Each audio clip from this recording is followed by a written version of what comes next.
Hello, everybody. Hello. I hope you can all hear me. And Felix needs to unmute himself as well. And we're keeping the streak alive with having our guests mute as soon as they tell them, all right, mute yourself. 30 seconds when we appear on screen, unmute. Sorry, I'm getting a little feedback. Oh, okay. You mean you're hearing me? Okay, there you go. I think I had another window open. We're good. Oh, okay. Okay. Yeah, let me. There we go. Okay, I'm gonna make sure I shut my stuff as well. And let me come back to you. Okay, I'm good. You feeling good, Felix? Yep. What's up, everybody? Sorry, as usual, always some little fuck ups here and there, whatever. It's all good. Happy to be here. First things first, Felix, and to everybody else who are fathers, happy Father's Day. Hope you all had a nice day. Those of you who are fathers and are still with us, hanging out tonight, I really appreciate that. So thank you so much. That's really kind of you to do so when you could be out with your families. Although I assume you probably did the whole family thing. If you're a father and you're here, I assume you did the family Father's Day thing already in time to be here. So let me jump in really quick, Felix, if you don't mind. Just say hi to a few people. I saw a few of the comments earlier before we went live. I know Rick Welch, the dad, has gone out with the kids. Here it is. Kids taking them out to dinner and bowling for Father's Day. And so have a good one, Rick. Thank you. And enjoy it on Rewind, I guess. CJ, what's good? Happy Father's Day to you. I'm not going to say Happy Father's Day over and over to everybody, but collectively. And just say hello real quick. What's up, Tom? And Brian, what's good? Marcus, since we have you here, wasn't it just like two or 3 months ago that you just got back from a trip to Hong Kong? What are you doing back there again? Holy shit, you must have loved it. What the hell, man? But good to see you. Thanks for tuning in, even though you're, let me see, what is that? Is that 12 hours or 16 hours? I always forget. 8 o'clock, 8 in the morning. Either way, okay. No, I guess it's a good time for you, I suppose. Thanks for, of course, tuning in. Okay, so here's a new guy. Must be new. Maybe you know them. Any idea? JJ Solo _Chi. Any idea, Felix? No? Okay. Hello. Either way, welcome. Thank you, Mr. Red Jack, for the good welcome. I appreciate that as always. And what's up, Jerome? Yeah, hit the thumbs up or the thumbs down. It's all good. Count. They both count. Yeah. Don't need to subscribe, everybody. Whoever is here brand new for the first time, I'm not going to ask you that. But if you don't mind hitting the thumbs up, it's just for some encouragement. Would appreciate it. That'd be nice. Thank you so much in advance. Jeff Markovich. I don't know how you would say it yourself, Jeff, but happy F-Day to you. I know Jeff Markovich. You do? Yeah, I do. He's in the Pacific Northwest. Okay, nice. Good timing for him, just like you. It won't be too late clockwise for you guys. You know? And let me see who else is here. Peter, what's up, Peter? Another newbie, Efrain Roldan, H2R. What up? And let me see, Marcus again. Everybody saying hello to each other. Lee Harmon back in the house. What's good, Lee? John Brown, as always. And who else? Of course, my lovely wife, Vivian. Thank you so much. And thank you. Let me see. What's up, Tom? Showtime indeed. Hello. Let's see. We got Jeff. Okay, good. We get people confirming that the sound's all good. Jason Ladwig, what's up, man? And let me see. Another new one. Gonzalo Fuensalida. If I'm reading it correctly. 1271. What's up? What's good? Somebody else. Another newbie for me at 9 mil norm. Que pasa, y'all? What's up, dude? Welcome to all of you. Especially, of course, to you first-timers here. Appreciate you being here. And what up, what up? Efrain's excited. Let me see. Compson's in the house. There you go. What up, Compson? And there you go. Okay, there. I was wondering. She's feeling under the weather, Felix, but Vivian says, welcome, Felix. Thank you. Thank you, Vivian. Mike Asbill, what's good? Let me see. Peter, Pumpkin Eater. Who else we got? Hey, Mike Kennison Art. What's up? Happy to you too. And let me see. MLB's in the house. Peter, Felix, Kennedy. What a stretch of A-listers as guests. Not bad. It's not bad. Not bad. And I know all you mopos will be happy that next week we follow tonight up with the first Stop the Insanity episode since I think September 28th. So like a good solid nine months, something like that. Really? Yeah, that's next week, really? Dude. That's crazy. Yeah. Is Kennedy coming on with you? Kennedy will be here. Yes, sir. Fantastic. Yes, indeed. Fantastic. Yeah.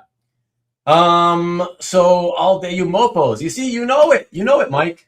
Skipped over my question already, and you want me to answer your question? You mean the question where you wanted me to ask Felix if he could pronounce, I don't know, one of those foods. Let me see. Tomato sauce and beef brisket noodles in Cantonese. I don't think he wants to. Yeah, I'm not performing for Marcus. unless he's here and he's going to serve it to me. No. There you go. Yeah.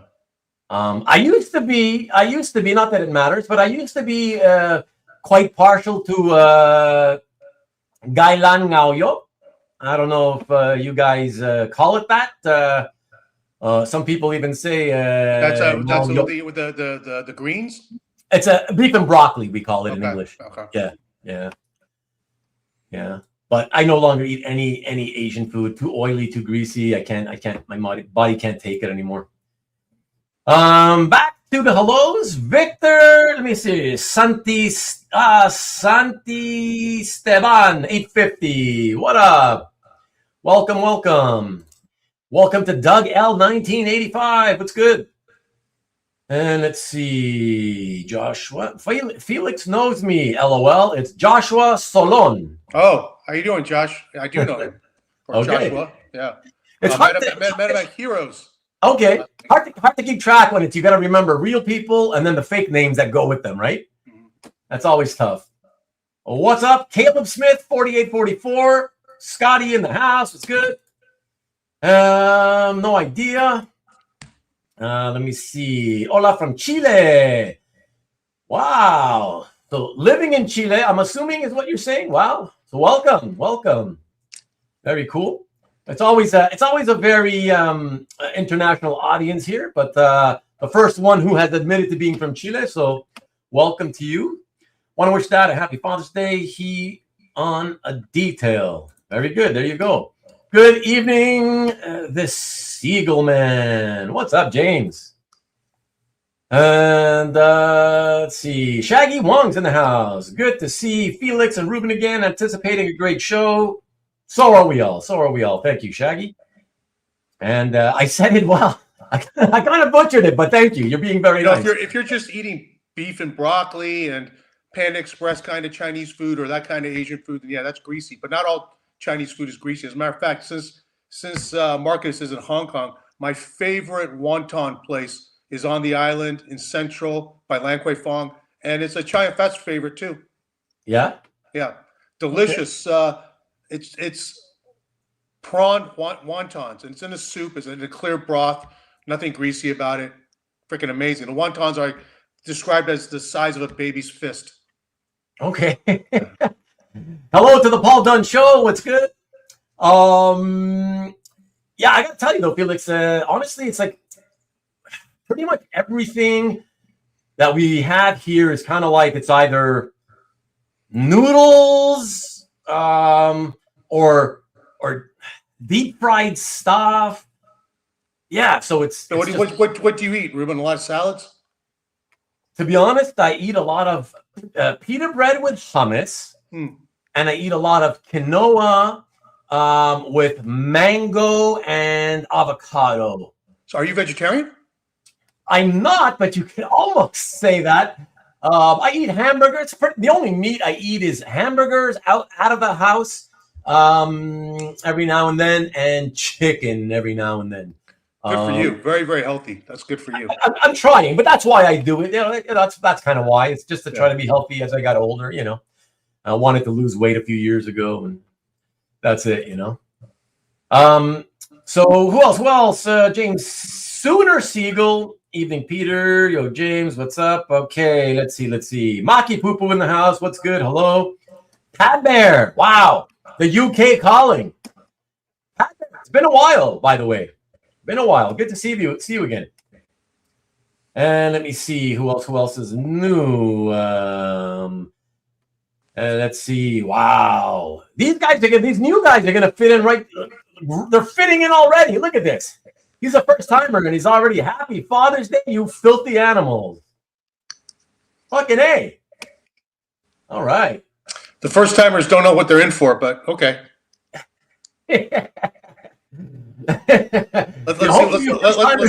Let's see what kind of staying power they have. Yeah, exactly. Oh, One Piece fan 2323. What's up? What's good? Yeah, you new guys. Hopefully you took a quick look at just what other things I had on the channel and noticed the length of every episode on average. If not, you're going to be quite surprised. With Felix selling every piece of art, it's complete stories. Does he see himself more as a comic book retailer? What are you and your silly questions? And you still haven't answered my question, by the way. Marcus being Marcus. Yes, Andrew Gorlick. What's up? Canuck. He's a Canuck. I know that. Andrew, out of curiosity, are you using voice to what is it called? Voice to text, or are you typing? If you typed, it's misspelling my name. But I want to try to see if Marcus is telling me the truth. He always misspells my name, and I always wonder, why do you keep doing it? To piss me off? And he claims it's because he's using voice to text, and it defaults to the double E, the silent E after the R. So I'm just curious. But good to see you, man. Carlos Mo, what's up? ALD 8153, what's good? Let me see. The usual. Let's see. Excited for the art tonight? Yes. And the tell. I always get more excited about the tell. Felix knows. What does Felix knowing have to do with me? I want to know. I'm asking. Felix, I need to cop one of your drops. Dang, I'm always missing out. Haha. So I hear from a lot of people. It's very popular. Remember, buy from Felix, hold art at least 6 months, ideally 1 year. Wow, that's nothing. Then auction off for huge profits. I know you're being facetious. Don't worry, MLB. I get it. Another new first-timer, Ben from Washington, maybe? WA?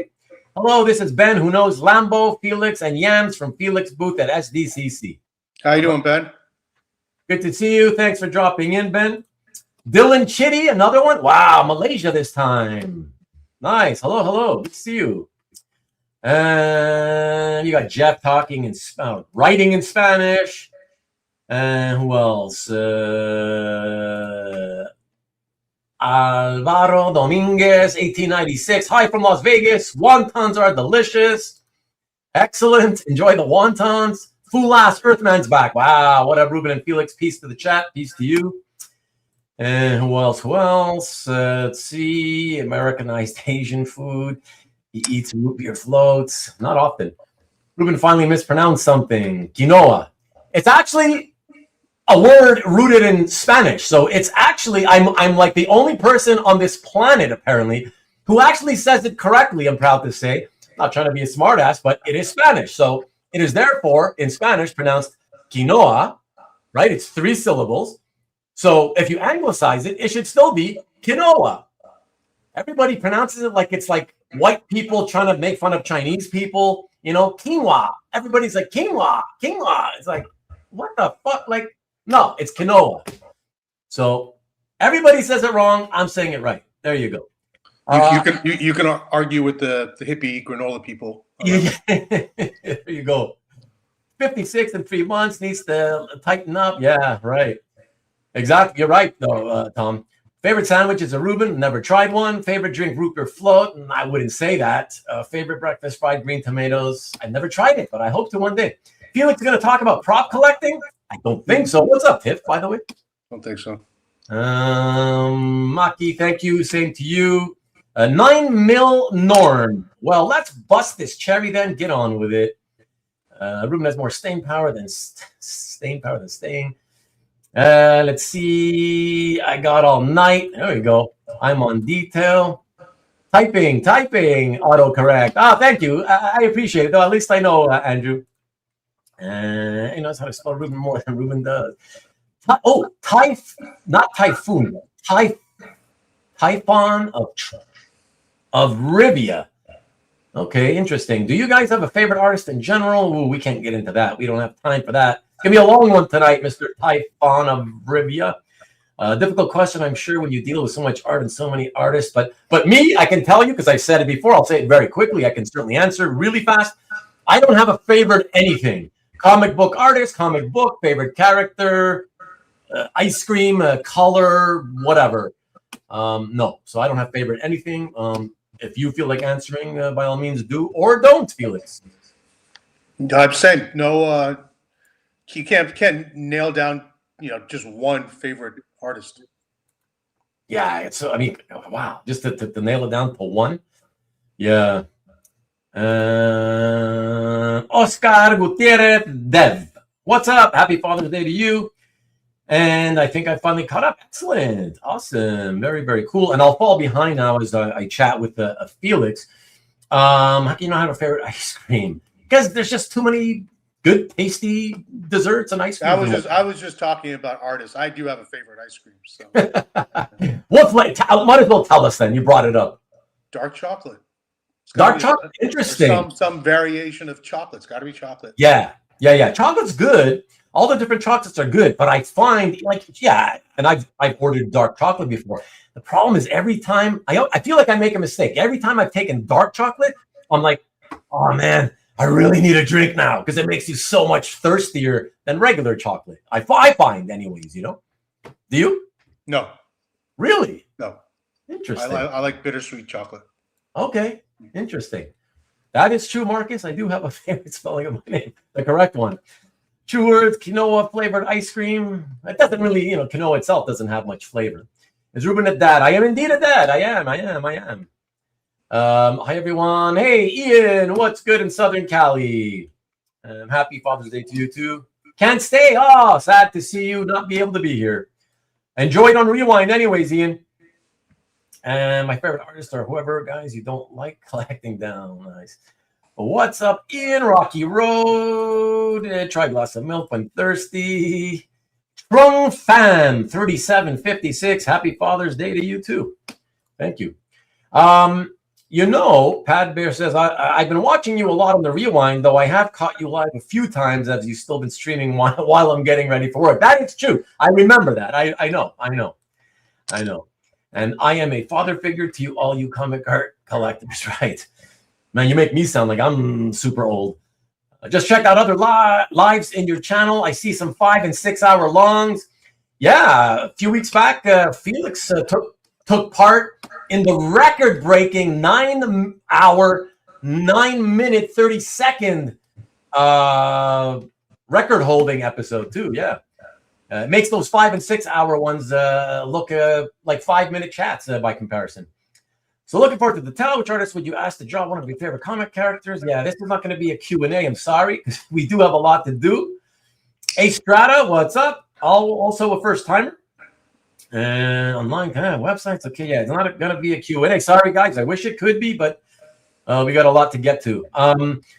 Okay, so before I ask Felix to give us a little bit of his background on how he discovered comics as a child, I'm guessing, and then how he got into discovering and collecting original artwork. let me do one quick promo, everybody, for Nicky B. For those of you who don't know, that means Nick Barucci, a collector extraordinaire, but also the publisher of Dynamite Comics. All right. I'm going to get a link here that I'm going to pop into the chat for you all. And just let you know. So this Friday, and like every Friday, Nick has a show right here on YouTube on the EXP. All right, youtube.com/the-exp, or just do a search on a search for the Original Art Experience. All right, I will show you this week's thumbnail. All right, it's called Covers and Chaos. All right, and here's the man himself, Nick Barucci. It's this Friday at 7 p.m. Eastern, 4 o'clock Pacific, and I'm gonna show you guys a little preview of what some of the pieces that he'll have for sale. All right, but let me put this link direct to that episode this coming Friday. All right, put that in the chat right there. So there you have it. You can click that if you want to check it out and either bookmark it or just subscribe to the channel, what have you. Set notification bells, whatever you need to do. What I wanted to especially point out tonight is that this particular week on Nick's channel, and for those of you who don't know, so Nick's show, all right, the EXP, the Original Art Experience, it's essentially a art claim show. It's a live show. It's always a live stream, and it's a combination claim show where you claim original art slash talk show. All right, so a lot of talking and chatting with everybody going on, and you can buy art. So this particular week is special because the pieces that I'm gonna show you some of the pieces in a minute that he's gonna be selling. So Nick has told me that he wants you all to know that he is going to be donating a portion of the proceeds of all sales of his art this Friday to the Lu Family Fund. And for those of you who do not know what that is Felix's charity. And here, let me actually, it's the Pal Town charity. And I'm going to get I'll get the link for Felix's and Nick's benefit here. And I'm also going to pop that into the chat for you all so that you can, again, hopefully bookmark that. Okay, there you go. That should work. And as I say, so we have our own URL. It's very easy. LuFamilyFund.org, and it redirects to Pal. Yeah. Okay, hold on. So then www. Let me do that. You know what? I'll type it in. Oh, can you? Because usually my guests aren't able to type it in messages. Let's see if that goes. Oh yeah, it says this comment has failed to post to Ruben. Yeah. So what is it again, Felix? LuFamilyFund.org. Okay. Oh.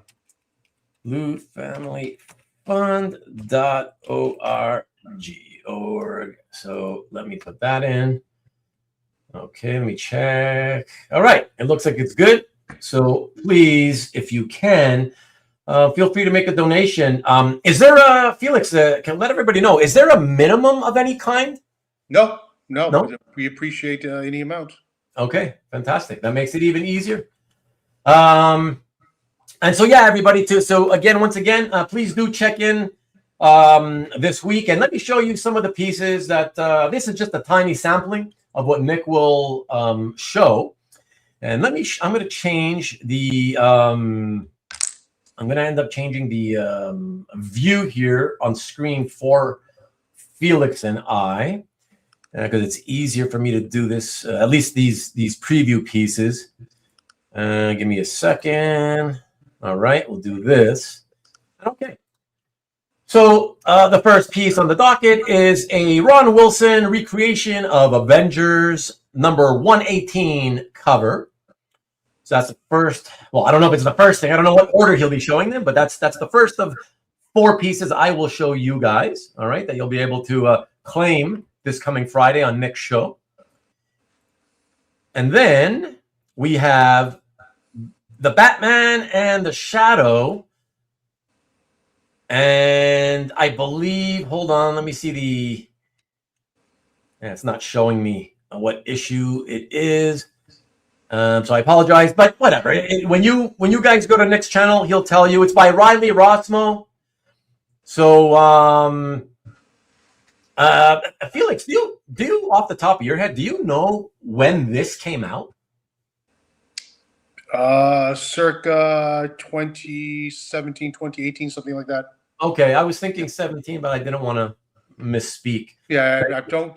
I mean, it's not exact. That's just my rough memory of it. Yeah. Okay, that's good. So there you go. Pretty cool page and some great content with a bunch of villains and both the Shadow and Batman together. So that's really cool. And the next one is Painkiller Jane, Dark Child. And here, take a look at that. Really, really beautiful by, I believe, J.G. Jones. That's really cool. A very lovely page. And then last but not least, we have Terminator 2 Infinity. I believe it's from issue 1. Going by memory here, guys. And here, a pencil piece. And I believe that's the cover. It's a variant cover. All right. And so fun Terminator stuff. So again, everything I believe, I got to be careful not to misspeak because Nick didn't tell me this. I think certainly a bunch of pieces he will give money to Felix's charity. He will donate a portion of the proceeds to Felix's charity, okay? Which I really appreciate. Nick told me this a couple weeks ago. I think he has a couple of charities he's going to be, he's earmarked some of the proceeds for, and we're one of them, and I appreciate it. And by the way, whenever anybody makes a donation, I'm notified instantaneously, and I see we just got one from Scott Goodwin. If you're in the audience, or unless that was some amazing coincidence, thanks a lot, Scott. Yeah, that's really cool. Thank you, Scott. That's very nice.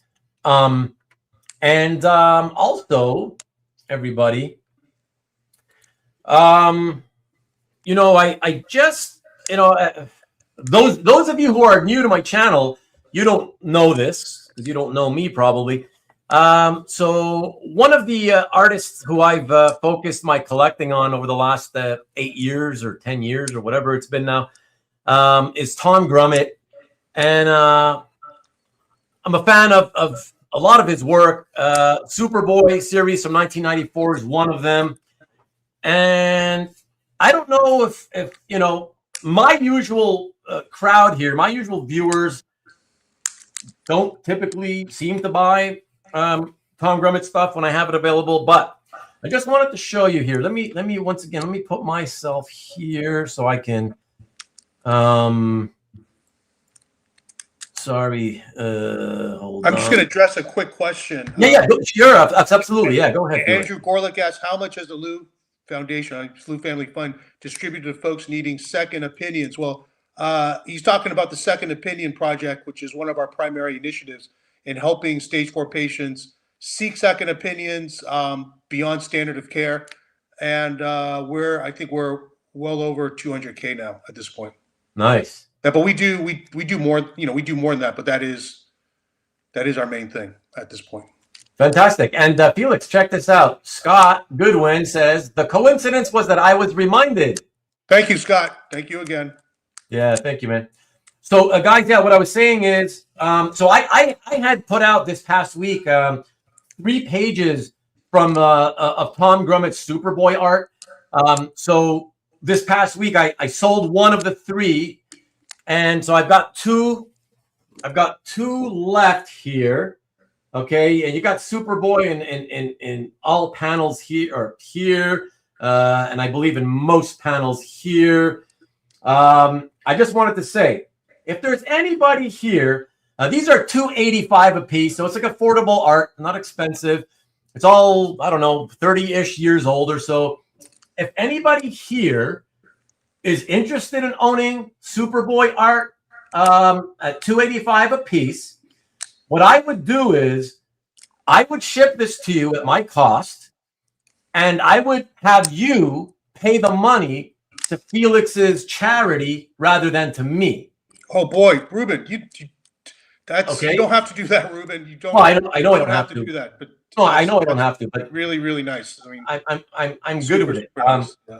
I'm good. I just hope I hope somebody can.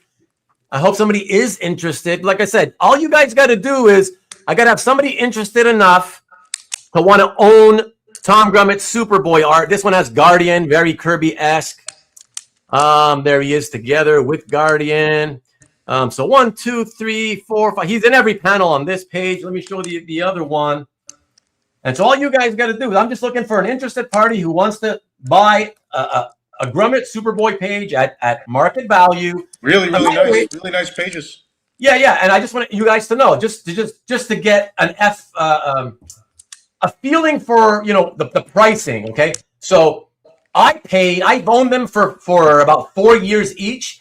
And I paid $250 4 years ago. And the only reason they were an extra $35 is because I have them on my website, and I just want to make sure that all my expenses, like the credit card fees and all that crap, was covered. So basically, it's just slightly, barely above my own cost from 4 years ago. And like I said, here you got him in 1, 2, 3, and he's in with the group there, 4 out of 5 panels. So either one for $285. I hope somebody.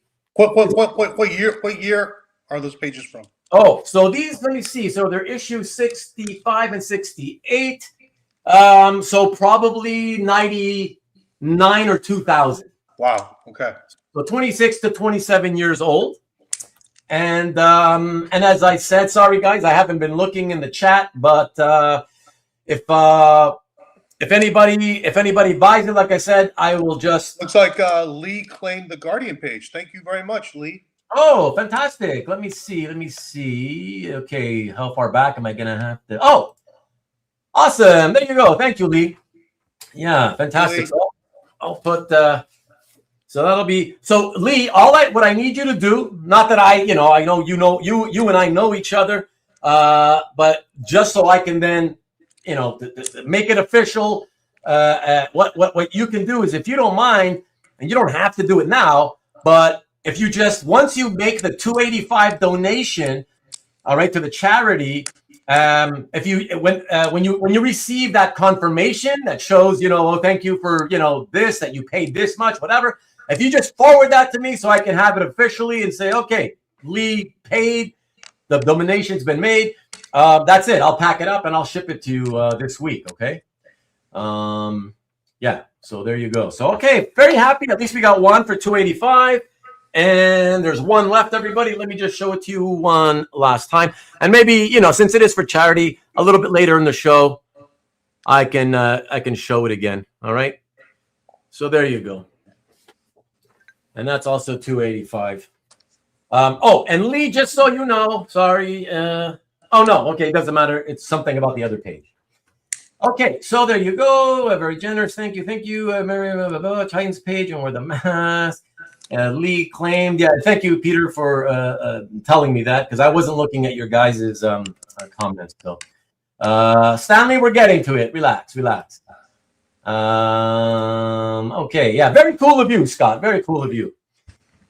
So perfect. Let us get back into position here with me on the right, Felix on the left. I like it. Okay. So fantastic. And for you first timers here, this is actually par for the course. Actually, I know it probably seems like it takes a long time for us to get into the show itself, but this is what my channel is about. It's all about the chat. It's all about shooting the shit with a bunch of friends together every Sunday night. And at its core, that's what it is. So even if we do show and tell, I'm chatting with everybody in the chat, for probably 30, 35 minutes beforehand anyway. So this is actually normal. So that's it. So thank you, everybody, again, for being here. I appreciate it. And I guess, Felix, are you good to go? Yeah.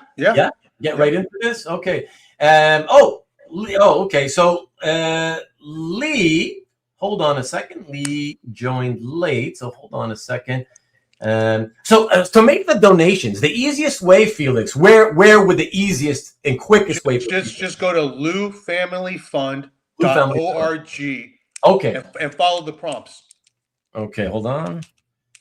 Let me do this. LuFamilyFund.org. And I'm gonna actually, I will copy it and keep it here so I don't. Here, hold on. Copy and let me put it in for your sake, Lee. All right, I'll put that in there. Okay. I mean, Andrew asked, how much have we distributed? I'm actually not entirely sure, but I do know that we have helped over 400 patients at this point, closing on 500. Wow. Yeah. That's crazy, dude. And that's in how much time? We're just past 5 years, so we're in our 6th year. Wow. Yeah. That's amazing, man. Okay, so I just want to test something, guys. I'm sorry. Hold on. Sorry, everybody. I'm just they StreamYard changed everything, and so I just want to make sure everything is actually working correctly. And let me just try an editing here, because this is for the charity, so that's more important than anything to me for tonight. So let me save this. I think I got it. Okay, now let me see if this works. There we go. It's small too, so at least this way, if any of you want to make donations to Felix's charity, there you can see it scrolling across the ticker at the bottom of the screen. All right. I'll explain the charity in the simplest terms. It's a very efficient charity. Powtown's not operationally heavy organization, not top heavy. And Lu Family Fund is a subset, under the Powtown umbrella. The reason I teamed up with the Powtown is because they're a 501c3. And if I were to do that myself, I don't have the bandwidth to do that. But I can at least help direct the Lu Family Fund part of it. And I'm very closely tied in with that. I review every single application for help that we get. I approve 99.9% of them. And I think to put it in the simplest terms, and people who are in the chat who've never had to deal with cancer, this won't necessarily mean anything. And if it doesn't, I'm happy for you. Congratulations. Before this touched my life, I had no idea about any of this either. But this is specific to colon cancer, or what it's now referred to as CRC, colorectal cancer. Patients are often diagnosed at stage 4. And what stage 4 means is that the cancer has spread beyond the primary site, the colon, to a separate organ, or a distant site. The most common presentation at diagnosis for stage 4 is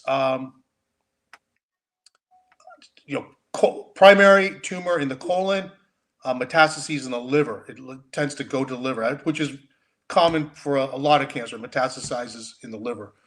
So if you take 100 patients who are diagnosed at stage 4 with liver mets, and you take 50 of them and you leave them with their local community hospital, and they get standard of care, which is essentially you get chemo until it stops working. And you take the other 50 and you put them in a second group, and you direct them to, exceptional doctors and centers that deal with cancer as more than just a general standard of care. You're going to get better outcomes in that second group. You're going to get more survivors in that second group. That's just basic common sense. So the Second Opinion Project is trying to direct as many people as we can into that, to be part of that second group. Yeah. Excellent. And just so you see, in case you didn't notice it, Felix, Maya Bluex made a donation. So thank you, Maya Bluex. Appreciate it, man. Oh, and I see Maya. Lee has, I see Lee's donation. So thank you, Lee. Oh, nice. Okay. And Maki Pupu says, Ruben, I'll buy the other piece and donate to Felix. Fantastic. Thank Hey. you, Mike. Wow, amazing. I have to tell you, this is totally unexpected. This isn't anything, you know, I discussed with Rubén ahead of time. So this is a total surprise. Thank you guys. Yeah. Well, you know, Felix, like, you know, you popped in from time to time, you know, unexpectedly here, and then when you did, you unexpectedly did giveaways. I mean, like, it's very nice of you as well. And like I told you last time you were here on that record-breaking show, I want you to come and for a change, stop doing giveaways. We don't have that. I want you to just be here just for fun. No, it's just for fun. Just for fun. I know it is. But I don't want people always expecting, oh, Felix is on. Let's come in so we can get a freebie, you know, whatever. So I just wanted to kind of do something, a little something on my part to return the favor, and it's a good cause. So both of my parents died of cancer, and really? I'm really sorry about that, Rubén. Yeah, thank you. I a lot of family history with cancer. So yeah. So no, it's my pleasure for sure. So yeah, you guys. You know, and, you know, in this case, my just, I mean, I can still remember what a shock it was. You know, my wife knew her body well, and she hadn't been feeling well for a few years. But the doctors kept brushing it off, or saying, you know, you're entering your 40s, it's perimenopause, and that seemed reasonable enough to me. You know, she's a non-drinker, non-smoker, lifelong vegetarian, did yoga, you know, no family history. So, you know, cancer was sort of the last thing we would have suspected. But, you know, by the time the real symptoms show up, it's too late. So, yeah, everyone in the chat, get yourselves checked out. You know, they lowered the age of colonoscopy, recommendation for colonoscopy 50 to 45. So, yeah, anybody in the chat who's 45, you know, get yourself checked out. Yeah, exactly. I mean, you know, we have our charity to help stage 4 patients, but the best way to beat it is to not get in the first place, or catch it early. Yeah. Exactly. So there you go, Maki Pupu.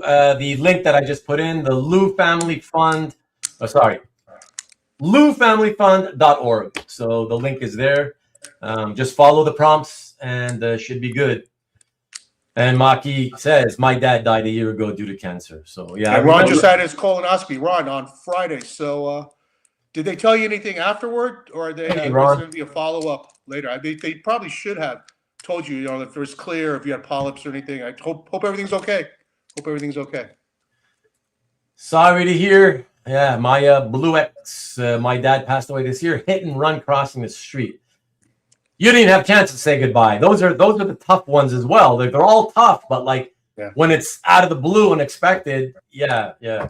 A month ago, the mom of my, you know, good friends, longtime friends, died in her sleep, and it was it's got to be crazy when it's unexpected.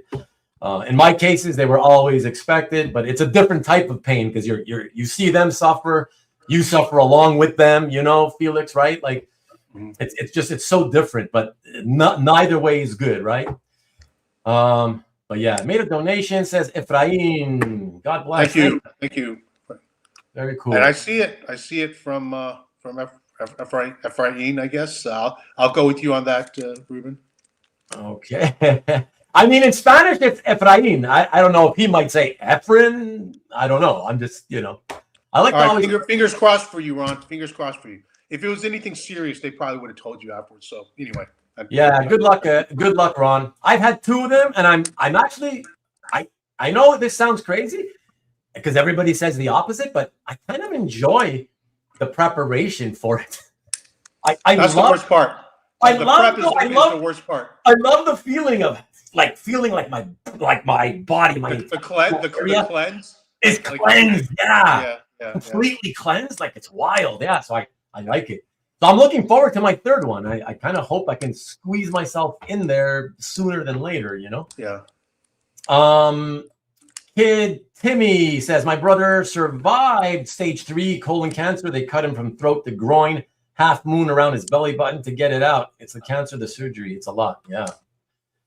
Well, congrats to him though. Like good to hear that he survived. Watching the World Cup. No, dislike it. You're nuts, Ruben. What can I say, man? Mine 2 years ago, nothing found. Yeah. Oh yeah. If you're already 45, yeah, you should go. Definitely. Absolutely. I mean, I got mine at around 45, my first one at 45. That was when they recommended only at 50.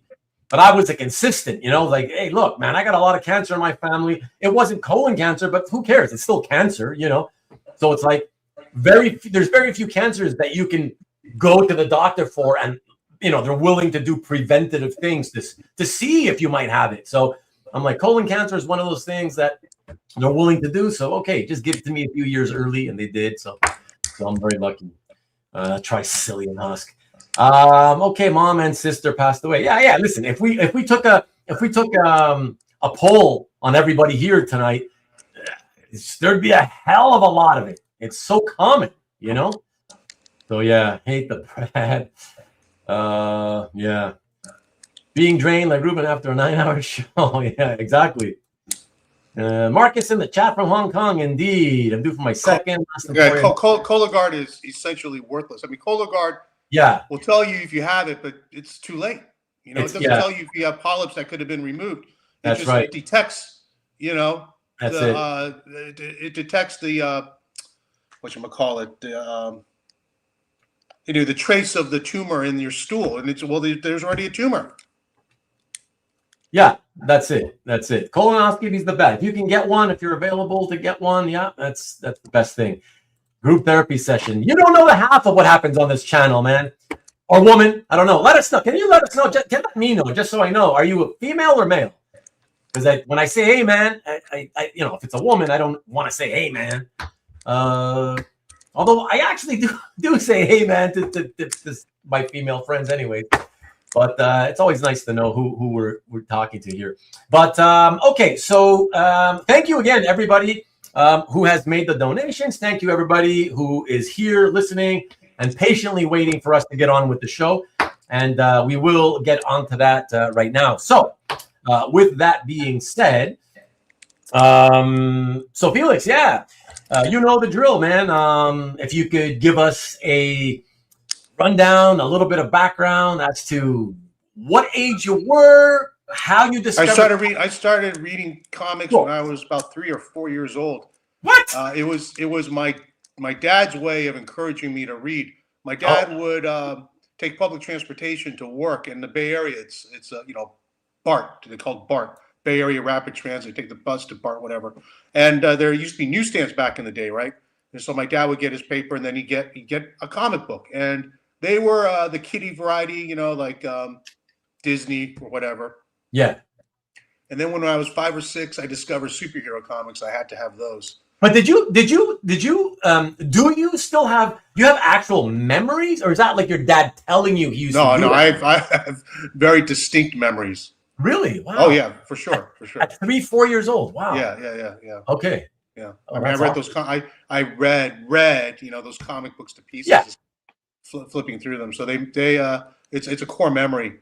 It's pretty amazing that it wasn't a discovery like, we popped into some store one day and there was a rack of comics. Like to me, it's amazing for me because I had the opposite experience. My dad was like, what are you doing reading comics? They're for kids.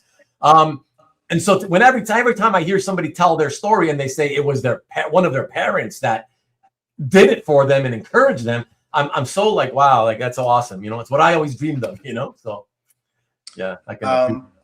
They became part of a ritual. You go to wherever there's a spinner rack, you would get a comic book. So I wasn't, a collector in that I was collecting runs. I was just buying whatever I could, whenever I had the opportunity. I wasn't bagging and boarding anything as a kid. I didn't become that kind of collector until I discovered comic book shops as a young teen. I can't remember, 12, 13, 14, around then. That was when I really got the bug. I think I've been going, damn near weekly ever since. Okay. Wow. Yeah. Wow. And you never had any period of stoppage like a lot of people did, like I did? No. I stay true to myself. I'm not going to pretend to be the cool guy who's not into comics and I only talk about cars and sports and chasing girls. No, I was very, very, very, very upfront with everyone. I'm a comic book nerd. Yeah. But like I was big time, like comics were my life at one point, like my life.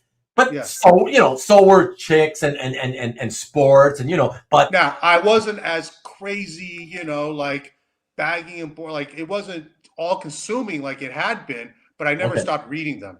I never stopped. Okay. Yeah. Okay. Well, one of my best friend, probably my best friend in college was, and this is kind of funny, was the starting fullback on the UCLA team.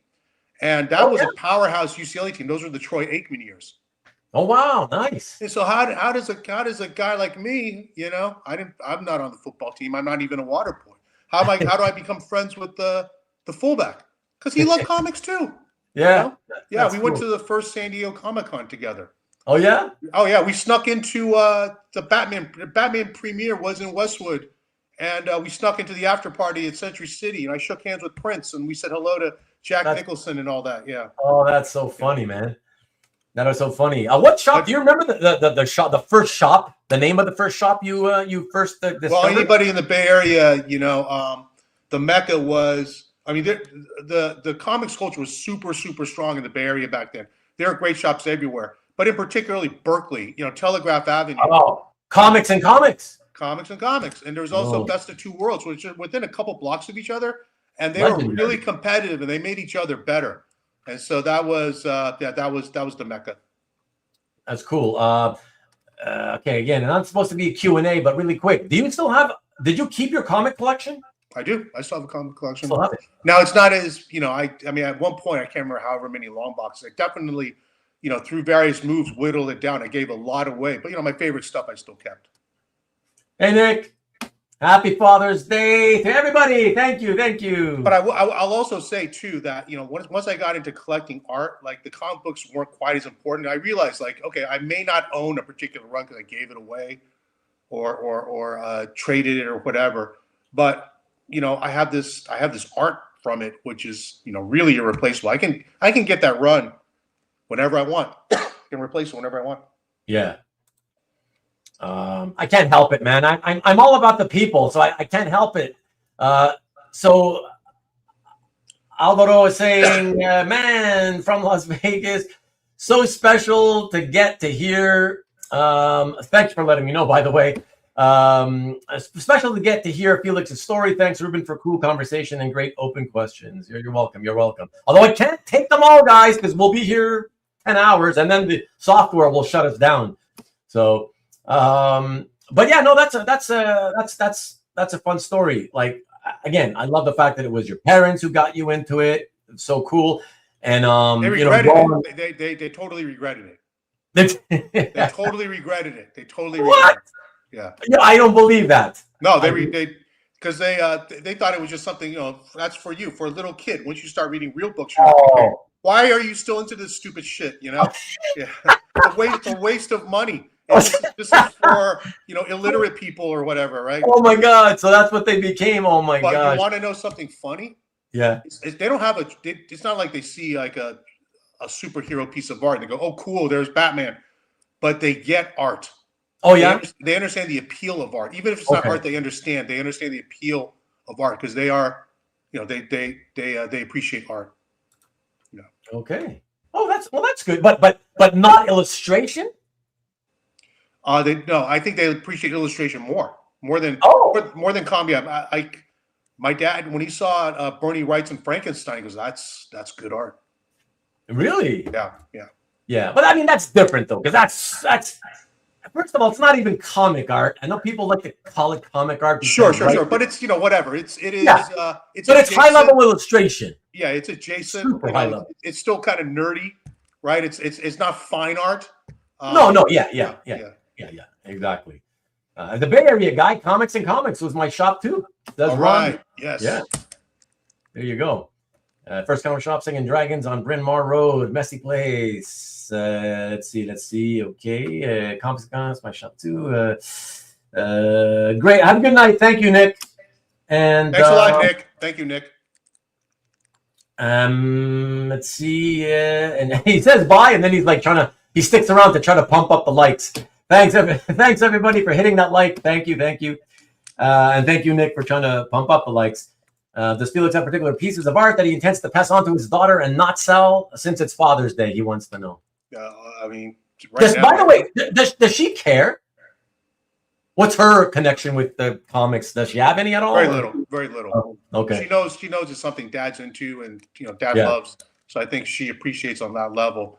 But on its own, in a vacuum, nah, I don't think it's not. I mean, she's starting to. I'm not giving up hope. But yeah, right now, no. Yeah. As to what piece in particular, right now it's everything. I have no intention to sell anything I currently have. Doesn't mean it won't get sold, but you're asking me now in this moment, like, do I have anything I know I'm selling? Do I have anything I know I'm keeping? Right now, I'm planning to keep everything I have. There you go. All right. Okay. So so we got that little background, how you got into comics. That's all very well and cool. And you stuck with comics. The reason, just so you know, I was asking because, yes, it's funny how you said it, but yes, there are plenty of people that they became teenagers. And then, oh shit, I like chicks, man. So I gotta dump this so I can go out and try to hang out with chicks. That did happen to some people, for sure. For me, it wasn't that. It was that the 1990, I guess, 2-ish, 91, 92, the stories and art started to get worse and worse. Definitely. I was there. Yeah. I was there. Yeah. I mean, the 90s for me, I mean, I know some people who, the people who were kids in the 90s, that's their sweet spot. They love the 90s. Of course. For me, coming out of the 80s, which I thought was like a golden age of creativity, 90s was kind of a wasteland. And 90s would have been the decade that should have knocked me out. But I stuck through it. There were certain books that kept me going. Preacher was one of them. Dan Clowes, Peter Bagge. And at the end of the decade, you had Azzarello and 100 Bullets. But for the most part, terrible. Like that 92, 93, everyone loves Image. Dark days for me. Yeah. Although, I enjoyed reading the Valiant books. I still bought them all. And I remember all the hype around them. I thought Valiant books were decent reads. Yeah. Yeah. I tried reading probably the first few issues of a handful of those titles. And I really enjoyed them, But I guess by that point, I was probably 21-ish, 21, 22. And I was like, I don't know. The rest of it is really getting shittier and shittier. And here comes 1992, 93. And I'm like, oh my God, I'm buying 80 titles a month. And most of them I'm not enjoying. Like I said, the art. Now that you mentioned it, asked me if I still have my collection. Money was going to other stuff, right? Like cars and girls or whatever. Yeah. And rather than spend new money, I was trading a lot of my old comics. I don't have my original Claremont Byrne X-Men run anymore because I traded in for store credit, that sort of thing. Oh yeah. Oh wait a second. Is that the store credit that you never got to use because the store closed down? That was later. that did happen too. Yeah. Okay. Oh, okay. So you've done the store credit thing more than once at different shops. I was kind of, people talk about speculating and flipping. I wasn't like a flipper, but I fell into that speculation trap. Yeah, sure. Me too. Probably one of my biggest wins though, because back then we had warehouses here in the Bay Area because there's so many stores. And there was a secondary distributor called Fantasy Distribution in San Leandro, which Marcus will know. Mm-hmm. And I remember McFarlane was super hot, and they had cases of ASM 300, which was a hot book at the time. And I can't remember. I think the wholesale price was maybe like $1.50, something like that. So I bought 100 copies, Nice. And out of those 100 copies, that was I traded all those copies to stores. That was store credit for a long, long time. Okay. Yeah. I should have. The thing about like grading, right? I traded down to what I thought were like the 10 or 12 best copies I had left. So by the time grading came around, I submitted them, and I had 9.8s, but I also had 9.6s, 9.4s, 9.2s. I think at 8.5. And I look at it, they all look the same to me. They all, if you told me they were all they look identical, right? Or if you told me they're all 9.8s, that would make more sense. Right, right. But anyway, I'm not a big fan of grading, although I understand there's a need for it. Trust me, I know all about that. I mean, when CGC just started, I had 5 copies of G.I. Joe 155, and I was like, oh, they're really minty. Let me, like, these should be 9.8, but okay, maybe they'll burn me and give me, they'll probably, because they don't know who I am from a hole in the wall, they'll probably burn me and give me 9.6, whatever. But at least, you know, they didn't cost me anything, so fine. So I send them in all at the same time, all like 5 copies. I get them back. There was 1 9.6, 3 9.4, and 1 9.2. I'm like, what? Like, they can't get mintier. Like, I don't understand. Like, from that point forward, I was like, okay, screw these, whatever, this whole grading thing. I'm never going to get into this, whatever. Anyways, by 93, I sold off my collection when nobody was buying comics, pennies on the dollar, whatever. And that's why I got out of it. And then I only came back in like 7-8 years later in the early 2000s, you know, so whatever. You know what? I still love shows. I love shows. It didn't matter if the comics were, I like the whole show atmosphere. I like going to shows. So I was always still, you know, plugged in. Yeah, no, that's good. That's good. The answer, Kid Timmy, I would say no. Could a popular Comic-Con scene have saved the 90s? I mean, nobody wanted anything to do with it. Cards were crashing, you know, trading cards, sports cards, whatever, comics, everything at the same time. Nobody wanted to do anything. That's why the back half of the 1990s on eBay, they come in 1995, and for the next 5 years or so, most of what was selling on eBay was people selling off their collections in runs. Runs were getting popular. So the people like me who had dumped their collections at pennies on the dollar in 92, 93, 94, suddenly they were like, I wish I kind of had these books back to read. And people started buying runs, but because you could get them, like they pile 1 to 50 of this title or 1 to 25 of that title. And then you could get them for like probably 50 cents a piece or even less or whatever in runs, you know. That's what was popular. And until CGC came around, and now, oh, okay, they kind of saved comics, back issues, and yeah, because people just, you know, it became a speculative thing instead of a true collecting thing. But if it wasn't for them coming in, I don't know where comics would be today, to be honest. But anyways, okay, so let's skip ahead, Felix. How does that then, because you stayed with comics, what is your first recollection of, oh, I took notice of some original art? What is that? That's cool. Like, what's that memory like? Well, I mean, I think it was always around, like little sketches and doodles and things. Okay. But 2 early memories. One was I was at Americon in San Jose. I was set up to sell. This was during a summer. I was home from college.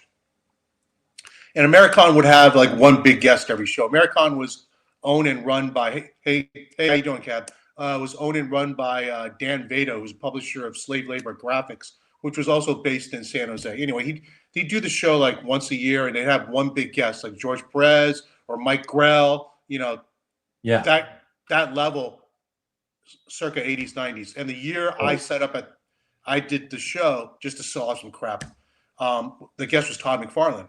And for whatever reason, I was situated like right next to Todd. Like, here's my table, here's Todd's table, you know. Yeah. Todd was just at a table. And on his table was a stack of art. I mean, it was a stack of art. And it was all like Spider-Man, you know. Really?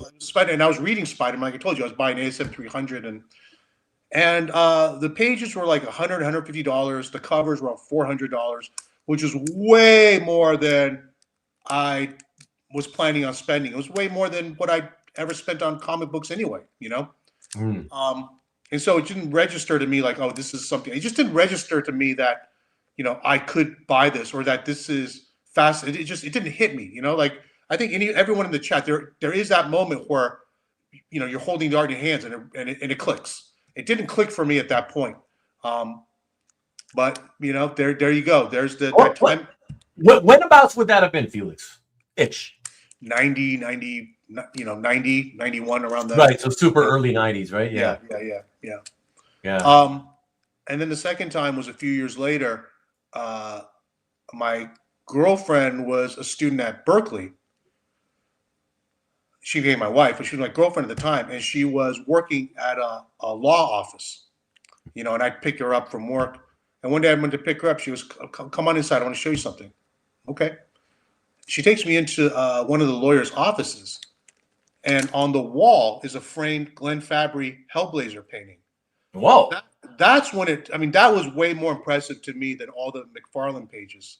It was a painting frame just hung on the wall. And I must have stared at that thing for 10 minutes, but it didn't occur to me that this is something I could buy or collect. I just appreciated it as art, and I figured you had to be a rich lawyer to buy this sort of thing. I mean, I was, we were in our early 20s. Yeah. Anyway, that lawyer was Steve Morger. Oh, okay. Yeah. So small world. Small world indeed. Yeah. So yeah, that's when I discovered art. And then, so it wasn't until I was in my 30s that I started collecting art. And, we all wish we could have started earlier. I'm totally okay with when I started, like, let's say I bought that McFarlane art for $100, right? I would not still own it. No, exactly. I would have sold it at like $300 and thought I was a genius. Right. I tripled my money. Wow. Now that would be painful. That if I had actually owned it and then let it go for what is now nothing, that'd be painful. I never even owned it. See, I feel a little bit different. See, so I have owned I think was it 2 or 3 copies of Hulk #1 in high grade, but both of them. So I sold one in 1990, okay, when it was only worth $575. Okay, it was probably a solid VF plus. And I flipped the dealer here locally. I flipped a coin. He's like, I'll give you 500. And I said, nah, 575, and I'll flip you for it. So I decided, okay, I'll flip, and I lost, and so I had to sell to him for $500. And people always say, oh my God, VF plus, like that thing would be worth like tens of thousands or 100,000 or whatever the hell it's worth now. And it's like, don't you regret it? I'm like, no, because it was not worth that much then.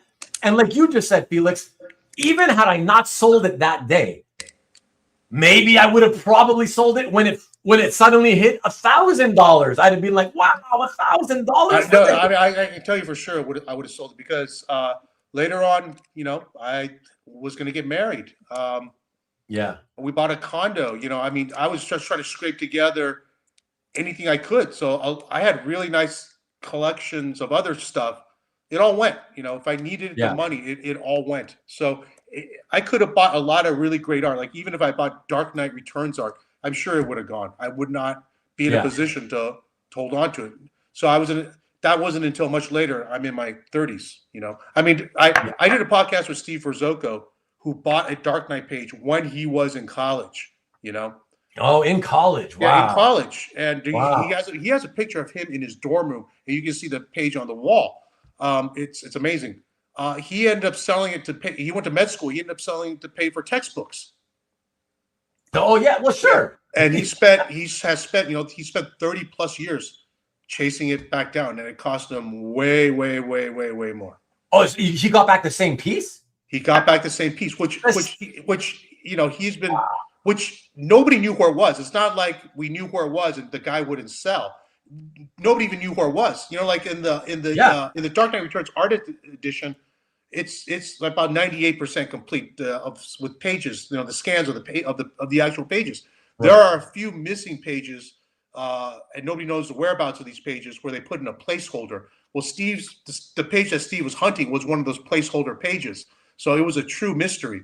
Right. But this is the crazy thing. He did an earlier podcast with me where he talked about that page and that he wanted to get it back. And it's out there in the ether. And the person who ended up having the page, he heard the podcast and he reached out to Steve. Wow. That's wild. Mark V in the house. What up, Mark? Sorry you can't join us. Hello. I definitely understand. Enjoy on Rewind, man. And Andrew says, and Andrew he told us a story when he did a show and tell with me himself. Says, I sold almost every piece of art I had collected in the late 90s to finance my university degree. And there you go. It helped pay for my education just the same. So yeah, of course.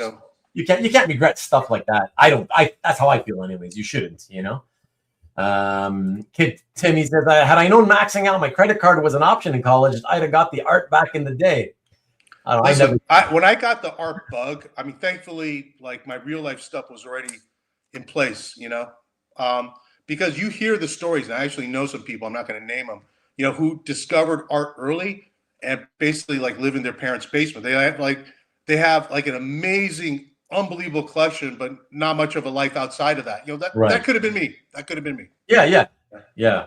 Oh no, that's the thing, right? There's we all have to make decisions in life, and you have to live with the consequences of those decisions. And some people seem to be okay with the idea of living sort of almost a hermit lifestyle and just be surrounded by all their treasures that they love, and be single and it's just themselves. And I don't think that's the majority. Obviously, I think that's the minority of people in the hobby, but whatever, if it works for them, it works for them. It never would have worked for me. I have far more interest than just comics and comic art, thank God. But Pop Sequentialism, who's Kennedy's, is Felix was spending that Froger money, which is actually this is funny. It's not Froger, it was ice cream.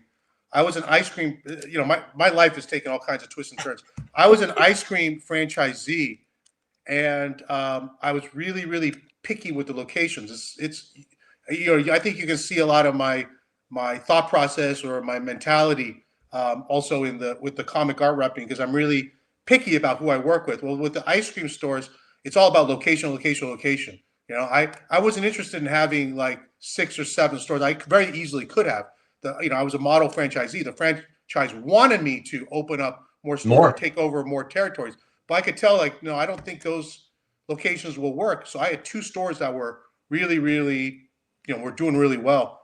Then I got into the hobby, and I decided, you know what? I need money to indulge in this hobby. So I took on a 3rd store, and what I allowed myself was anything I made off this 3rd store, because we were living okay off of 2 stores. Like it paid all the bills and kept the roof over our heads. But that 3rd store was for me, and anything I made from that store, I allowed to spend on art, which is why I spent. This is my hey, honey. This is my this 3rd one. This is my collectible store. Okay. Yeah. Oh, what do you mean? What do you mean, sweetheart? What do you mean? I thought you said it's an ice cream store. Yeah. But all the profits go to my collectibles. Okay. Nothing else. This is just for me. Well, I got to tell you, Ruben. Yeah. We got into that business on a lark. Oh yeah. So I knew nothing about food retail, nothing. I mean, that's a whole nother story how we got into it. Strictly hey, we're young, hey, it sounds fun. We like ice cream, it sounds fun. I ended up hating that fucking business. Yeah. And the only way to stay sane was to do what I did, Wow. Yeah. That's wild. Was it a tough business? Yeah, it was. It was the franchise, dealing with the franchise is tough. But what you find out, what you learn is you think you're working for yourself, but you're not. Right. You're working for the franchise. I mean, that's sort of understood. But what I didn't know was I was working for the landlord. Yeah, right. I'm working for the landlord. I'll never do that kind of business again unless I own the real estate. Right. Yeah. Right, exactly. Let me see. Let me really quick. Wishing y'all a nice weekend. Felix and Rubén gonna have dinner with the family later. Thank you for dropping in as long as you could, man.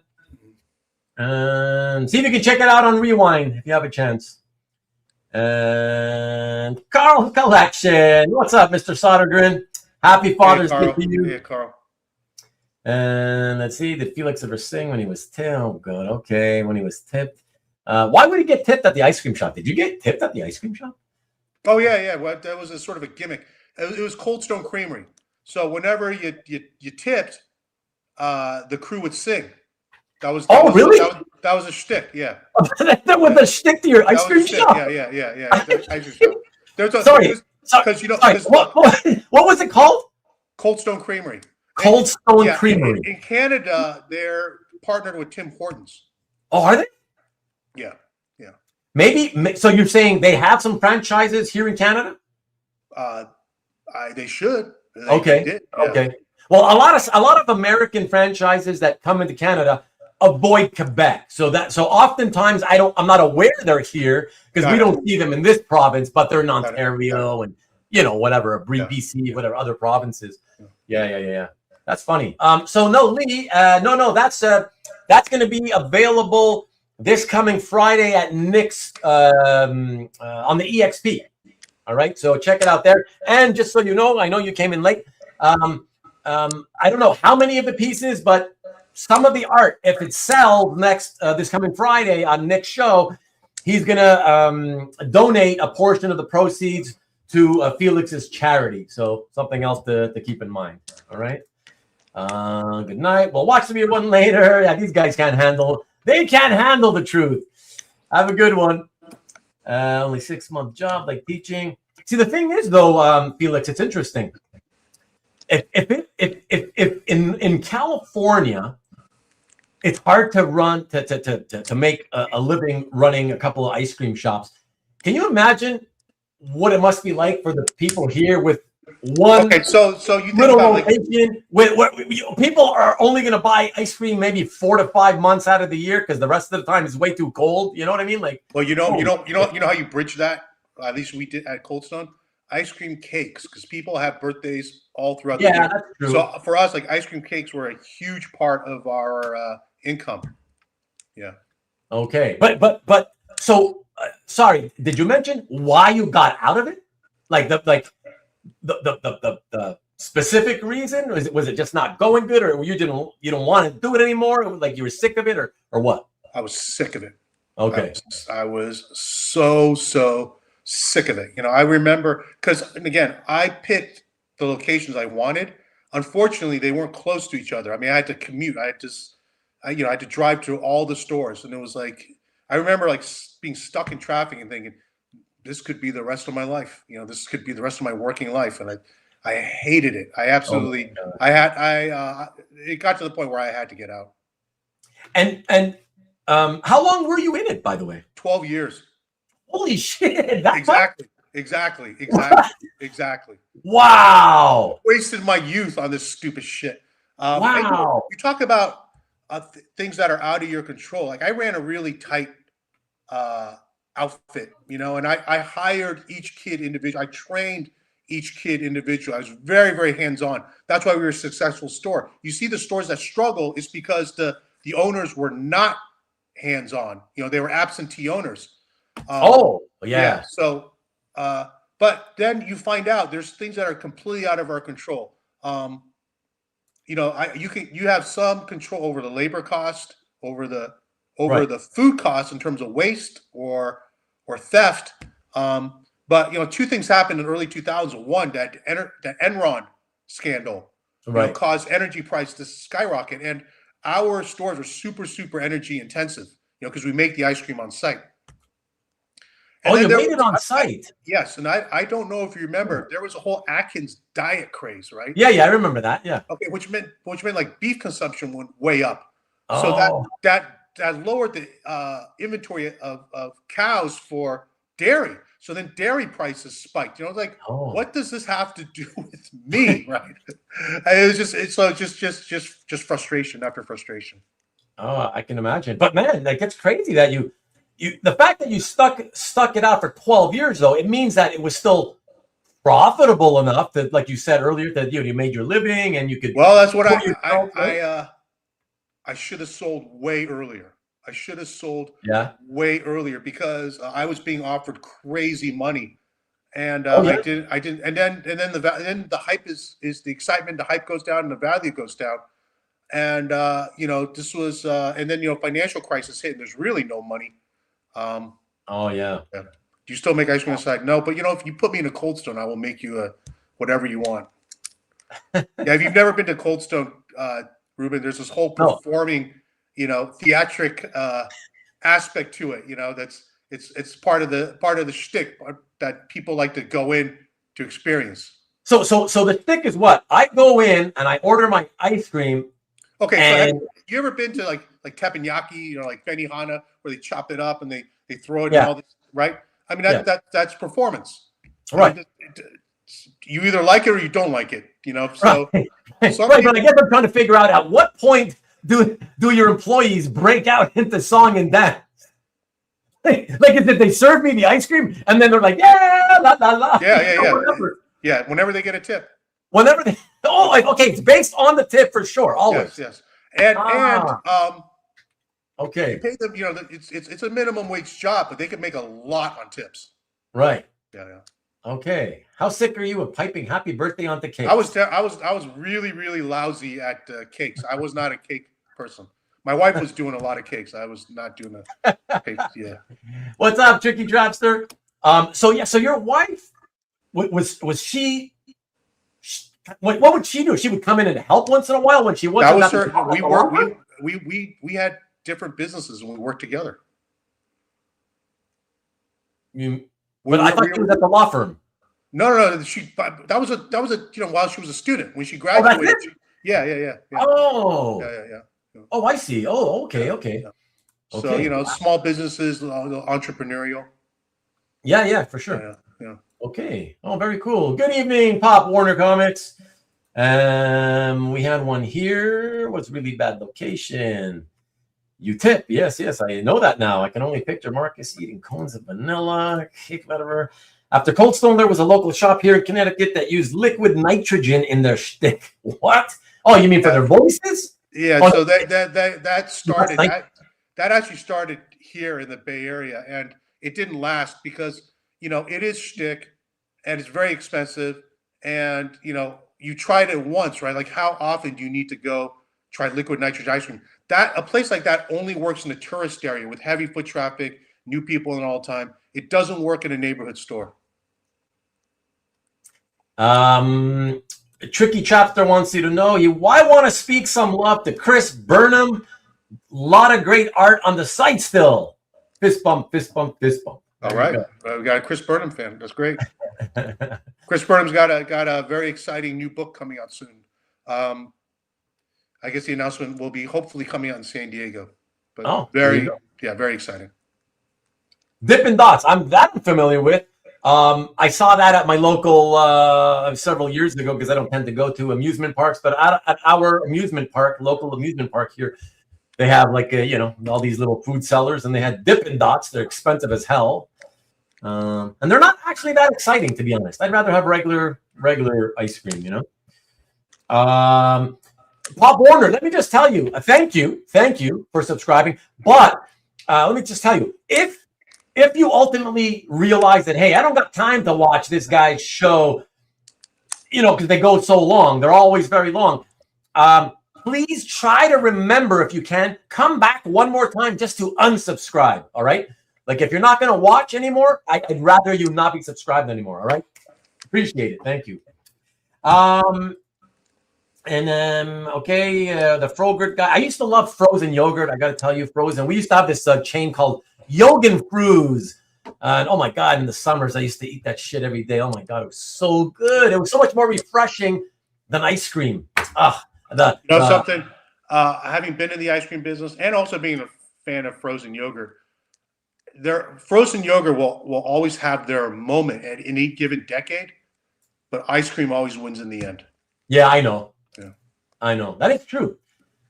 Yeah, I don't know what happened. I don't know if they got bought by somebody and then they closed down, or if they just eventually closed down. But that chain it just disappeared one day years later. So I guess, like you say, it's just in the end, the classic one is the ice cream, and that's what kind of sticks around. What's up, Sonny? Sonny, you worked at an ice cream shop in high school. First task of the workday was to scoop out the little flies in the soft serve tank. I don't know where that was, but that was not an issue for us. So. I will say, speaking of flies inside the food, for 6 months, I was the bartender / cashier at a Szechuan restaurant, and all all the liquor bottles at the bar constantly had little flies in them.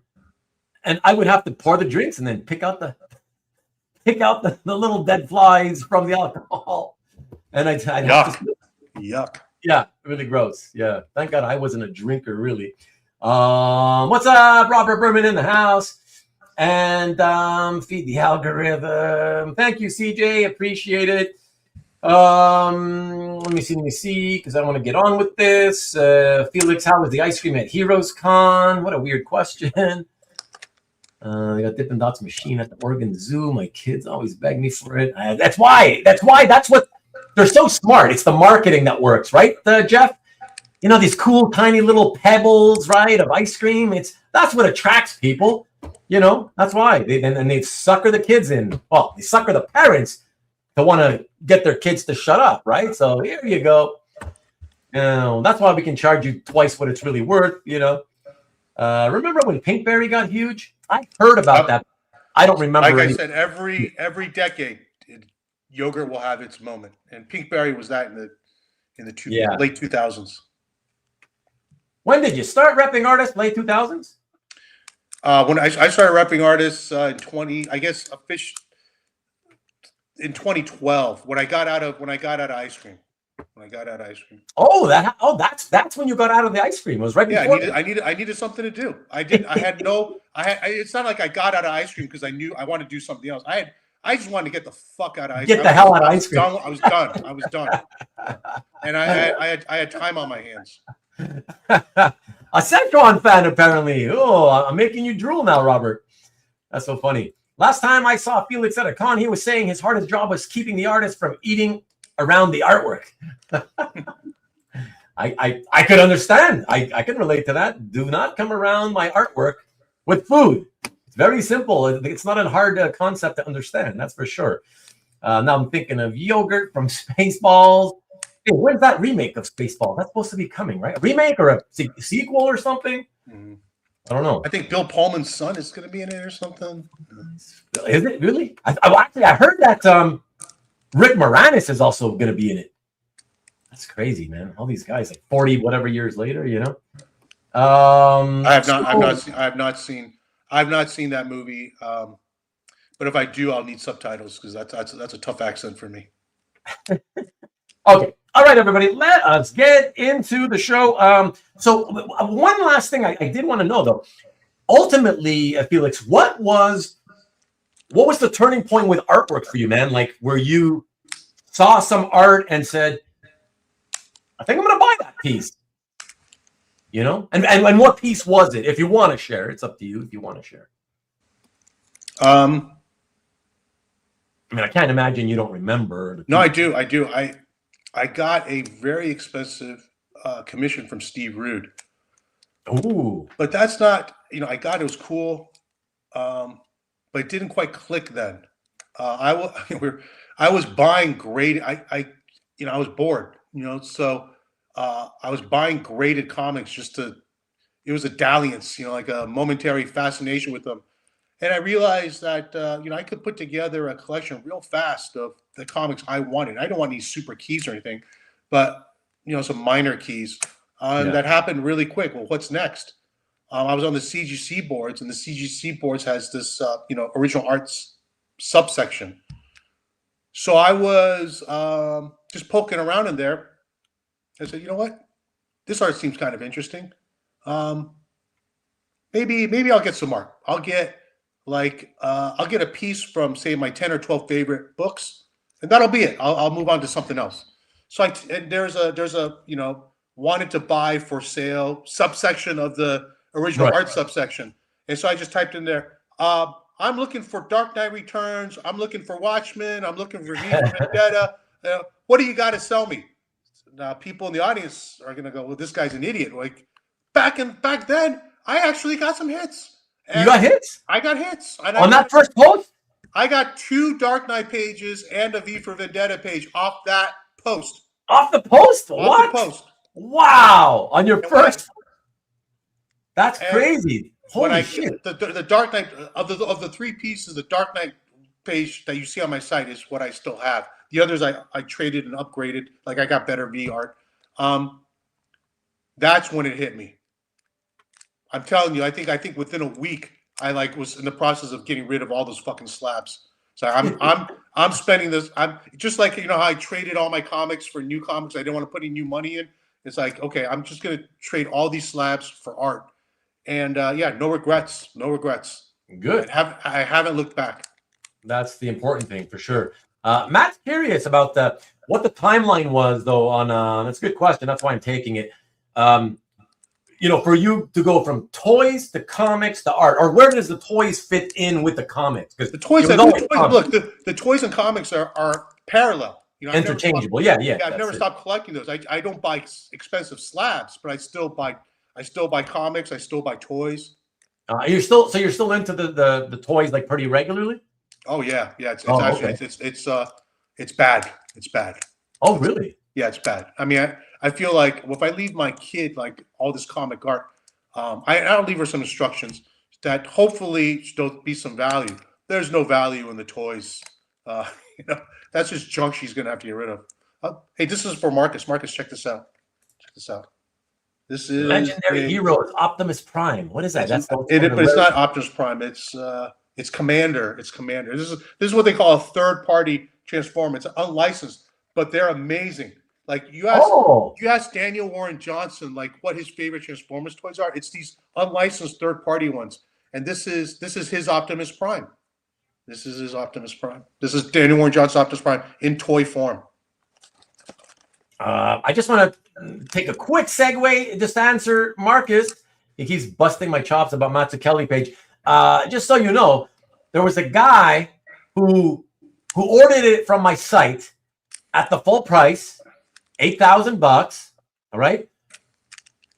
The problem is he was in Canada, and so when he saw that he would have to automatically get charged also slightly more than $1,000 in sales tax, he obviously left. He didn't want it anymore, So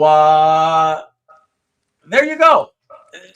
Could have had a sale for at $8,000. So stop asking me your $5,000. Don't. It's not going to start with a 5. That's not going to happen. So, anyways, Double Addiction. Buy a lot. We know you buy a lot of toys, Tom, for sure. Show Ruben all your jumbo machinders. I'm not a jumbo machinder guy, Matt. You know that. Good question by James. Are the toys? Do you have them put away or displayed somewhere?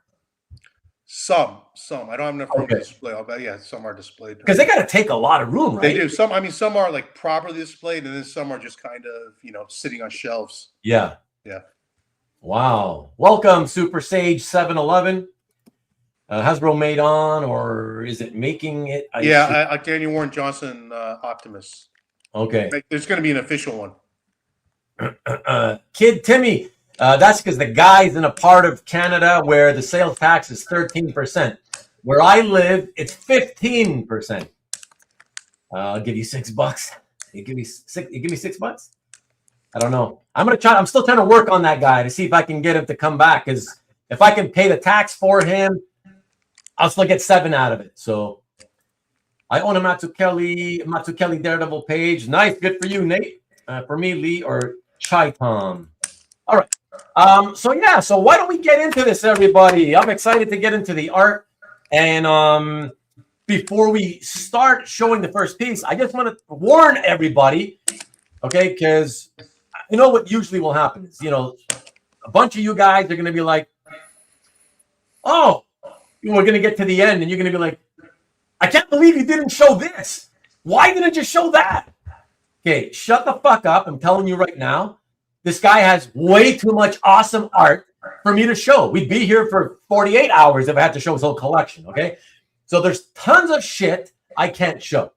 I'm also going to warn you that what I decided to do tonight is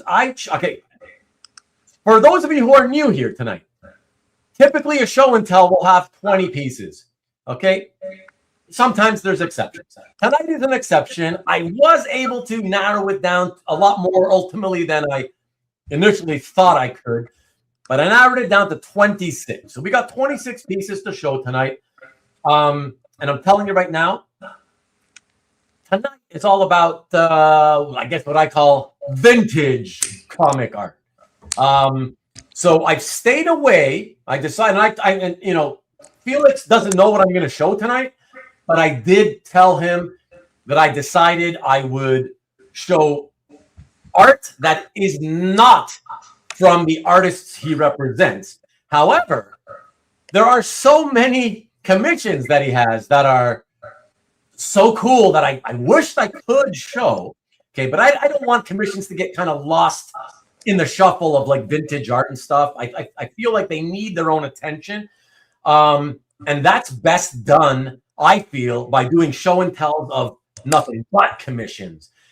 And I can't promise you guys anything, but I have, you know, a vague sort of chat understanding with Felix where he's open to the idea of maybe one day down the road coming back to do another show and tell that focuses on commissions only. So it would be like a two-parter, and I would love to do it.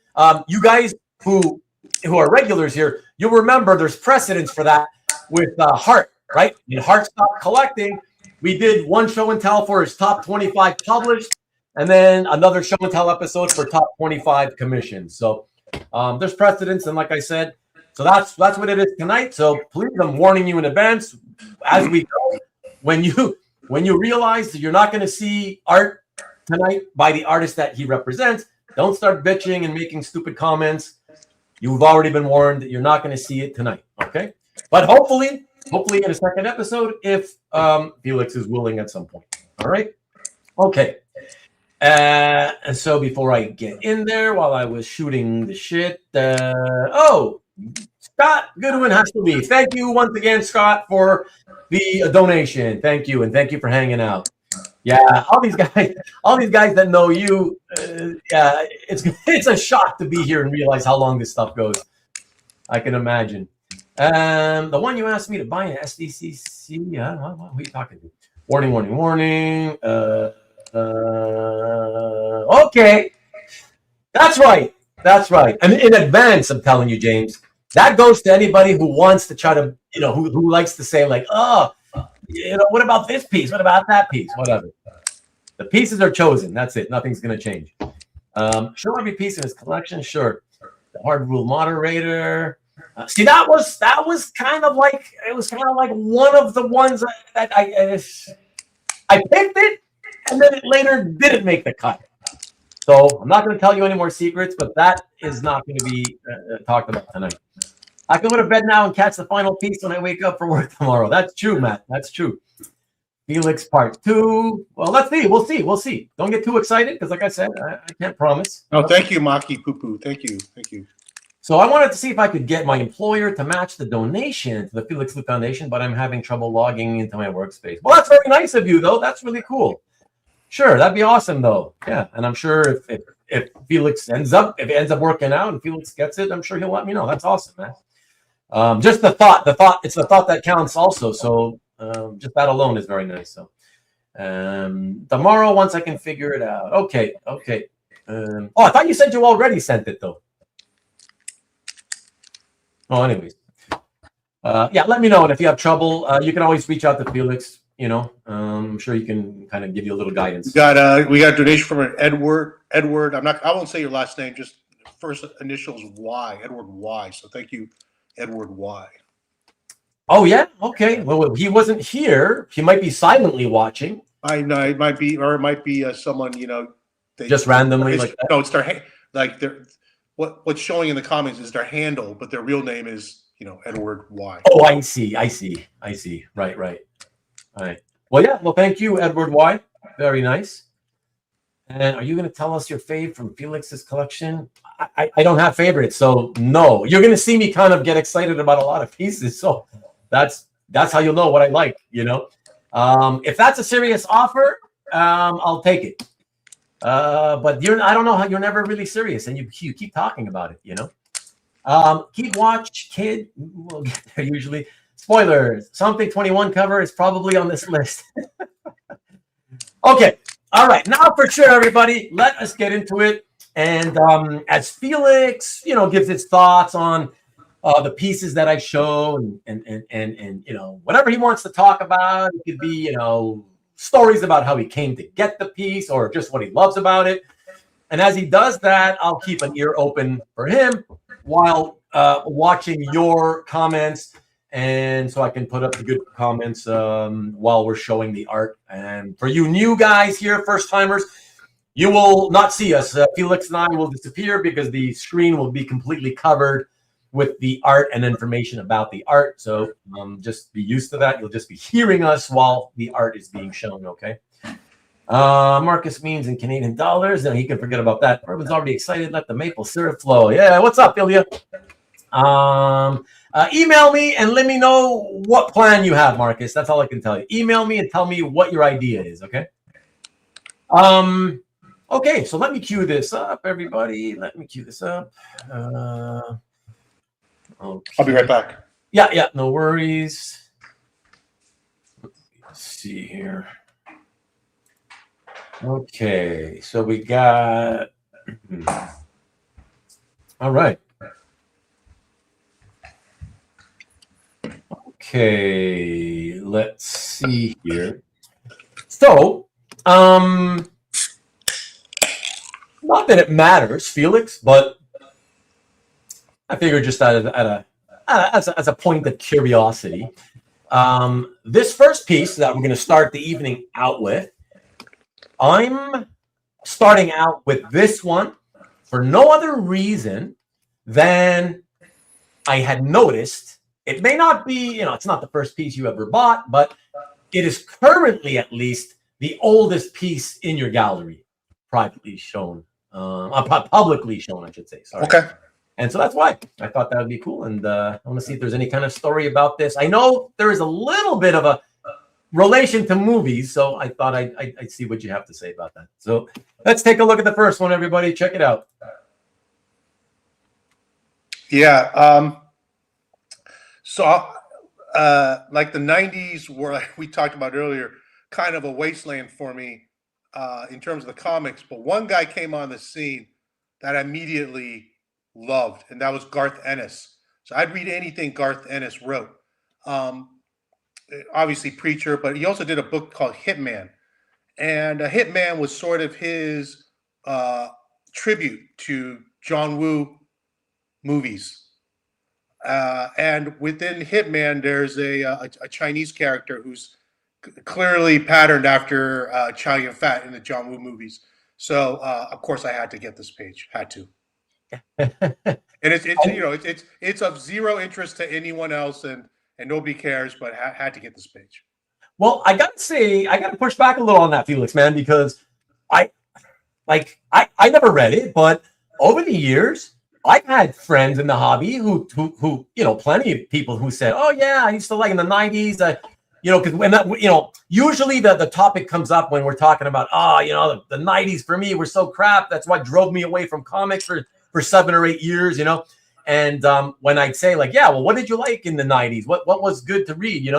Hitman was actually told to me many, many times by different people. So I don't think it's as obscure as you seem to let on that it is. There is one issue of Hitman that is renowned. It's considered one of the best Superman stories. It was an issue of Superman guest starring Hitman. I think it was 34, something like that. They crossed over? Yeah. They and it's you can Google it. Superman Hitman. It's considered one of the best Superman stories. Maybe not to the same level as the Alan Moore ones, but well remembered. Okay, that's interesting. I'm a Superman fan, so Peter Rowe knows ball. Peter Rowe knows ball. He knows what? He knows ball. Oh, he knows ball. Yeah, because by the way, A Better Tomorrow. I just watched it yesterday. Oh, okay, cool. Yeah. It has cinematic feel to it from those movies he's done. Yeah, it's not about John Wick. No. Super hot series when it started. Yeah, Norm. That's what my friends who enjoyed the series. They told me that it was very popular when in its time. And I said, and you liked it? And they're like, it was like really good. And to be honest, I don't recall anybody who ever told me they used to read Hitman say the opposite. I don't have any recollection. It may have happened, but if it did, I don't remember anybody ever saying, oh yeah, I read Hitman. It sucked, or it was not good, So I don't know. How long did it last, Felix? Do you remember how many issues? It had a good run. I mean, that was issue 39, right? And I think it went into the 50s or 60s, something like that. Yeah, 39, yeah. Yeah, so about 5 years-ish or so. Yeah. Okay. Excellent. So let's go to the next piece. The next piece in tonight's show and tell. You guys will see the obvious reason why I chose it, but there's also a reason why I chose to show it second, and it's simply for fun because the first piece I showed was the first or earliest piece showing in Felix's gallery, and so this piece, well, it's not the most recent piece in his gallery, but it was the most recent piece when I was doing the work of selecting it. All right. Now it's the second most recent piece in his gallery. Let's all take a look and hear what you have to say about it, Felix.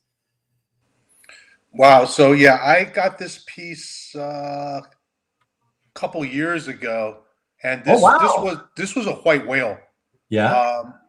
This was a piece that I wanted from the very beginning of my collecting. Because I loved this comic book.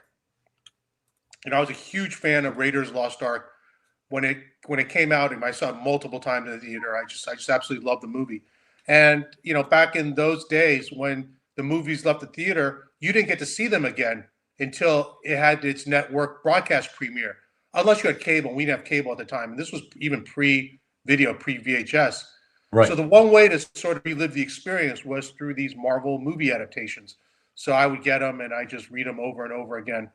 So out of all the Marvel movie adaptations, Star Wars and Raiders are sort of 1A and 1B. Well, I wasn't getting Star Wars because Dave Mandel owned all of them. The Raiders of the Lost Ark was still out there. But even Dave didn't know where it was. And the presumption was, well, it's never been seen. Nobody knows where it is. George Lucas must have it because George does own some of this art. Oh, really? Yeah. Until a couple of years ago when it surfaced after, after over 40 years.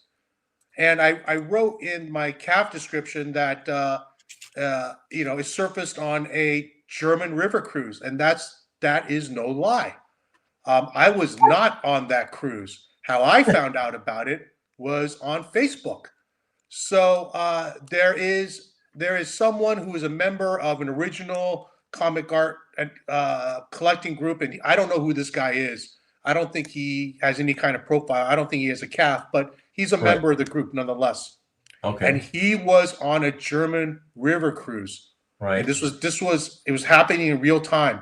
And these cruises, they want you to get to know the other fellow passengers. So every night you sit at a different table with a different passenger, and you get to know each other.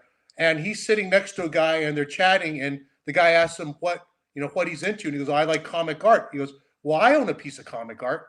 He owns Raiders Lost Ark, this cover, the only piece of comic art he owns. And he says it's been hanging in my house for 40 years. I bought it at a New York show for like $100 back in the early 80s. And I've said, I like Raiders Lost Ark. I had it hung up in my house. I have no idea what it's worth. So this guy posted to the Facebook group, "Hey, what is the Raiders of the Lost Ark cover worth?" Yeah.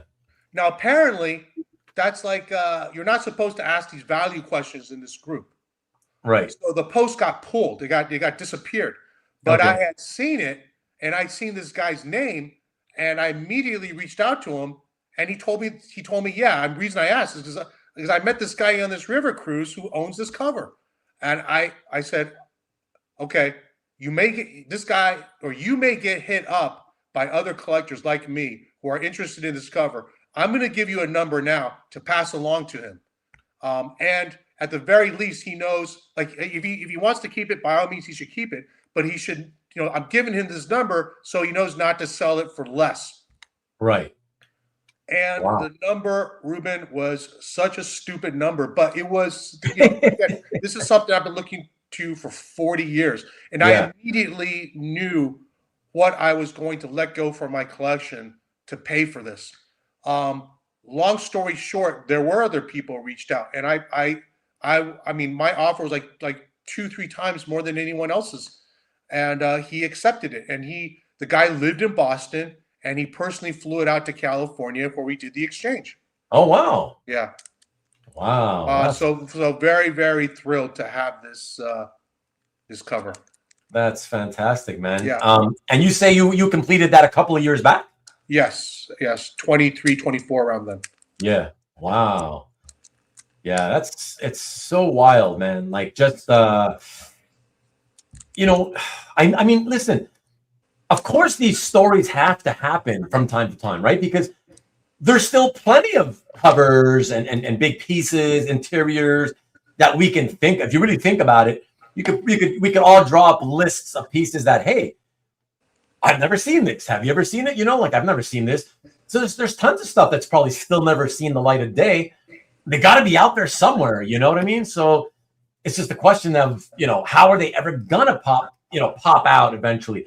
I think I've always suspected that a lot of them are in the collections of people like this guy, who was not a collector, but he happens to own it, bought it back in the day when it was not worth much, bought it more as a memento, let's say, at a convention or wherever, you know, and never excited the person enough for them to, like, oh, I want to collect more of this stuff. They just liked it as a memento. Hey, this is cool. I like the movie, or I like whatever.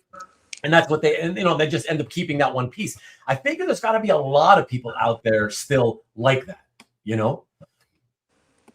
But so there are, you know, that was an important movie adaptation. I liked all the movie adaptations, but Star Wars, another one was Blade Runner. And I had a shot at the Blade Runner 1 cover from Albert, and I just couldn't pay his price. Oh. And it was a lesson learned. I should have just bitten the bullet and paid the price. I've regretted it ever since. And so, like, I knew for this, I would give it my absolute best effort, you know? Yeah.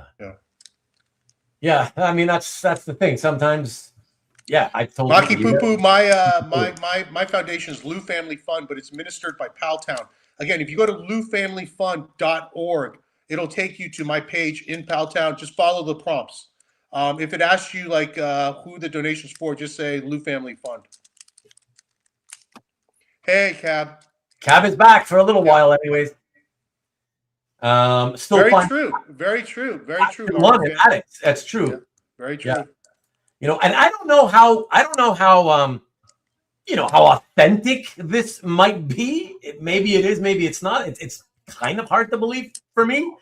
But I don't know if you heard, Felix. I saw a video on YouTube, I don't know, a week or two ago. Apparently, I see it, but again, anything could be faked, right? Especially if it's worth enough money. Somebody apparently it's going to be auctioned, a sealed carton of the cigarettes that had the T 206 Honest Wagner. Oh, yeah. Wow. Yeah. So, wow. So, yeah. That's like... Those things still exist. Yeah. Wow. Okay. Again, I if it's real, again, I have to have my doubts naturally. Like, you know, packs occasionally have surfaced. So that's why I feel like, okay, that's rare enough, a pack, but like an unopened cigarette case of multiple packs, like, it's hard to believe.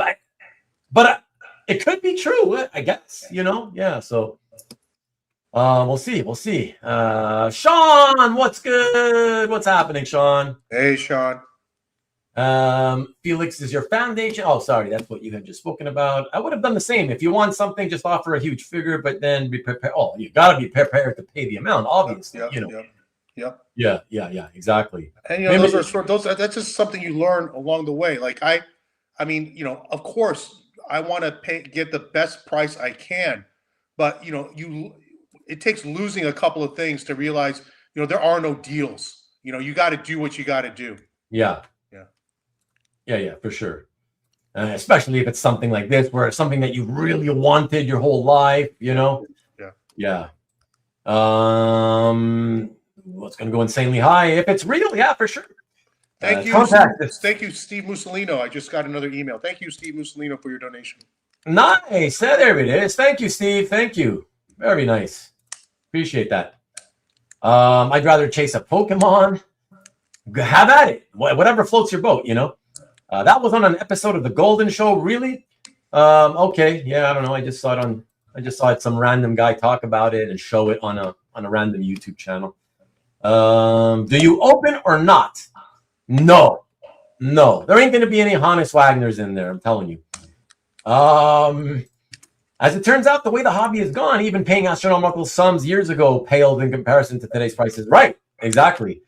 You know, and many of us thought like, many of us who may have bought something, or in some cases multiple pieces. I caution people against that though, right? Like the idea that everything's only going up. So even if I quote unquote overpaying today, the market's going to bail me out at some point. Not necessarily true, and I don't have any expectation, you know, for this piece in particular. Yeah. Well, historical precedence is here. So I would guess that you will be made whole of it. Like if you overpay today, the odds are still on your side. You likely will be able to. You know what? The funny thing is, I don't know if you remember in 2012, the Seamus family started selling their art through Heritage. All that McFarlane art, and then there's the is it 328 ASM 328 Spider-Man punching Hulk, and that went for $657,000, and I was convinced that dude. Okay, God bless you. I mean, I really want the Raiders of the Lost Ark cover. I'm not paying that much more over what, you know, like that was like 4 or 5 times what a McFarlane cover was going for. That guy had to have it. And okay, you have to have it. You're going to pay that much. You know, you're going to be buried with it. You know, you pay that much for the privilege of owning it, but you'll never get your money back out of it. The crazy thing is, I think we are at a point now where I didn't think it was going to happen in his lifetime, if it ever happened at all. You know, 13, 14 years later, I think the market is caught up. Right. Yeah, that's insane. That is absolutely insane. Sorry, feel like some spider, kind of bug or something fell on my head. I don't know. Mike says Golden opened sealed box. See, that's the thing. So there's more than one sealed box. See, that's why it's like, how real can these things be? Looking for a Wagner. Okay, that's kind of weird to me. Turned out badly for Golden. You can throw the MRI thing and find out all the cards. No, you can't. That's what they were saying in the video I saw. An MRI is not going to be able to, like, if you have. Yeah, it's not like Superman's X-ray vision. Right. It's not right. The MRI will just tell you, like, okay, there's slabs of cardboard in there. But exactly. What's on the cardboard? Exactly. Thank you, Felix. There you go. Yeah, it's crazy. I couldn't believe when the guy in the video I was watching kept saying, so, I mean, you know, did you put it in the MRI and maybe you find out? And it's like, and I thought he was joking at first, and I realized he wasn't. And I thought, okay, maybe by the end he'll realize, oh yeah, wait a second. No, he thought all the way through that, maybe that's an option. MRI it. And it's like, do you know what an MRI is? You're not going to see, like you said, I was thinking the same thing. It's not Superman's X-ray vision, you know? That's so funny. As long as you hold it for 5 years. There you go, Robert. Learning. Robert's performance does not guarantee future results. Indeed, Mike. Definitely. Only by pages I know Marcus Way will eventually want to buy from me. And prior results not indicative of future returns. That is true. And mini flies. It was only one pack of cigarettes. I get it. I get you. Okay, it's not a sealed case then. Okay. Got you. All right, let us go to the next piece. And congrats, by the way, Felix, on finally, after all the decades of waiting, you finally got that piece. And what a serendipitous way that it happened, right? So very cool. Okay, so a couple of pieces ago, everybody, we saw art from Hitman. So I thought, after seeing Raiders of the Lost Ark, we would show you more Hitman. Here's another Hitman. Check it out. Oh yeah, this is. I love this. Thank you. This is a Hitman. This is Torpedo, Luca Torelli, Torpedo, comic book from Spain, but first published in the U.S. Creepy. The first two stories were drawn by Alex Toth, and then he walked off because he didn't like the tone of it and the subject matter. And Jordi Bernet, and by the way, I had pronounced it Bernet for a long time, but it's correct pronunciation is Bernet. Took over as the artist and was just an absolute great fit. To me, this is the definitive image of Torpedo. How I got this. Okay, so Jordi Bernet was a guest of the aforementioned Steve Morger in 2006 at Steve's show. I think it was called Big Wild? It might have been called Super. Yeah.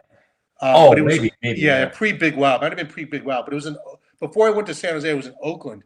And Steve always loved getting guests that you wouldn't normally get at an American show. And he favored European artists. And he got Bernet. And this was Burnet's first, I believe this was Burnet's first ever show in the US. And he brought this piece to the show. I would have loved to have bought it there, but it sold to someone else. But a few years later, I was able to get it from that guy. Oh, cool. Yeah. Cool. I got to ask you though, man. So as you can see, the art matches perfectly with volume 2 of Torpedo here from 2007, published by Glenat. Yeah. Do you know if this piece, the one that you hold in your collection, was drawn in 2007? It was drawn before. Like when before? It's a good question. I don't know how long before, but it was drawn before. And this is not the first. Like, this is a definitive image, but Burnet's actually drawn this image twice. Okay. Okay. So this is the reason. This is the reason I'm asking you, Felix. Okay, let me show you something else. All right. Yeah. Here, let me check it out. Okay. So this is definitely the 2007 version. Yeah. But in 1990, I found. This. Yep. So you can see it's more or less the same image, but it's not the same art. He redrew it, and I actually asked him about this. You can, and in the giveaway, for example, the smoke is completely different. Yeah, the smoke. Yeah, the smoke but is the biggest. You look at the left leg, right? Yeah. The way the pant leg is draped makes no sense to where his leg is. It's folded in too far. So that's just a little thing. I think that must have driven him crazy. Yeah, I mean, I was kind of like comparing. I'm like, oh yeah, I noticed little differences on the couch and on the newspaper. I was like, oh, he probably just redrew his own drawing. Yeah. Yeah. And that's why I on this slide I put 2007 because this is this 2007 volume 2. It's the only, I spent like 45 minutes trying to research this. Yeah. And it's the only time this image, it's like volume 2 here with Glenat. It's the only one that absolutely matches up to your version of the art. This was definitely drawn before 2007 because, when this was sold in 2006. So it may have been drawn even before that. But there has been, licensed Torpedo stuff from Spain. I have some of it, including a print, a coffee mug, etc. that uses the piece I have, not the earlier one. Okay. Yeah. Well, it's fantastic either way. And Steve Mussolino says that he said earlier. He said earlier that his favorite piece in your collection is the Alex Toth Torpedo page. Yeah. And since I just mentioned that, I will tell you, Steve, I wanted to show that I had to make a choice. It's either going to be this piece or that piece. I initially chose the panel page, but as I always want to do, I don't always just look at and think of myself. I'm usually thinking the audience first, and knowing how a big portion of the audience, not just my audience, but collectors in general, they like covers and splashes and single images more than panel pages. That's why I chose to show this piece, whatever. But they're both really super cool. And in the case of the Alex panel page, super rare, right? Yeah, very rare. Yeah. Only eight pages of Something piece like for the that, stories, yeah. right? So Yeah. probably 16 pages total. Yeah. So very awesome. So there you go. Okay. All right. So next piece on the docket. Everybody check this out. One of my all-time favorites, baby, and one of Felix's all-time favorites, Nexus by Steve Rude. And before I let Felix say anything, I just want to say it was crazy difficult to choose what I was going to show from Steve Rude. I would love to show it all. I can't. So I was just like, whatever. It's the first. This is the first one I landed on. So I was like, okay, I'll just choose this one. It's beautiful, anyways. But you guys should all go use the links down below. Okay, I've got all of Felix's links down below. Thank you, Brian Phillips, for your donation. Thank you very much. Oh, thank you, Brian.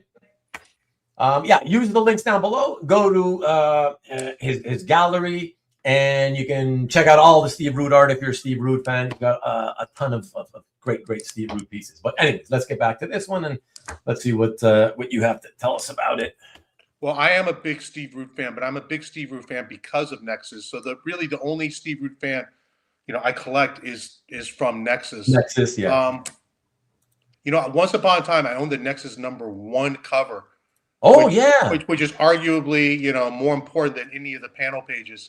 But I love these pages. I'm not, cover or bust.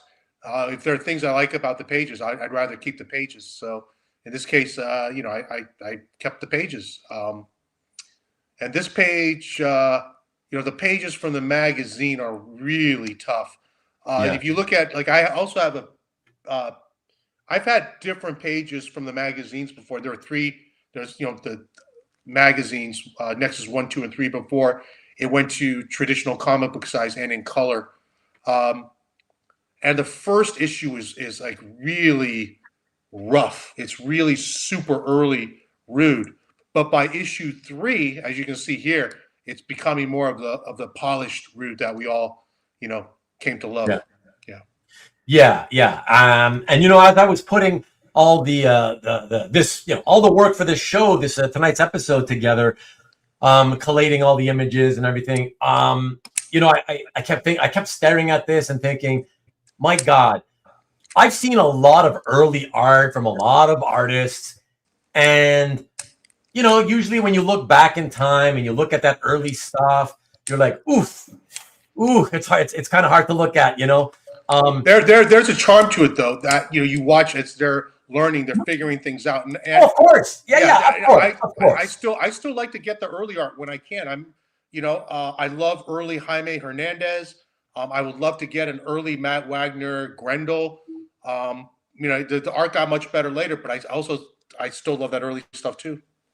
Yeah. But what I wanted to say though is that in this case, with Steve Rude's case, when I look at this is like 3 issues into his career. This is way ahead, levels ahead of pretty much all the other artists, at that same point of, 3 issues into their career. Yeah. I mean, he got really good, really fast. Right. And then you didn't go into the color comics, and it took another step. Yeah, exactly. And by the way, Kid Timmy's asking, I think in the first 2 inset panels, another one, panel 2, 3, is that special? I don't have the page in front of me, but I'm sure that's Zipatone. Yeah. Okay. Very cool. Yeah, beautiful stuff. Those blacks are delicious, aren't they, Steve? Yeah, very polished product, Marcus. Absolutely. Very, very cool. All right. From Steve Rude, one independent title. We're going to go right into another independent title. One that I haven't ever read, but I've always really admired the artwork. And so I really wanted to show a page from this series, and I really love this page. And yeah, so tell us whatever you want to tell us about this page, Felix, but also feel free to tell me what you feel about the stories as well, right? All right. Check it out, everybody. This is a page from The Goon by Eric Powell. Yeah, this is when he's sort of reaching his peak, his height of his powers on the Zenith. Yeah. If those in the audience haven't read The Goon, get the first few trades. Just amazing stuff. And this is issue 13. So he had done 3 issues with Avatar. Then he published another 3 issues on his own, Albatross, and then he went to Dark Horse. I think Dark Horse is when he really, really hit his stride. If you look at the first 10 issues or so, he varies his style and his technique with just about every issue to fit the story. Oh, yeah. The guy is just an incredible all-around talent. Yeah. Can you tell me anything about the story? In terms of I don't mean what it's about, but like what you think of it, or what would you recommend it, or? Okay, so you guys know I love Hong Kong movies, and if you've never seen a Hong Kong movie, it can be a little jarring in terms of the tonal shifts. One moment it's kind of slapsticky, another moment it's tragic. I don't know that Powell is a fan of Hong Kong movies, but he does that so well. You're laughing one moment, and then there's like the next. By the end of the story, there's real pathos. Okay. Yeah, he's and this was when he was sort of the darling. People have sort of taken it for granted, in all these years. But back in those days, this guy was winning like Eisners every single year with this book. Right.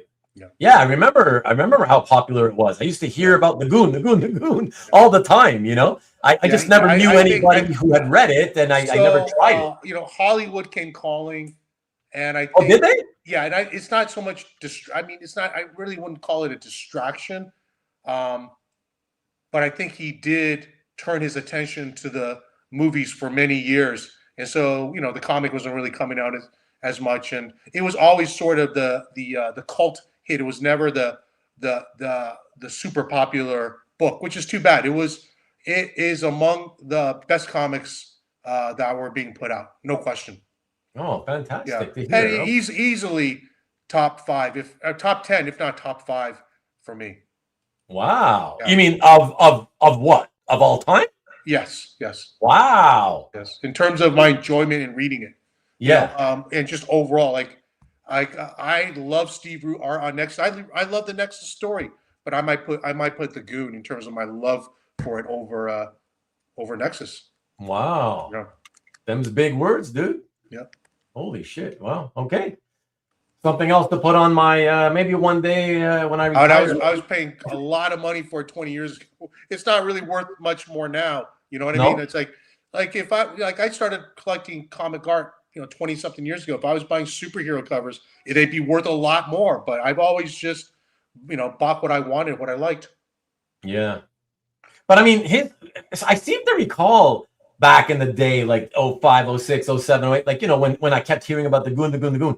I seem to recall thinking, I checked it out online once. And I was like, oh, wow, it's not cheap, the art. Or am I mistaken? It was not cheap. Not cheap. Okay. Yeah. It had its time when it was popular and people really wanted it. Yeah. That makes sense, I guess, right? Because I think some people were thinking too that it might be another Hellboy. Because it was there were you can draw certain parallels between Powell and Mignola and Goon and Hellboy. Yeah. Marcus, I remember the Gooch. Different strokes, baby. Villains always wearing their belts too high. I wouldn't want to mess though. Mm-hmm. Oh, and one off-topic comment here. I don't know if you noticed. I'm just kind of noticing now. Makipupu, Felix Rubén, I made the donation via my employer. I see it. Thank you very much. I'm actually going to forward this to the person who administers the fund now. But thank you. And he says the employer, Alliance Bernstein, will match it, so you get double. Wow, that's exciting. Very exciting. Thank you for doing that, Maki. Thank you so much. I appreciate it.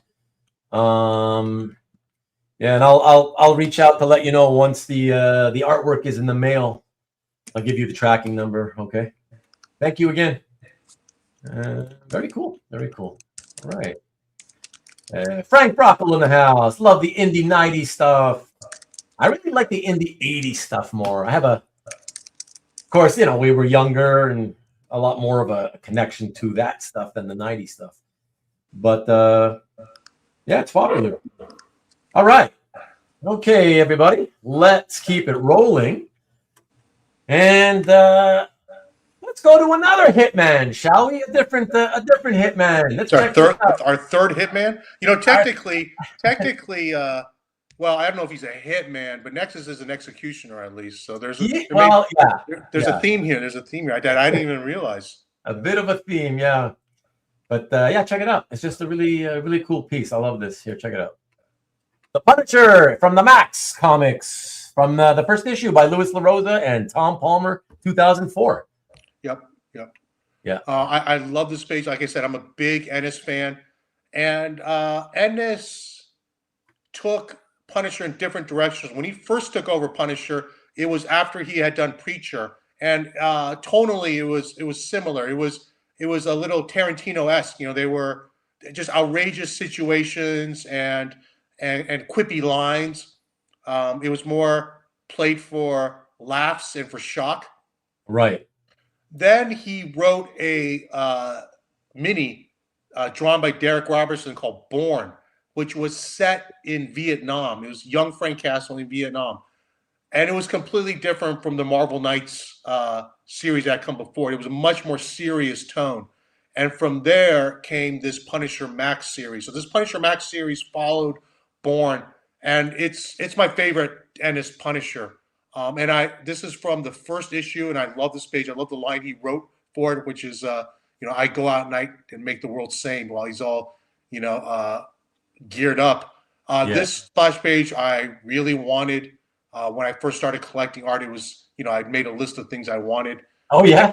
It wasn't just, my list wasn't just stuff I read as a kid. It was stuff I was enjoying in the present. Well, there was one collector who was a huge Ennis Punisher fan, and he had all the art. And this was the best page in his collection. He was not giving it up, and I respected that.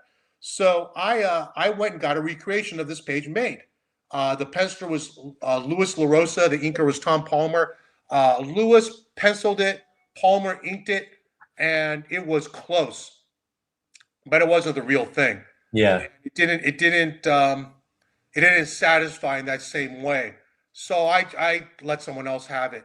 But within a few years, this guy who had this giant Punisher collection, he was getting out of the hobby, and he made this piece available. I pretty much said, name your price. He did, and it was done. Yeah, and so you actually ended up getting rid of the recreation even before you landed this one? Yes. Oh, wow. Yeah. Wow. Well, that's pretty cool, man. That's pretty cool, because I thought you were going to say the opposite, right? That, as soon as I tracked down the original, I no longer needed the other one, so I dumped that one. But getting rid of it, you already kind of fell out of sort of love with it. Yeah. With these exact recreations, just right. Not the same thing. I know. Yeah, I know. I've been there and done that myself, so it's like, it's just it, right? Like deep down, as good as it may look, the fact that it just makes it hard to really, it's not the same thing. It's a facsimile. It's not the real thing. Right. Yeah. Exactly. All right. So, So from Punisher, we're going to go over to not an indie book, but I always actually think of this stuff from this publisher as indie because it wasn't superhero stuff. Very popular. First issue page, so really cool. Check this out, everyone. So you see, there's a lot of Garth Ennis stuff in my collection, and this is from the first issue of Preacher, and I read Preacher from issue 1. I mean, it grabbed me immediately. Yeah. This is cool, man. FYI, I've only read the first 2 trades. I never went beyond the first 2 trades, but hopefully someday. I got this page out of Albert. Oh, really? Yeah, and it wasn't for sale. We did a trade, and the trade didn't hurt too bad, as I recall. It was like a kind of a win-win. Okay. Yeah. How long ago was that? Mid 2000s. Oh wow. Okay, so it's already a long time. Yeah. Yeah. That's why I noticed you never scanned it. You just used like a photograph of it. That's right. That's right. I haven't gotten around to scanning it. Back then, before I had a scanner, I just take a digital photo. Yeah. Look at that, Mike. The biggest preacher collector of them all. Yeah. I don't know, Mike. How well known is that fact? Is that a really well known fact? I feel like it should be, but I don't know. It's funny, like. Whenever we talk, it absolutely was to sort of my generation of collectors. I don't know if anybody who's gotten to hobby in the last 10 years realizes, right? Because he's not advertising it, right? So that I mean, there are very, very few collectors who ever went in as deep as NSN Art did on Preacher. Yeah, exactly. Yeah, but really, really cool. Wow. Yeah, listen, Felix. Whether it was a good deal or whether Albert got the best of it, the point is, in this case, because you got it so long ago, right now it looks like an awesome deal for you. So, well, I'll tell you the thing about Albert is, look, I like trading. I don't like spending the money, but sometimes you're better off just spending the money, not trading, right? And whatever you would have traded him is selling. You have to take that extra step, but you'll come out ahead. In this case, I just remember, I don't think I would have done any better selling the stuff myself. I think, this is something that worked. Whatever. I don't even remember when I traded him, but it was something he wanted, and it just worked out for both of us. Yeah. Well, that's good. Those are the best kind of trades, right? When somebody wants something they have something you like. There's a good chance of making a trade, and okay, there you go. So really cool. So for the next piece, everybody, you're going to see something that looks very similar. Okay, take another look here. Focus on that bottom panel. All right, take another look. Focus on that bottom panel. All right, remember that. Take a look at this next one. I love this next one. Check it out. Look at everybody. Come on. Buddy Bradley, peeps. Who doesn't know Buddy Bradley? My friend Bob Kottman got me into this, and I love this shit. It's so funny. He and Dan Clowes and Garth Ennis really saved the '90s for me.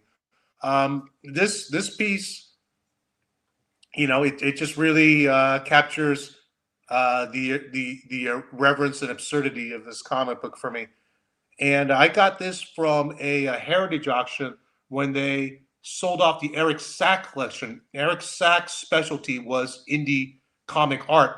And if you look through that catalog, nobody had better eye and accumulated better stuff than this guy, Eric Sack. So to me, kind of an honor to get a piece from that collection.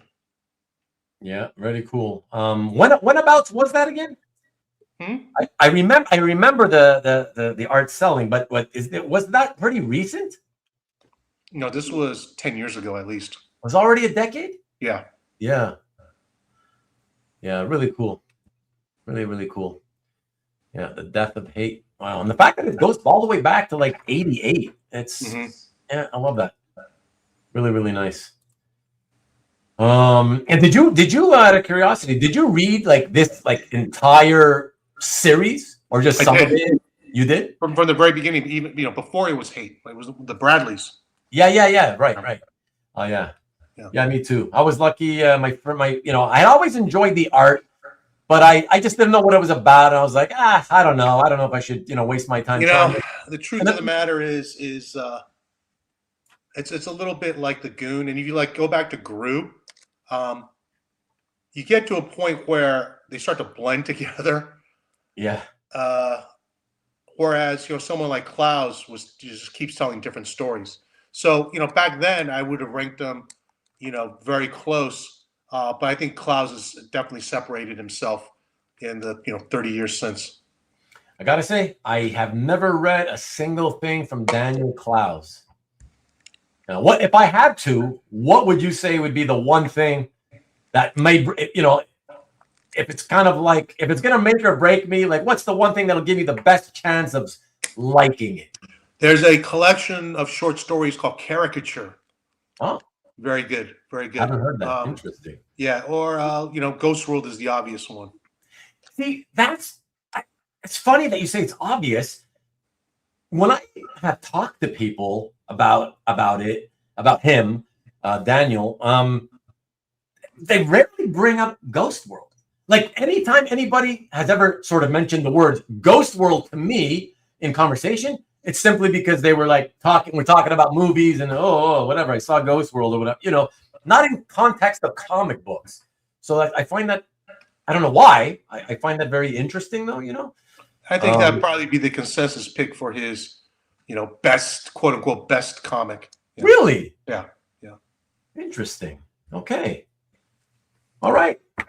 Well, thank you. And Ray gun. What are you talking about? The ray cancer? Death ray. Yeah, there's also highly regarded. Marcus, that's true, but a win-win trade in real time with Albert is an accomplishment, given how hard a bargain he drives. That is true. Okay, sticking with indie, because this is such a cool kind of key page, and from a great indie period, for me anyways, we are going to check out this one. Mage, the Hero Discovered, from issue number 3 by Matt Wagner. First appearance of the baseball bat, supposedly. Yeah. Loved Mage. Once upon a time, I owned the #1 cover. You did? But wow. Yeah, I let that go. I've had other pages, and there are really nice pages later in the run that are inked by Sam Keith. But this early stuff just hits that that nostalgic sweet spot. Yeah. Yeah, it's funny.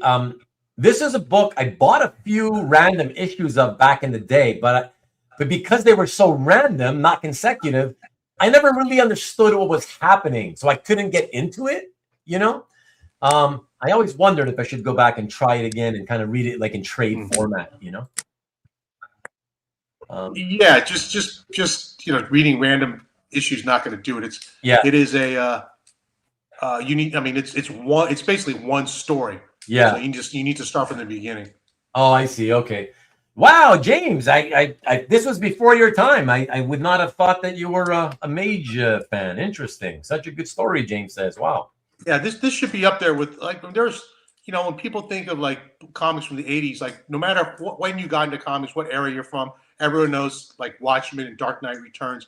But there were so many great comics from the 80s that should still be read. The problem was that there was no like situational trade program. These things weren't collected. You had to buy the individual comics. I think it made it harder for people to discover. Right. I think that's pretty well said, man, because again, like I've said this before in other episodes, especially in the 80s, I mean, collected editions like in trade paperback format, it was so rare. It happened so rarely. But also it's because in that time, certainly, nobody wanted it, right? In those days, people looked at anything that was collected. Oh, those are reprints. Why would you buy the reprint? You got to get the original, right? The direct market was still burgeoning, growing quickly throughout the 80s. So it was all about reading and collecting your individual issues, bagging and boarding, boxing, So it was like, why would I want to buy a trade paperback? It's just a reprint, And then finally people started kind of realizing in the 90s, like, yeah, it's kind of cool. I could read it. I don't have to whip out the issues out of my boxes, unbag them and blah, blah, blah, and just read it, put it on your bookshelf. And then it kind of like, yeah, it became more about reading. So, but so even to this day, because Wagner owns the rights. So have they not, I got to admit, I have not seen or No, there have been various collections. They've been collected, but it hasn't been continuous, you know. And I think these collections are just selling to the old fans like us who remember it. It's hard to market to new fans. Oh, I see. And I think if it had been continuously reprinted, it would have become a perennial, and people would have discovered it, as opposed to just keep selling it to different formats to the same old people. Right, but those times that they collected that you mentioned, were they ever completed or just incomplete? Oh, they were completed. Okay, both. Okay, both. Okay, okay. All right. Well, again, like everything else that's piled up around here, maybe someday. Okay, let's get to the next one. What do we got? Let me see. So everybody, we've already seen some of this tonight. Only a few slides ago, but I always liked these. This is a cover, and I always like the cover, so I thought I want to show it. And it's also for NSN, because whenever a collector is willing to do a show and tell with me, and if they have Preacher just for NSN, I usually pick a Preacher piece. So here we go. Check it out, everybody. The cover. This is relatively recent. I think I got this at toward the end of 2024, so less than 2 years ago.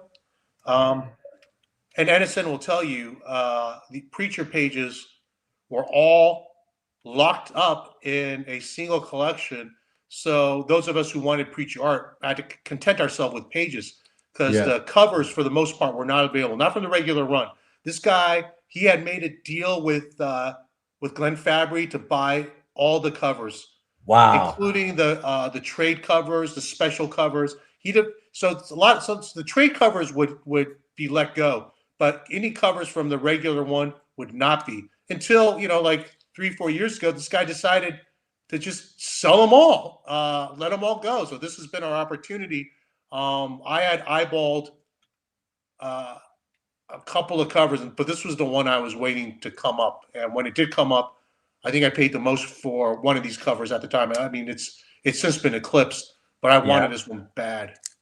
Yeah, that's awesome. I really didn't need it to feel like my Preacher collection was complete, but I'd wanted one for so long.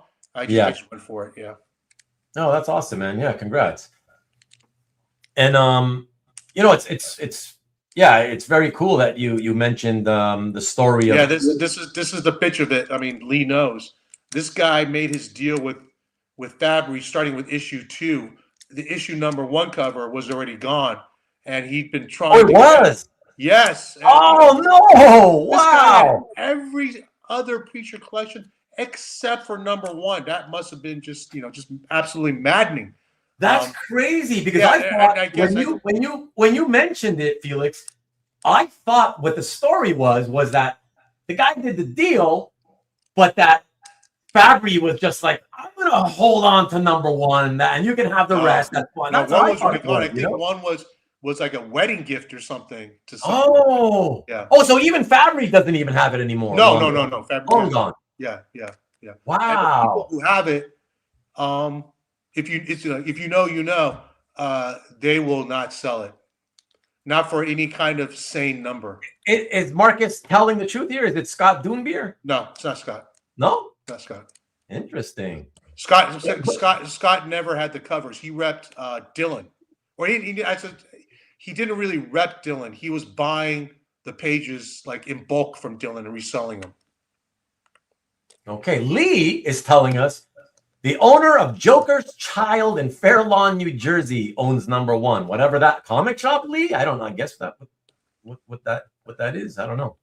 I was going to say to you, Felix, do you know where it is, where it resides? Yeah.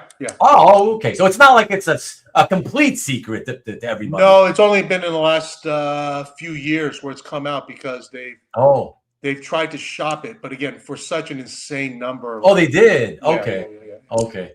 You mean in the sense of like trying to hit up the bigger players in the market, that kind of thing, as privately, like that way? Okay. Yeah. Without number one, the collection was just meh. Yeah, exactly. Well, you know how OCD and completist, collectors are. Yeah. I mean, I bet you he must have for years been thinking, okay, I'll do this because if that's the only one I'm missing, I'll get it. I'll eventually get it, right? He had to have believed in his heart he absolutely would eventually get it. Wow, wow, to go to that trouble and expense to buy all those how many covers were there? 66 or something? 66, yeah. And so he bought them 65. 65, but also like all those and the specials and the trade paperback covers. Wow. Like and to still fail at getting that last one. Wow. Yeah. I would have to guess that the decision to sell these off was probably because he probably eventually thought, you know what, it's never happening. Fuck this. It's incomplete. And so whatever, let everybody else have them all, It was a gift from Len to his wife. Who's Len? What do you mean? He's talking about the comic shop. Oh, I see. Okay, yes, a comic shop. Okay. I used to be a regular customer. Oh, that's before you moved out to the West Coast. Got you. Always bugging them about getting the cover. Oh, okay. Like Pokemon, got to catch them all. That does kind of suck, though. Yeah, but again, you're not guaranteed anything, right, Tom? In this, like, it's like I tell everybody who tries to complete the issues, right, from scratch. I always advise against it. It's so frustrating. I know people who have bought issues that were already almost complete, missing, say, anywhere from 2 to 4 pages, and 20 years later, they still haven't completed it. Can you imagine how frustrating that has to be? Yeah. So to me, if it's frustrating, that's that's the thing, right? You have to remind yourself if it's not fun. If it's frustrating, that's on you, right? Yeah. I mean, some people like kind of feel you can sense it, like they feel entitled to whatever art to complete what they're trying to complete. Why? I mean, people have hit me up like, oh, I've got this. You have this one page that keep me from having a sequence. Well, okay. If and when I decide to sell it, I'll reach out, but I'm not going to sell it in this moment because you have this bug up your ass. Like you got to complete it. Look, I have sold art to people who have given me the story, and I've been, soft-hearted about it. No, not anymore. Yeah, no, I get it. I have been approached by people at times over the years where they asked me if I could sell them because they said, oh, because I'm trying to complete the issue. I got to tell you, Felix, man, the way I got to be careful. It's not that they were being mean or rude, but the way this is not everyone, but you do get, like, again, the sense of entitlement. Not only are they entitled to that art because they're trying to complete it, but they're entitled to it at a price they want to pay. Right. Which is even worse. Yeah, absolutely. Exactly. That's exactly what I was going to say, is that ultimately, the came off as self-entitled, and I'm like, just because you have most of the pages and I only have one and you want it. Have you ever see, I know you hate Harrison Ford, but have you seen the movie The Fugitive? I keep telling these guys, I don't remember if I saw that one. Because was that an early 90s one? 94, 93, 94. So 93. I may have seen it and I don't remember. There's a moment in it where Harrison Ford, he plays the fugitive, and Tommy Lee Jones is the U.S. Marshal trying to capture him. Oh, right. And, Harrison Ford protests, I'm innocent. And Tommy Lee Jones just says, I don't care. And I have the same attitude now. Like, people tell me, oh, I love this art. I got, I don't want to hear the story. I don't care. Yeah. If you give me a number I can't refuse, that matters more to me than your story.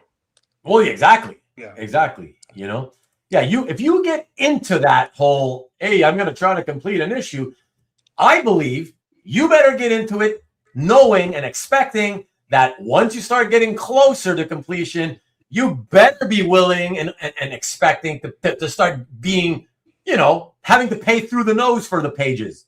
Mm-hmm. Like, if the people who have the missing pages really, that they're not. I mean, you just put yourself in the other guy's shoe, right? Right. Like I'm sure there's art in everyone's collection here that you don't want to sell. Okay, that you truly love, you don't want to sell. Someone comes knocking on your door, sends you an email, whatever. Oh, I need this for whatever reason. How likely are you to sell? So then, why would you expect that from someone else? Right. Yeah. No, exactly. But it's like we were saying, right? A lot of the people in this hobby have a sense of self-entitlement, So, except for a bit from I mean, look, you heard. I love that Raiders of the Lost Ark cover. If the owner wanted to keep it, then keep it. Yeah. If someone else outbids me, oh well. Yeah. Yeah. That's it. I want to sell everything I own. We know MLB. All right.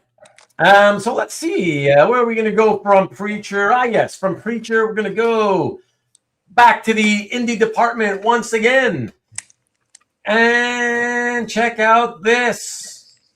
8-ball, number 18, inside front cover by Daniel Clowes. Yeah, so you never read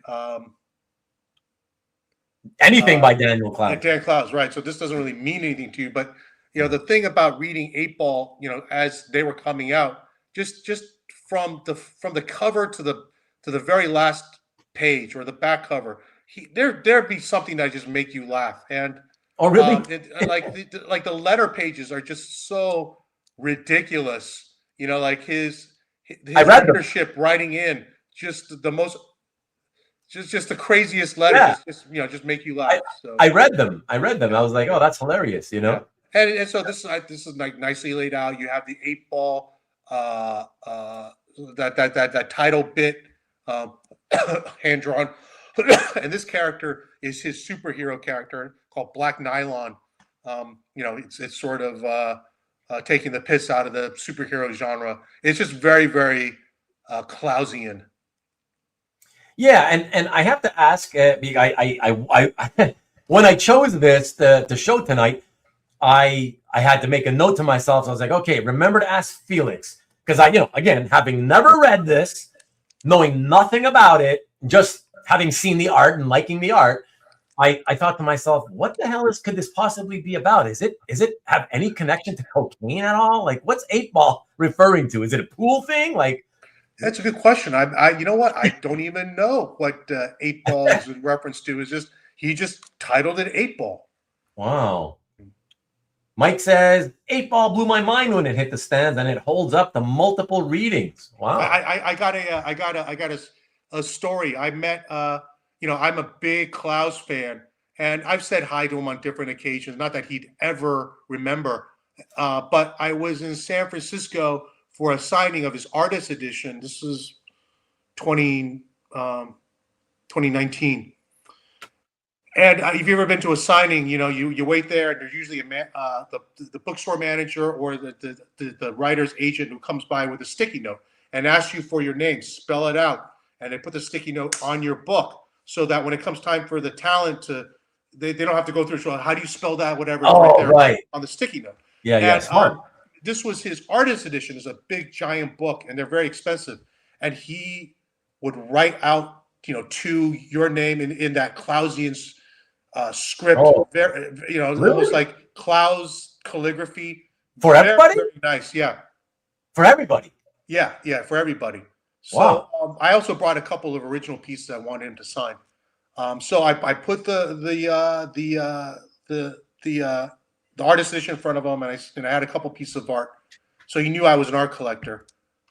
And he saw the sticky note, and he saw the art. And I think he put 2 and 2 together. He goes, "Your name is Felix?" I said, "Yeah." He goes, "Do you do a podcast on original art?" I said, "As a matter of fact, I do." And he just looks at me. He goes, "I've listened to it." And he went back to write. That was it. That was it. That was it. That was it. I listened to it. That was it. Yeah. Sign. Yeah.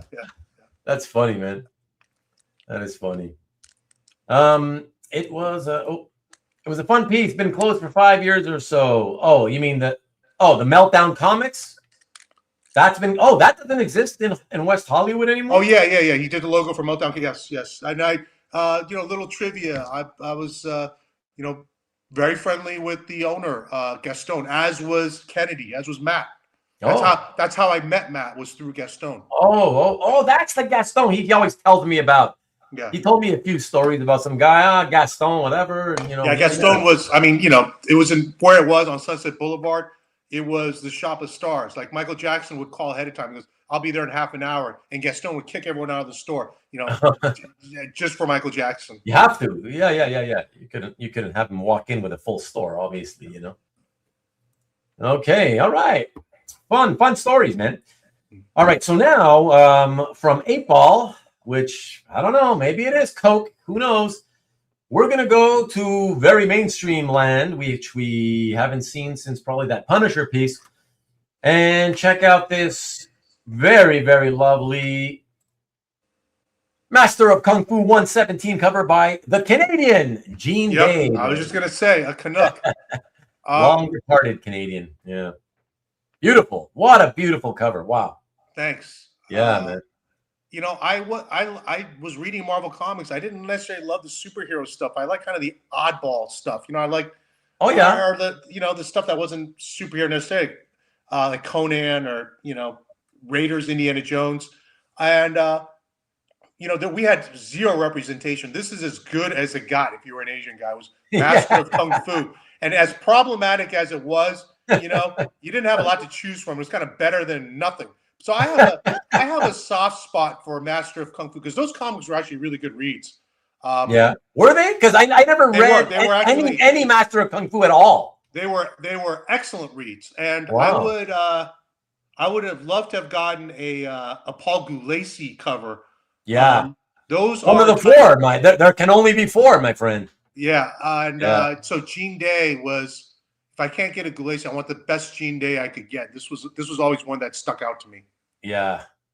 Oh yeah. I mean, look, I haven't, I don't remember the last time I went through the back issue bins to kind of look at their covers, but certainly this has to be, without even looking at the other day covers, this has to be up there, if not the best. It's got to be certainly one of the best, just by what you can see here. I mean, come on. So they haven't been able to reprint this because of the Sax Romer. The Sax Romer, exactly. Yeah, you're a pulp guy, so So I think the Sax Romer estate, there's issues, which is too bad because again, really, really good read.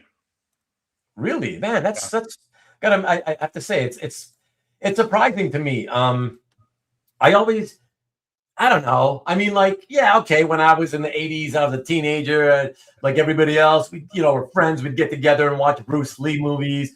And then after that, some Hong Kong cinema, like the stuff that you're super into. Mm-hmm. But I never, I don't know what it was, even though I enjoyed the Bruce Lee stuff and some of that Hong Kong stuff. I would look at the Master of Kung Fu comics and I admire the artwork, but I'd be like, oh God, I don't think I could ever read this. This looks so like boring. I don't know. But now that was issue 117. It lasted a while, I know. But in fairness to me, it lasted a long time because of when it started, when the whole kung fu karate craze was really out there, and, right? The first appearance is Jim Starlin, and he didn't know what he's doing. I think Doug Moench had a better handle on the story, and Paul Gulacy was clearly a fan of that stuff because he was basically copying the frames from those movies. Yeah. And by the way, I have it on good authority that it's Doug Moench.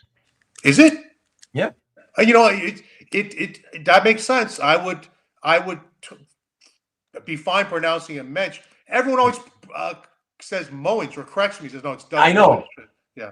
I know. We all basically said it that way, but I don't know who was it that I asked. It was God. It might have been even Doug. I know it was a Facebook. This is that up there with Jordi Bernet, and also Travis Charest, which I still hear. Travis Charest. Yeah. Charest.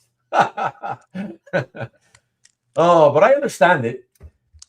Zach did some nice covers. I like the Zach covers, but Gene Day was kind of my guy. Yeah. I still prefer the Gulacy and the Gene Day stuff. And I love Zach. Yeah. But with the Master of Kung Fu stuff, I like those two guys and then Zach. Yeah. No Neon. Hey, where is Neon Dragon? We haven't seen him in a long time. Kung Fu Theater on Sundays as a kid. Okay, not here. He reads Superboy and MOKF is boring. CJ, we all have our tastes. You haven't read. See, hey, Superboy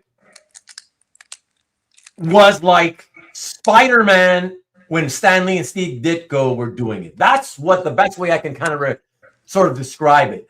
Superboy was always joking around, calling the villains names as he's punching them, beating up on them, just like Peter Parker used to do, when he was fighting all the villains.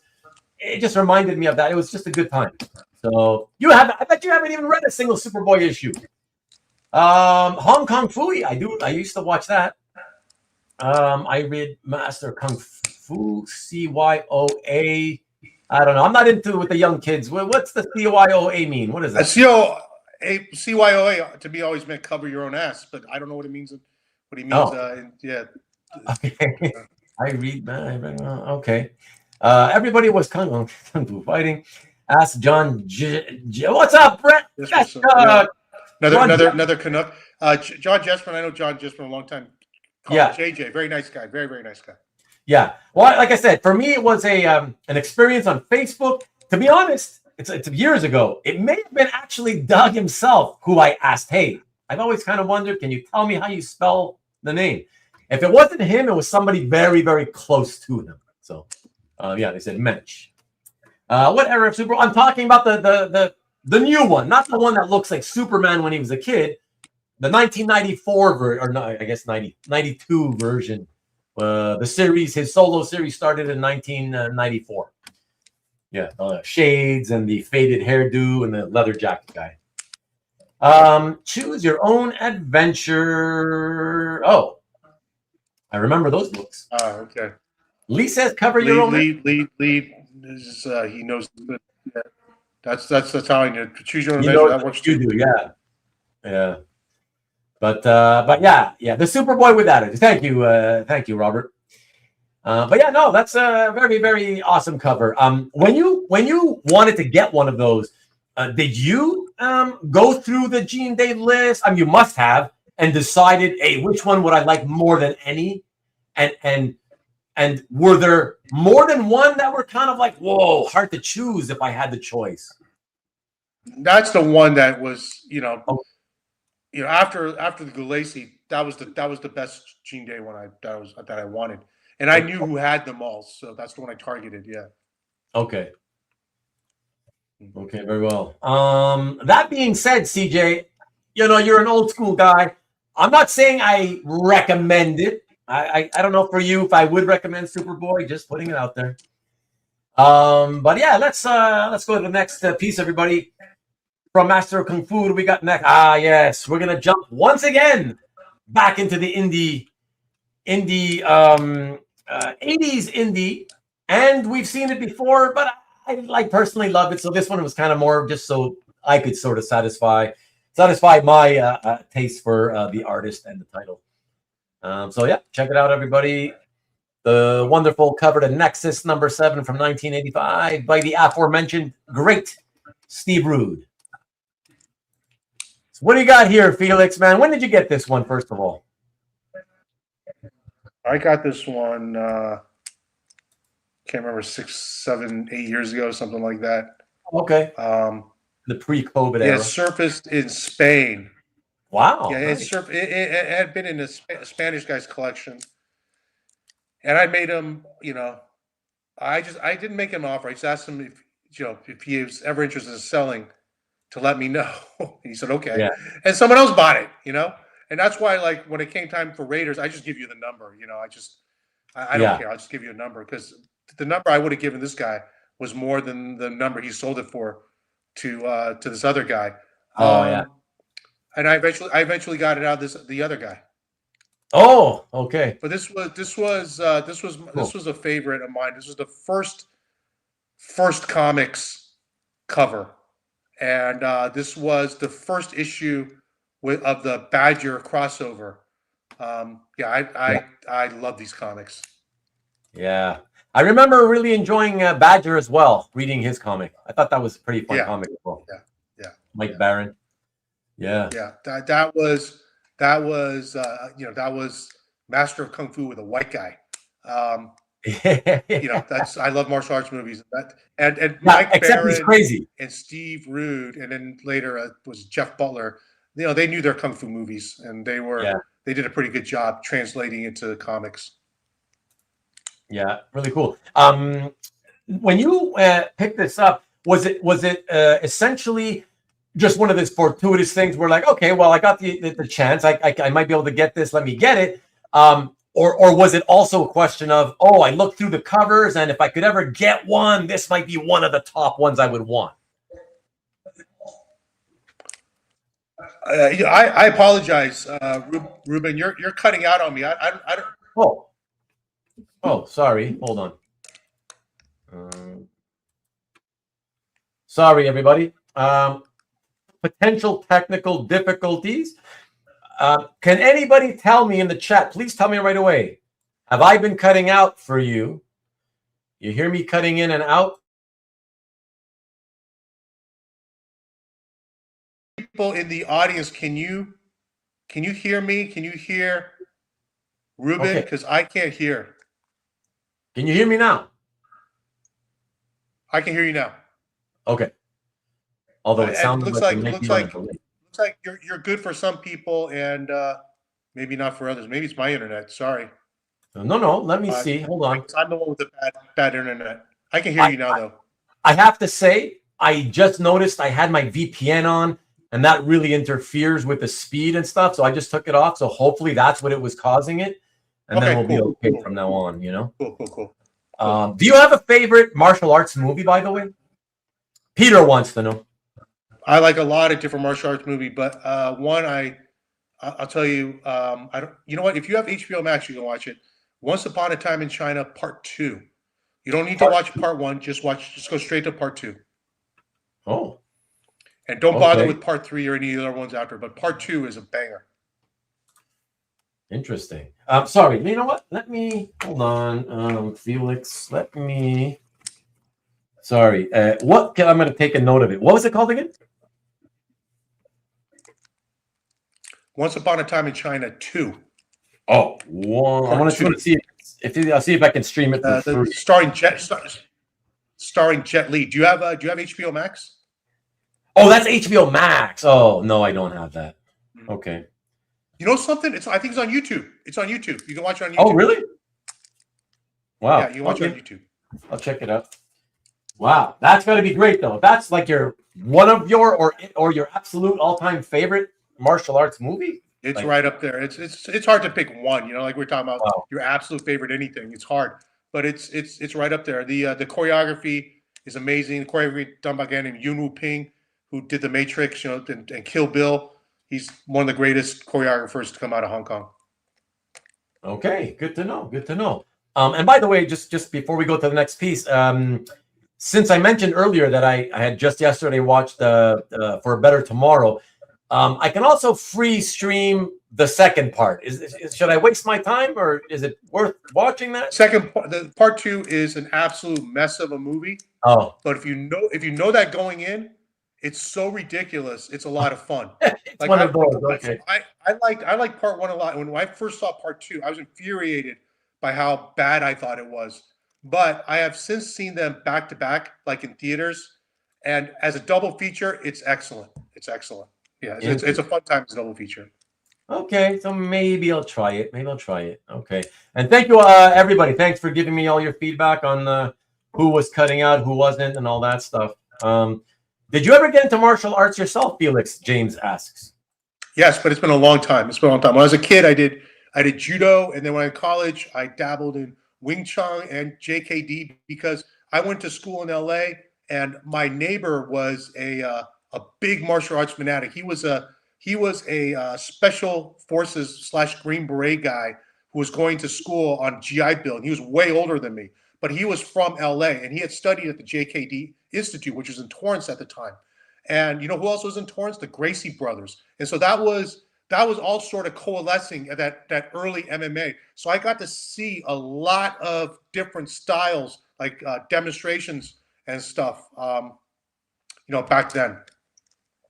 So, if you were a JKD guy, like I did judo, I did Wing Chun. I never really got into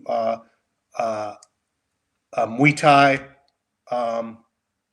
but sort of the early BJJ, we saw it, we tried it, we practiced it, and that was crazy. Like the Gracies, nobody knew who the Gracies were. It took that UFC to that was basically marketing the Gracies, Yeah. But if you were tied into the martial arts scene, especially in LA, you knew who the Gracies were because they were very openly challenging everyone. They said, "We'll take anyone on. We don't care." And there was one guy who was able to fight them to a draw, and it was the wrestling coach from El Camino College. I think I think he took on the brother Horian. Now, it was Hoyce, that they sent out there to be the ambassador of. He was not even the top BJJ guy, right? You had the father and then the older sons, and then Hoyce was like 3 or 4. Yeah. Exactly. MLB, you're wrong. I have not watched, and I have no intention on ever watching the newer Karate Kid movies. In fact, up until a few years ago, I only ever saw 1 and 2. I never even bothered with the third one, which I think is early 90s, late 80s, early 90s. Yeah, and then I finally said, okay, let me just try it a couple of years. I guess I gotta say something real quick, Ruben, which is I know people came in expecting another marathon session, and like we're gonna go to, you're just gonna pull an all-nighter for everyone, Ruben. I actually have to leave in maybe an hour, so we're gonna have good. Yeah. I'm glad you told me. So let's get this going, and we'll be able to see all the art, no problem. Okay, all right, everybody, you heard it here first. Got to get a move on. As much as we do usually love to hang out and take as long as we need. Zero Carry knows. Yeah, Sakuraba. Zero Curie. He was the Gracie killer. He was the Gracie killer in the mid to late 90s. But boy, they say BJJ, MMA, you get less. The boxing because you don't get the repeat. You don't get punched in the head. Yeah. Sakuraba is a little punchy. It's kind of sad, actually. Yeah. Okay. All right. Let us go to the next piece. And again, sticking with 80s indie. And I want to reread this one day soon because I used to love this. Check this out, everyone. Wow, you love this too, huh? I loved this comic. Yeah. It still holds up. You read it recently then? I loved it beyond all reason because again, you got to realize back in the 80s, you had Marvel and DC, you had superhero comics. They were mostly kids comics. To have like comics that were different subjects or even a little adult. Exactly. You get really drawn to them. And Grell, to me, John Sable Freelance is peak Grell. Grell at his best. And so it sounds like you're saying that you may have read it again in recent years. Is that possible? Yes. They've collected it. I'll sit down. I'll read it.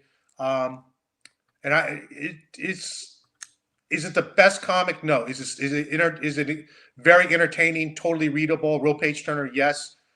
This is, it's not the number 1 cover that I want the most. It's actually, and this is the number 17. This was a cover I loved. I talked earlier about Americon. There was first made a poster, a retailer poster, and Americon used it for their flyer and their marketing material. And this just burned into my head as a key Sable image. And they made a T-shirt out of it, which of course I bought. And this took place during the '84 Olympics, which I was way into. So all of it, what just made this the perfect cover for me. Now you see that the guy's hand holding the flame, and on his gauntlet there's it's the pentathlon. And if you're a John Sable nerd, that's his event. Anyway, had to get this cover. Yeah. Is it fair to say, Felix, that when you reread it the most recent time, not necessarily in a bad way, but like, did you find it surprisingly a bit disappointing that it? No, but it No? is dated. It is dated. You know, it is. Oh, dated. Okay. Yeah. Okay. Fair enough. Yeah. The John Sable freelance pilot was pretty good too, was it? No, I disagree. It was more than a pilot. It was a series for ABC, and it aired a few episodes. But because it aired on Saturday night in the 8 o'clock time slot, like ABC standards and practices wouldn't allow guns. So, like a conceit on the show is he carries a gun, but no bullets. It's unloaded. I mean, which kind of tells you how goofy this you know. I mean, it was in the days before cable. You know, Right. It could have been good, but it wasn't. Gene Simmons was a huge John Sable fan, and he optioned it to star as Sable. For him to start? For him to star as Sable, and somewhere along the line. Wait a second, and he did? He did it. He played the villain. Oh, he was the villain in the pilot? Yeah. Oh God! Now I just out of curiosity, I feel like I need to find it and track it down and watch it. You know what? It's probably on YouTube if you know someone. Oh really? YouTube, yeah. Oh okay. They had like a cool credit opening, and they didn't give him the bat. They gave him a revised battle mask. That was it worked. It worked. You know. Okay. But you know they gave him the Mauser, but no bullets. It's just kind of. He pointed at people and threatened people, and they'd be Right. Yeah, but there's no bullets because standards, ABC standards and practices. That's okay. That's crazy. I don't even want to touch it. But glad you liked it, Matt. Glad you liked it. All right, let's go to the next one, everybody. The next one is into the realm of DC. It feels like we haven't done any Marvel or DC tonight, but we're going to hit DC right now. And with someone who used to be my all-time favorite artist. Here we go. Check it out. Action Comics 405, featuring one of my favorite heroes, Superman, by the great Neal Adams, 1971, early Bronze Age. And if you guys remember your history, the figure is very, very similar to that of Superman on the classic Superman number 233, which is like a key issue. Check it out if you don't remember what I'm talking about. But yeah, go ahead, Felix, and tell us a little bit about this one. 70s kid, love Neal Adams' depiction of Superman and the DC heroes. Just loved them. Really wanted, you know, all those covers were just so memorable to me, you know? Yeah. And as I remember being a kid coveting some of these comics, my parents not buying them for me because, you know, they look violent. They'd give me the like I said, the Walt Disney comic, and I really wanted these comics. And I'd be at the barbershop and I'd like sneak a peek at them there next to the Playboys. I was more interested in Neal Adams. I was more interested in Neal Adams superheroes. So yeah, I mean, my top choice would have been Neal Adams, Superman, Batman.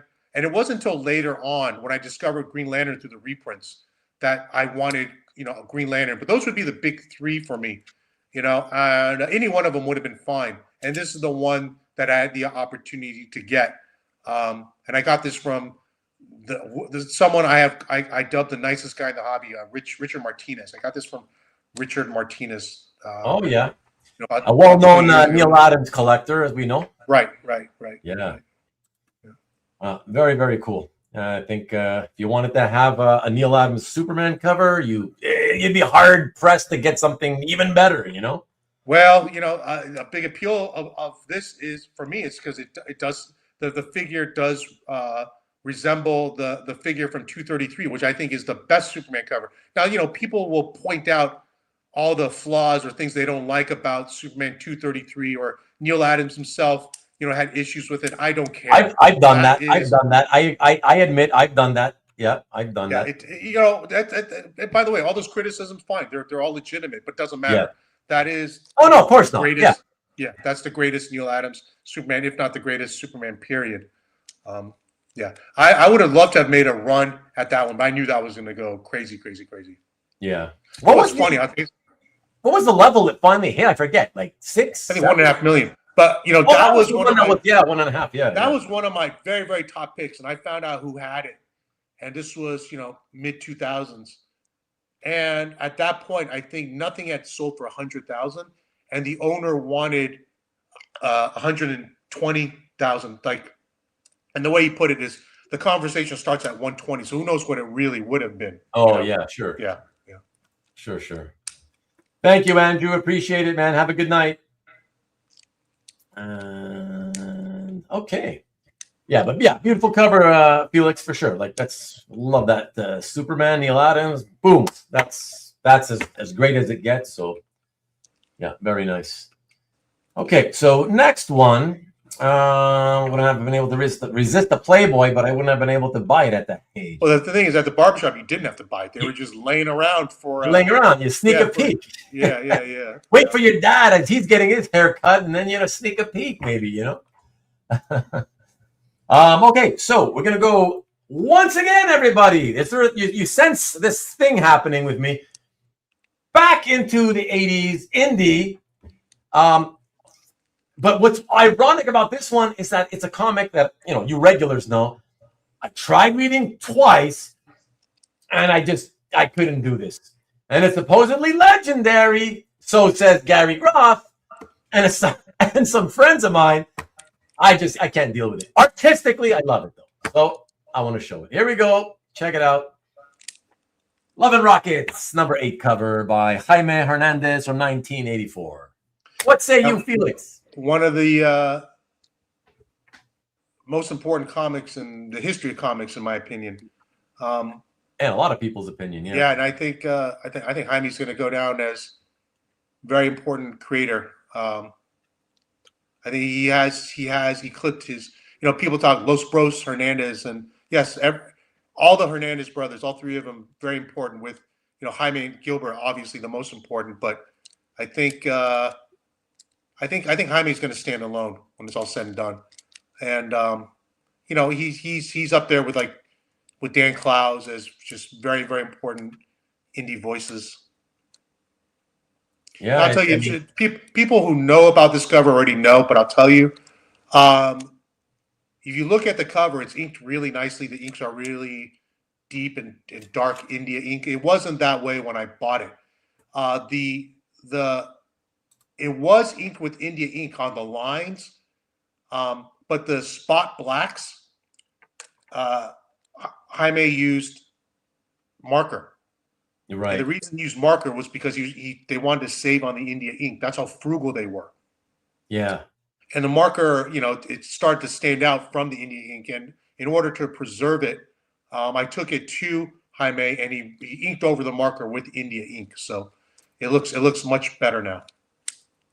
Sure looks good to me from here, that's for sure. Yeah, very, very nice. By the way, I know it's clearly wider than a standard cover, but how tall is it? Is it standard or larger as well? It's just it's that sort of unusual or irregular magazine size that Fantagraphics was putting out. I don't know the exact dimensions. But is it bigger? Is it bigger from height wise? Is it bigger than a standard? No, I'm talking as a published work. As art, I think it's. I can't remember the exact dimensions. Yeah. Okay. Tell us what I think about doing that. I don't got time for that, Tom. It is very pretty indeed, Maki. Never too late to read L&R or give it another. Give it another chance. I gave it 2 chances. It is L&R is can be intimidating. It's been around a long time, and it's been collected in so many different formats. You don't know where to start. There is this giant box set where you can start from the very beginning, but there are various collections of just the Jaime stuff. And all due respect to Gilbert, if you don't want to invest all the time into everything, find the collections that are the Jaime stuff. Right. Yeah. All right. Excellent. I'm going to keep it rolling here because we are short on time, peeps. And the next one, a lot of you probably haven't read this, but I think a lot of you would agree that it's some of the most beautiful art ever produced in comic books. Check it out. Oh, wow. Well, thanks. I'm surprised if people, they certainly know Brian Bolland. Yeah. I think someone mentioned earlier, Ryan Holland or Brian Bolland. I've heard Bolland more than Bolland, but in either case, this guy is a true technician. You look at anything he's ever drawn.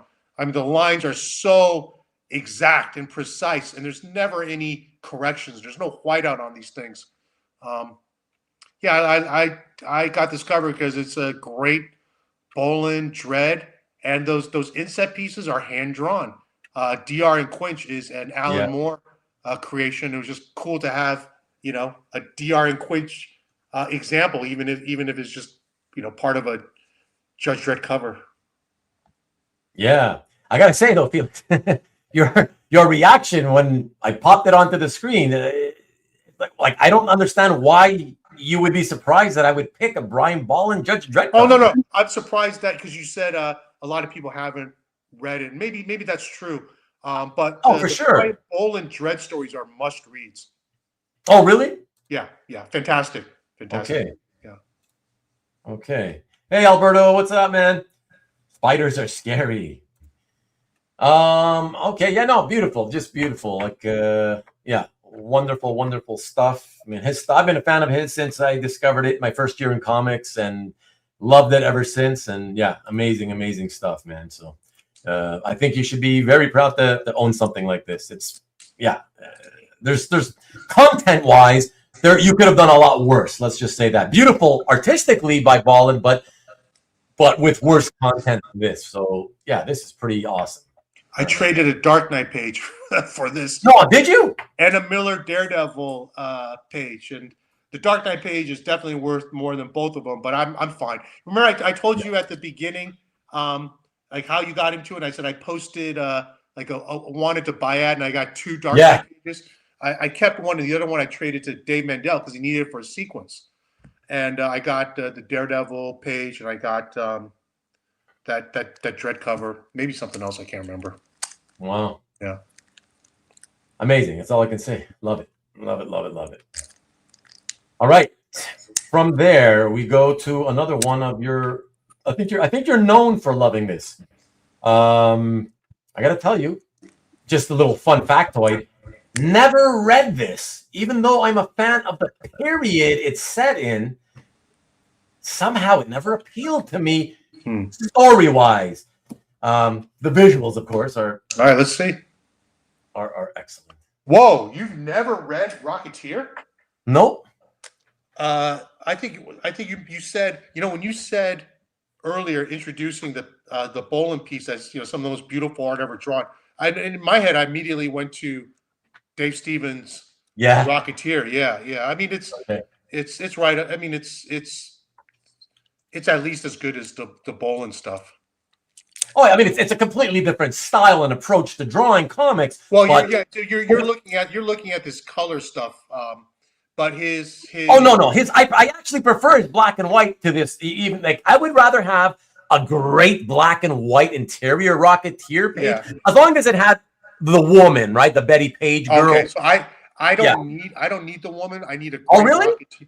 Yeah, I just need a great Rocketeer, and I'm totally okay with a pen and ink. And maybe, you know, if I had my choice of everything, I might take a pen and ink over a color. But this color is kind of the exception for me, and it's such a iconic, you know, definitive Rocketeer. Yeah, that this kind of checked a lot of the boxes for me, if not all of them. Yeah. I mean, this instantly became a just iconic cover image, you know, when it came out. I mean, I grabbed it off the stands immediately. I remember, and it just, again, I bought it for the art. I just never read it, but I still bought it because I just love the art. Yeah, his stuff, just unbelievable, you know. James, you have to rewind to the kind of earlier part of the show when I talk about how I went about picking pieces for tonight. That's all I'm gonna say. So you probably won't see aliens. Not tonight, anyways. Iconic is a good word for this cover, indeed. Yep, Dave Stevens Rocketeer. Wowzer. That's it, Shaggy. But yeah, fantastic, man. Oh, by the way, just real quick, do you have any of these that I've shown so far, like on your walls, framed, or is it all in portfolio? A lot of this used to be on walls. Yeah. It's kind of transitioning to a smaller pace, less walls. And you know, I hate to say it, like with what this stuff is now worth, it makes me nervous having it up all on the walls too. You know, I mean, I agree. I don't need it on the walls to enjoy it because I pull it out to look at Yeah. it enough. You know. Yeah. For sure. Totally get it. All right. So from Dave Stevens' Rocketeer, I'm gonna go back to DC to what is one of my, if not the best comic book run, at least the first half of it, of all time, my opinion. I can say what I want. And oh my God, this page from the first issue, oh my God. Okay, let's just show it. Anybody who has read, if you haven't read this, you probably don't give a crap. But oh my God, check it out. Swamp Thing number 21, or better said, Saga of the Swamp Thing number 21 by the legendary Alan Moore writing, Steve Bissette penciling, John Totleben finishing from late 1983. This went on sale. And what a this page is so memorable. Like, oh my God, I can't believe you have it's so good. It's so good. I love this so much, man. Thanks a lot, Ruben. And you know, we're in agreement. This was I don't know, groundbreaking is not even a big enough word. But this issue changed so much for me because you know, I was, like I said, I was a kid reading comics. I was buying what I could off of at 7-Eleven and wherever there was you know, spinner rack, until I discovered comic shops. And from there, it was just, there was so much. You didn't even know where to start. So I was reading like John Byrne X-Men and Frank Miller Daredevil, but I needed more. I was looking for stuff. And the owner of the shop, actually he was the manager of the shop then, says, you got to read this. And he put, you know, Saga of the Swamp Thing number 21 in my hands. And that really opened the door to everything, you know, to all the indies, to things like Nexus and John Sable. Yeah, and it's I don't think it's an exaggeration. I kept on reading comics, you know, from that point on throughout my entire life, and I really can point to this as a major reason. Yeah, I'm not shocked that you would say that. I just feel like a lot of people who experienced it at the time, they have to feel the same way, you know. And this still holds up. You know, I reread this, and yeah, it's just you marvel at what a genius Alan Moore was, and what a perfect team this was. You know, between Moore, Bissette, and Totleben. Yeah, absolutely fantastic. And just God, like, it's not just the first issue of the New Origin, but just one of the most memorable pages that seared into my memory. You know who had this page? Who? Steve Bissette. Oh, really? Yes, I got this maybe about 10 years ago. So he'd had it at that point, you know, 35 years. Wow. And it was hanging on his wall. He didn't have much art, but he had this piece. Oh my! Yeah, I know. That's why I know. I had no idea he had it. He reached out to me. Really? Yes, in the funniest way, because this tells you you can't ever take anything for granted, and you know, first impressions matter. About 10 years before that, I had reached out to John Totleben, because John Totleben had a website where he was selling some art. And this website had been taken offline, but I used, you know, the Internet Archive to find it. And I saw the pages that he had, and I wrote him. I said, you know, Mr. Totleben, if these pages are still there, I would love to buy them. And he goes, no, you know, I've decided I wanted to keep them. And I said, okay, well, it was really great talking to you. That was it. And Steve, you know, 10 years later, Steve asked John if he knew anyone who was interested in Swamp Thing art. And John goes, and Totleben said, yeah, there's this nice guy who reached out to me, you know, about 10 years ago. I saw this email, and yeah, that was it. Oh my God. Wow. Again, serendipity hit you, man. Yeah. Holy shit.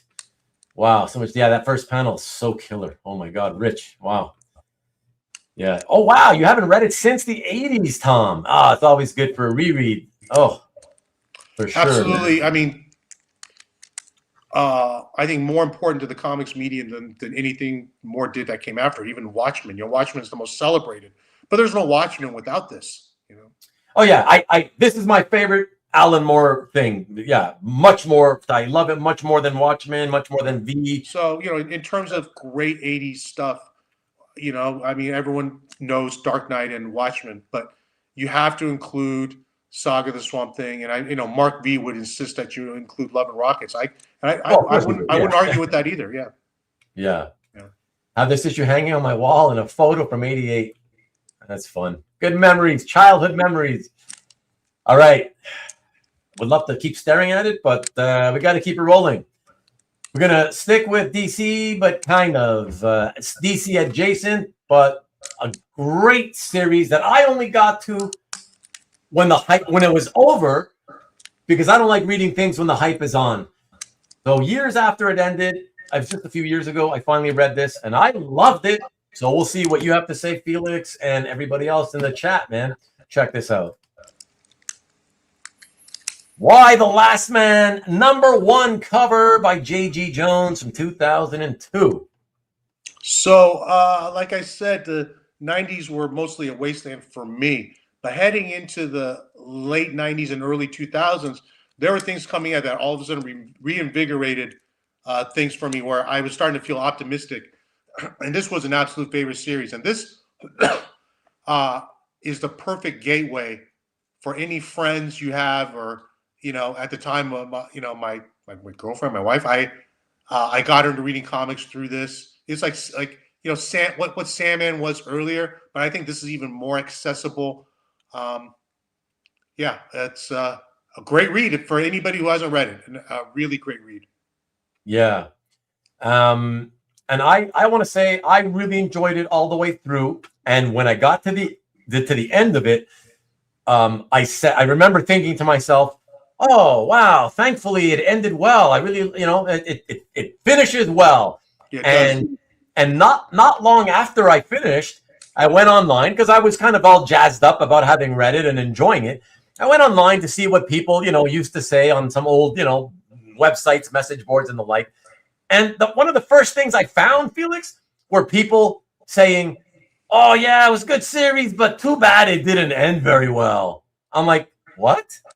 I don't know what they expected, but I don't know. It just seemed pretty good to me. Yeah, I thought it was almost a near perfect ending for me. Very poetic.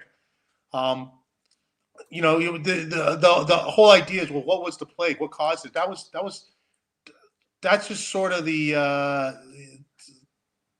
inciting incident. But that's not as you read the story, that's not really the important part. Right. Yeah. I don't know, man. I think Steve Mussolino said that the COVID didn't do the Hulu series any favors. Well, the people who made the series didn't do the series any favors. I don't think it was COVID. The series it was well cast for the most part, except was it? Yeah.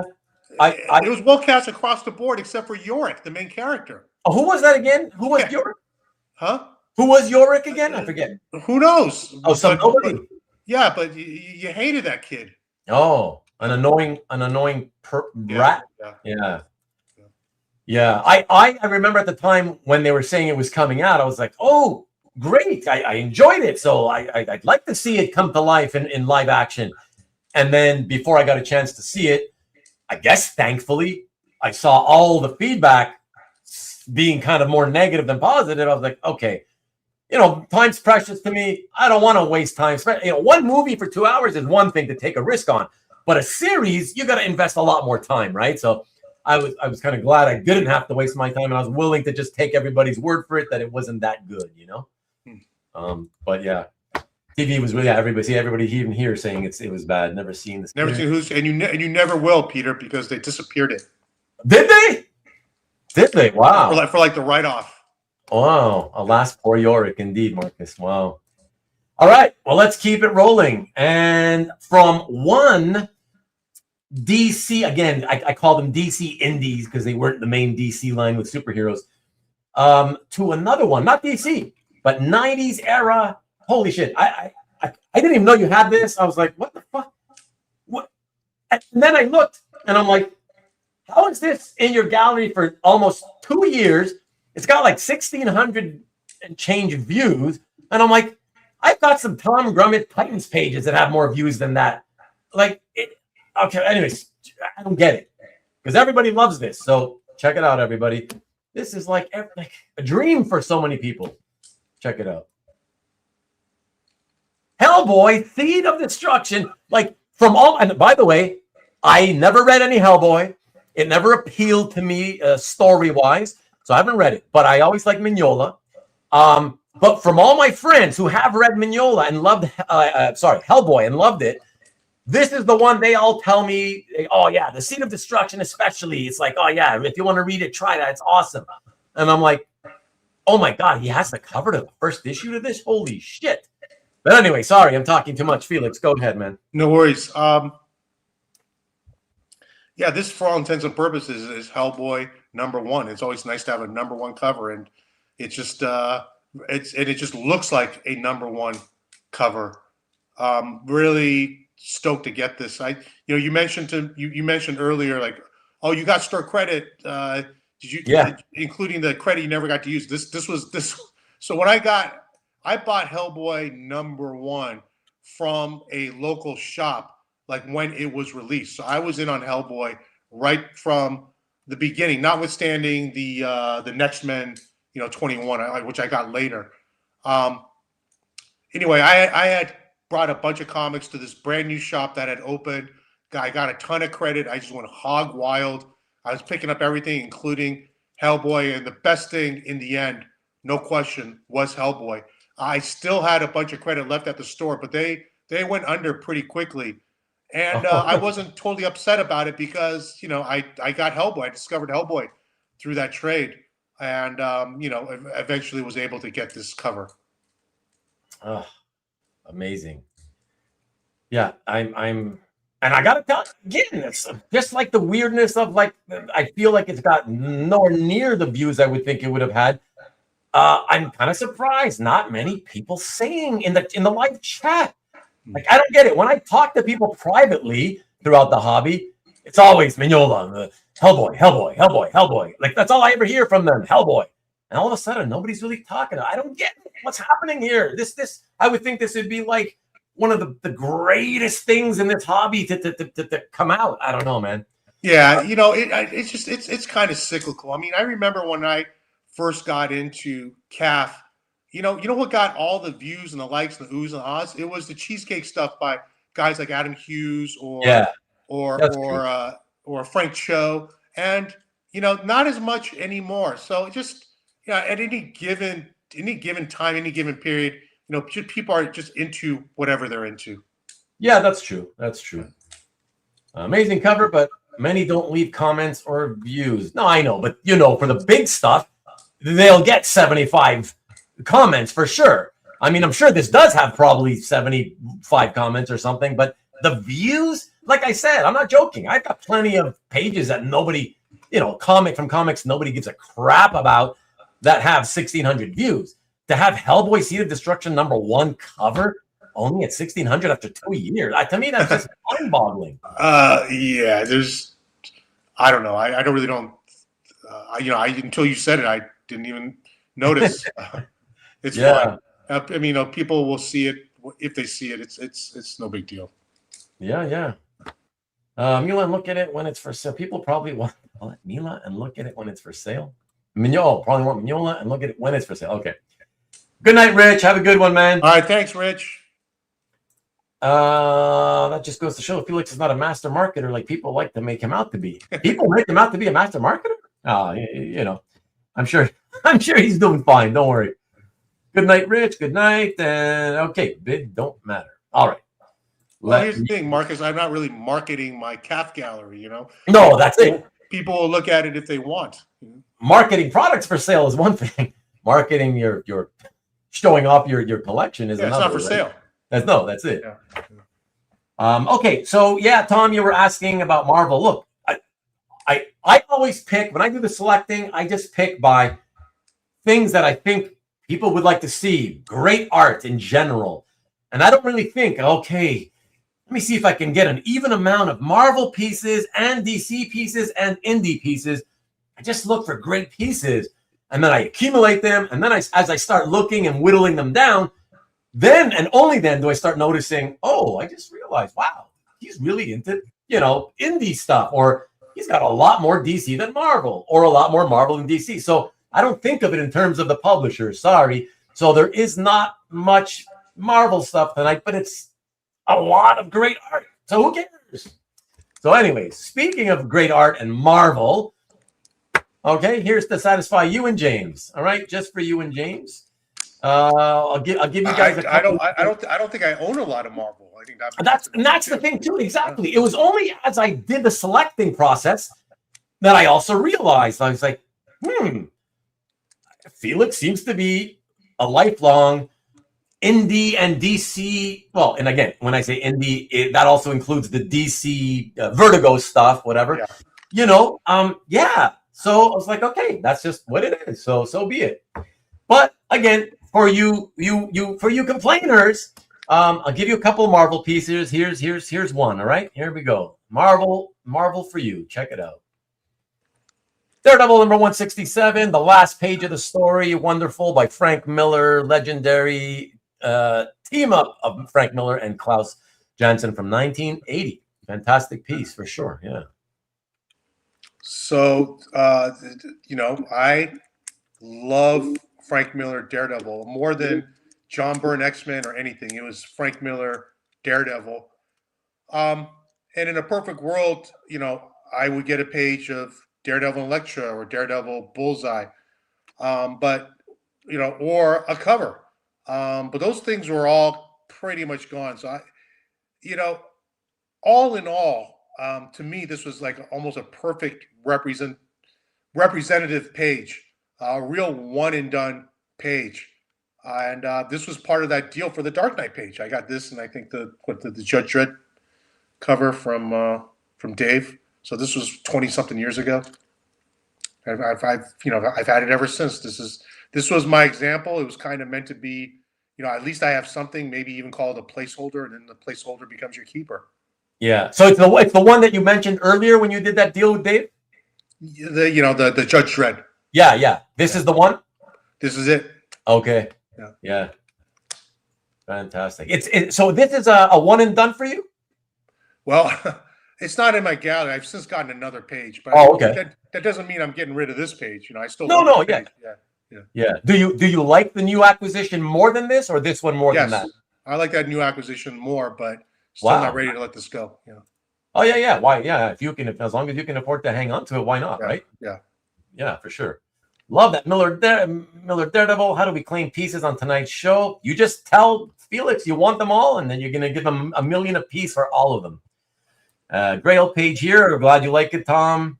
Got radar sense. Yeah, everybody loves the pages when they got at least one panel with the radar sense. That's really cool. Still a great action sequence. Indeed. Outstanding page for sure. 4th panel for the win.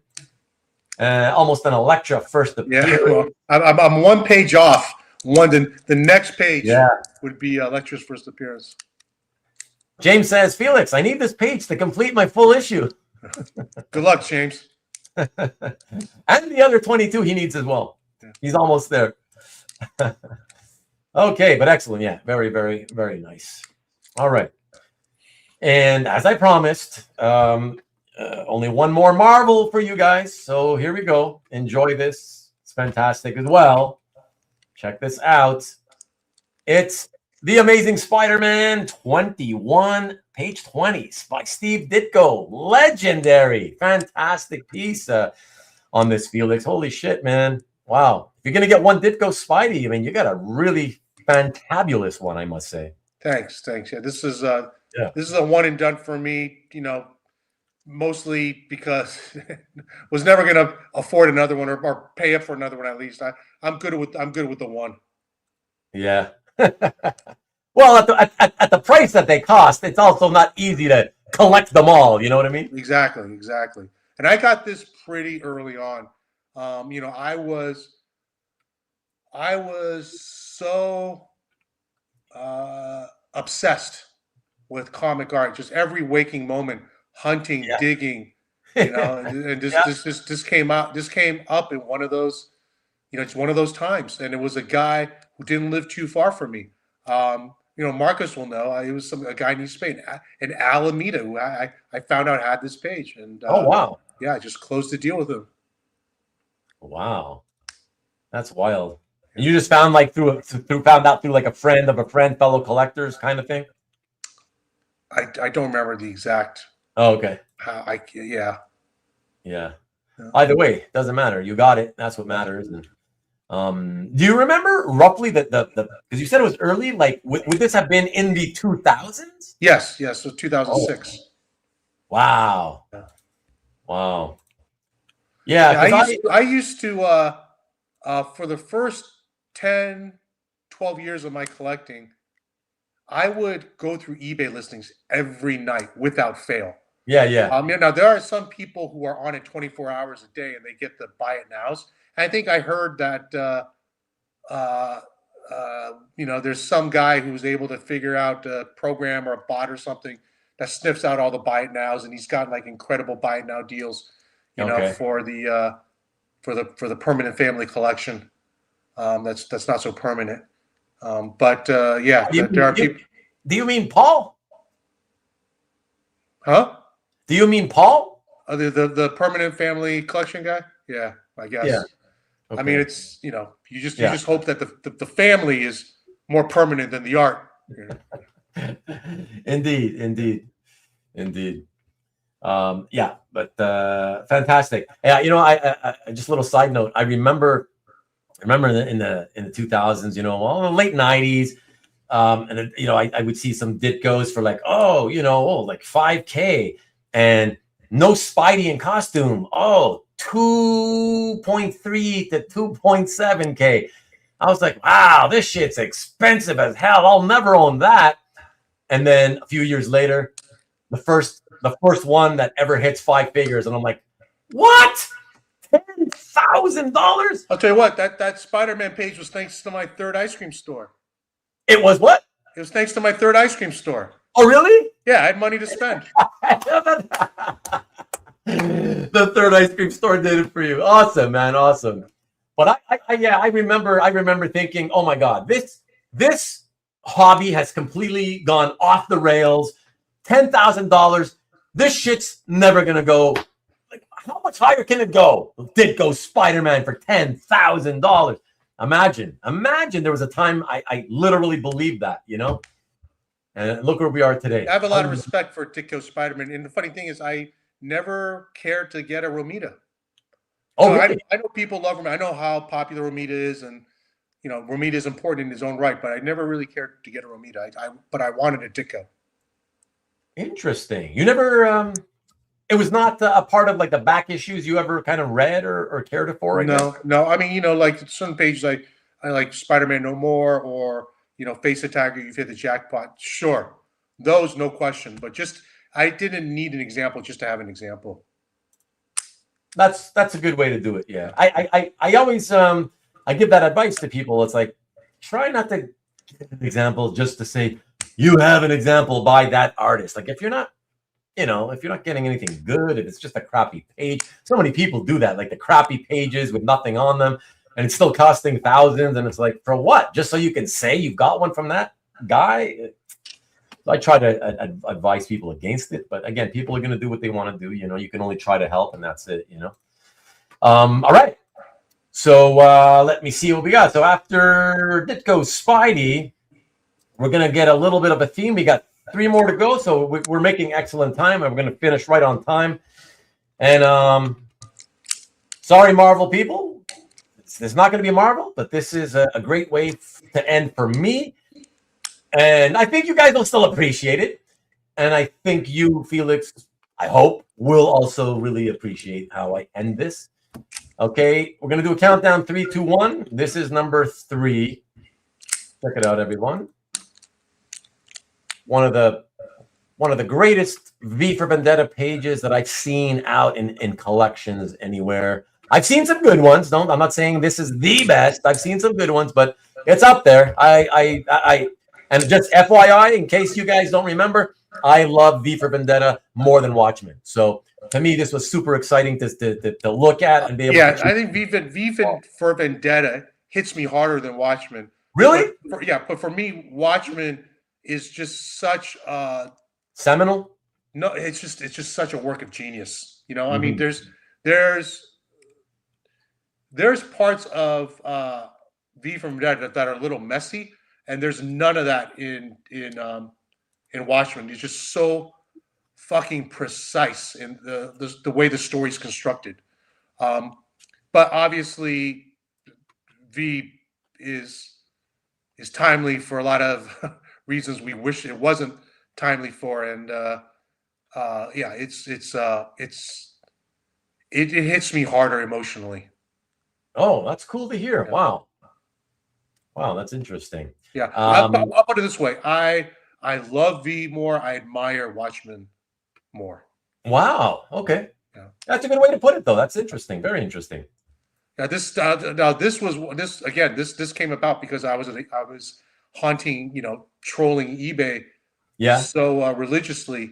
Wow. And this thing showed up on eBay, and it's one of those things where the moment it shows up, this motherfucker's getting hit by offers from every angle. And and that's what it was. And I gave him a number, and my number beat everyone by a good margin. So it's my thing where if you want to let it run, but do not sell it without letting me make an offer. Yeah. And so he let me make an offer, and he accepted it. And this guy lived in San Diego. The funny thing is, have you heard of the group Bauhaus? Yeah, sure. And the leader David J. I wouldn't have known the frontman's name, no, but I know Bauhaus. Is David J of Bauhaus. Okay. Ben is his stepson. Who is his stepson? It says to Ben, very best Alan Moore. Oh, Ben, yeah, right. Ben I actually, is his stepson. Yes, on this piece, I read your description on this piece. You explained it in your description. Yeah. And Alan Moore was really close to David J. Like David J. of Bauhaus wrote the music to a LP that came out with V for Vendetta. And when Ben graduated high school, this was the gift from Alan Moore. Wow, that's so cool. Well, flash forward however many years, and Ben is looking to further his education and needed to get some kind of certification or something. He needed money and decided to sell this page and put it on eBay. So this was at the time, it was, I wasn't so comfortable shipping when I had the option of picking it up. And I'm in the Bay Area, and Ben is in San Diego. So right. I flew same day to San Diego to pick this up. And when I picked this up from Ben, he told me, yeah, my stepdad's David J. And he's circling the airport waiting for me to complete this deal, take me home. So I flew down to San Diego, picked up this page, and brought it back home. Wow, that's what an amazing story. Yeah. And I think this might be the only Alan Moore, autograph I have. Oh, really? Yeah. Yeah. Well, it's phenomenal. It's a great story, great art, and a wonderful, wonderful original page to own, man. So yeah, congrats. Okay. So that's going to lead me into number 2 and the second to last piece here. This could have been my favorite. Many of these could have been my favorite. Yeah. Not only not a great story for me, this next one, guys. Just my opinion. I just thought it was kind of like this kind of disappointing for the writer. But again, the art, whatever. It's just a tour de force for art. So check it out. Yeah. Killing Joke. Wow, look at that. And a famous, very memorable page on top of it, Felix. Like, that's killer. Alan Moore, Brian Bolland, Killing Joke. Oh my God. Have mixed feelings about the comic. Yeah. As a read, you mean? Yeah, it's problematic for sure. And like Alan Moore has come out against it. But it as an art guy, man, these pages are amazing. Yeah. And to me, it's sort of like you have Bernie Wrightson, Frankenstein plates that he killed himself over. This is part of that, that it's like a successor, I think, in terms of how art collectors view art and the art for art's sake, the value in just the art for art's sake. To me, this comes after Rice and Frankenstein. Yeah. It's again, I even though I was disappointed at the time with the story, of course, having read, there are parts about it that I love. I love the Joker origin. That's fun. Yeah, I do enjoy that. Ending. But the whole Barbara Gordon stuff is really ugly and unfortunate. That was kind of part of it for me. I was just like, I just remember reading it and thinking, I don't know what I was expecting, but I had read all this, my Swamp Thing run, that quickly became one of my favorite comics of all time. And then I read Watchmen, which I've always said, I think it's very good, but I don't know that it's anywhere near the top, like the way that it's been spoken about by the way you talk about it, the way so many other people say it's the best comic ever. All right, I'm gonna make an analogy for you, okay? Because I went to film school, and I know if you poll any film critic, any movie nut, what's the greatest objectively? What's the film that's a true work of art? Citizen Kane. Rosebud. And you watch Citizen Kane, and it's okay. This is kind of William Randolph Hearst analog, Mm-hmm. Okay, that's whatever. But then when you analogy, you mean? Huh? You mean that you're making an analogy? I make an analogy between Citizen Kane and Watchmen. Okay, right. So when you watch Citizen Kane with a real expert who then breaks it down for you, holy cow, it's right. It's mind blowing. And Watchmen is very similar. I mean, you can read it as sort of it's a straight mystery, whatever, but it's not. It's got so much going on within it. And I recommend the annotated Watchmen that goes page by page and breaks it down for you. Where the annotated so the annotated Watchmen was a site where an anonymous person, probably a grad student, broke down the entire thing. It was available for free on the internet. It got taken down. I don't know if DC took it down or it got taken down because DC put out their own published annotated Watchmen, which is good, not as good as the site was, but it'll do the trick, Okay, so get the annotated Watchmen. Yeah. Because I was gonna say, that's so funny that you mentioned it. I was gonna say, I remember back in the day, like I want to say, I don't know, 20, 25 years ago. That's what it feels like, anyways. I remember being online and I came across this website. It looked like a fan site, and it was about Watchmen. And I started reading a little bit, and it was explaining why it was like so brilliant, Watchmen, And I was like, oh, really? And it was making sense to me. And I was like, in a way that reading the comic didn't. When I read the comic, I read it probably 4 or 5 times. It has always been consistently entertaining, but I just have never understood why people rave about it the way they do. And I always said, I'm always being open to admitting I was wrong, or if you explain it to me, explain why it's the greatest thing ever. And if it makes sense to me, shit, you may convince me. And this website seemed to be doing that. It's just that I didn't have time to keep reading the damn thing. Yes. That might be the same site you're talking about. Exactly. If you invested the time into reading it, you'd be a believer, Ruben. I'm telling you, you'd be a believer. Yeah. Yeah. And so you think it's worth my time to spend the money to get the published version by DC? Yeah, get it from the library. Annotated Watchmen. Yeah. Okay. It's kind of a simplified, dumbed down version, but it's enough. Okay. Yeah. Okay. No, fair enough. All right, everybody. So we got when I was a kid, Amazing Spider-Man. Yeah, the audience, is that cover ever shown up? That 248 cover? And I would go for crazy. I'm not even a Marvel Spider-Man guy, and I know that issue. Yeah. You mean that's the kid who collects Spider-Man? Yeah. Oh yeah. That has come out. I think Berkey finally ended up getting it years ago. Really? Okay. I think so. Yeah. But I don't bet on it. But I think. Love and admire Citizen Kane, but won't make my top 10. Yeah, me too. It's one of those things that I guess a film student or somebody in film. Exactly. Look, it's not going to be one of my favorite movies either, but I admire its craft so much. It's craft, but the craft, right. Another Potato Watchmen is available digitally with the DC. Oh, okay. Thank you, Carl. Anthony had it and auctioned it. Oh, well, Anthony had it. There you go. When, Marcus? How long ago? That's crazy. Yeah.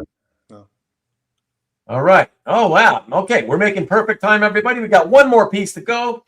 And let me see here. About 3-4 minutes to go. I enjoyed Citizen Kane, but not Watchmen. Okay. Yes. Okay. Excellent. All right. So let me set up this last one. Okay. Let me just tell you guys really quickly a really quick anecdote. So this next piece is one of probably the top 3 or 4, if I could have had one, when I first started collecting in the 90s. And these things never came out. Okay, even to this day, not many have ever come out. I don't know where they all are. And I remember one day in San Diego, walking through, going from dealer to dealer, and I stopped at Pete Koch's booth, and what's that guy there? The Misfits guy there, the guy who thinks he's a tough guy. Glenn Danzig. Yeah. He's sitting there, and Pete wasn't there, and I go, yeah, do you have any of these? And he looks at me, and he's like, he just stares at me, and he's like, those things are expensive. And I'm like, yeah. That wasn't the question. I was like, so is that a yes or is that a no? And he's like, yeah, I don't have any of those. Like, so why would you say that? So stupid. Anyways, Felix, you ended up with one. Look, I don't want them anymore because they've gone way beyond the kind of money that I want to own or spend on any comic art. But I still love to look at it, and I can't believe that you have this. Fantastic. So, yeah, let me just show it to you all. Here we go. The Swamp Thing, Saga of the Swamp Thing, number 26, cover by Steve Bissette and John Toddleben. As much as I raved about the page from 21, I always wanted one of these Bissette Toddleben covers from the 20s. And this was one of my top ones. This one, the one where he's walking out of the swamp holding Alec Holland's skeleton. Yes. That was another one. Yeah. But this was, it's right up. This may have been my favorite. I don't know, but whatever. Congratulations is all I can say, man. So, you ask collectors around my age, like what would you, if you could have anything from your prime reading period, what you want?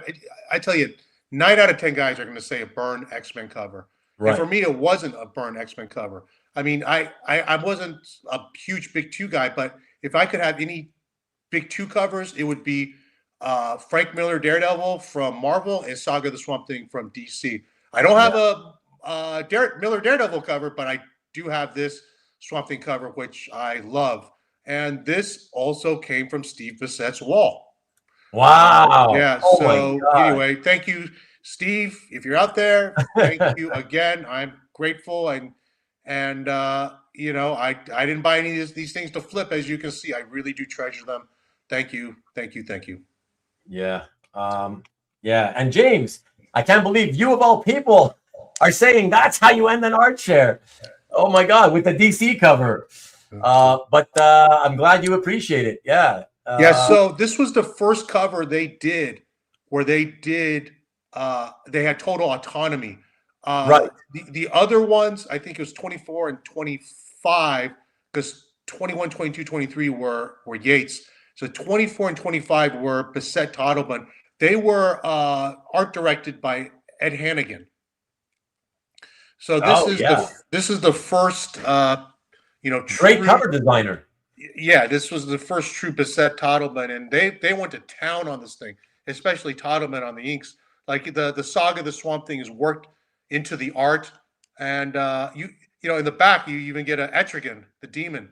So on the roof, an amazing Swamp Thing image. I mean, what appears to look like a tree turning into a demon. Like, wow, just unbelievable. Yeah. Everything about it. The title worked into the top there. Oh my God. Yeah. Oh, stunning.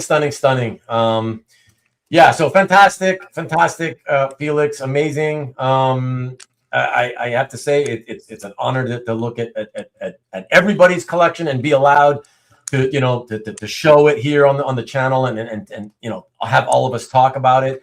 Yeah, and I know, like I always say to you, I know how friggin' busy you are because of your art business. So yeah, so it means a lot that you take as much time as you do when you do come here, knowing that it's as long as we go, and especially to I have an addictive personality.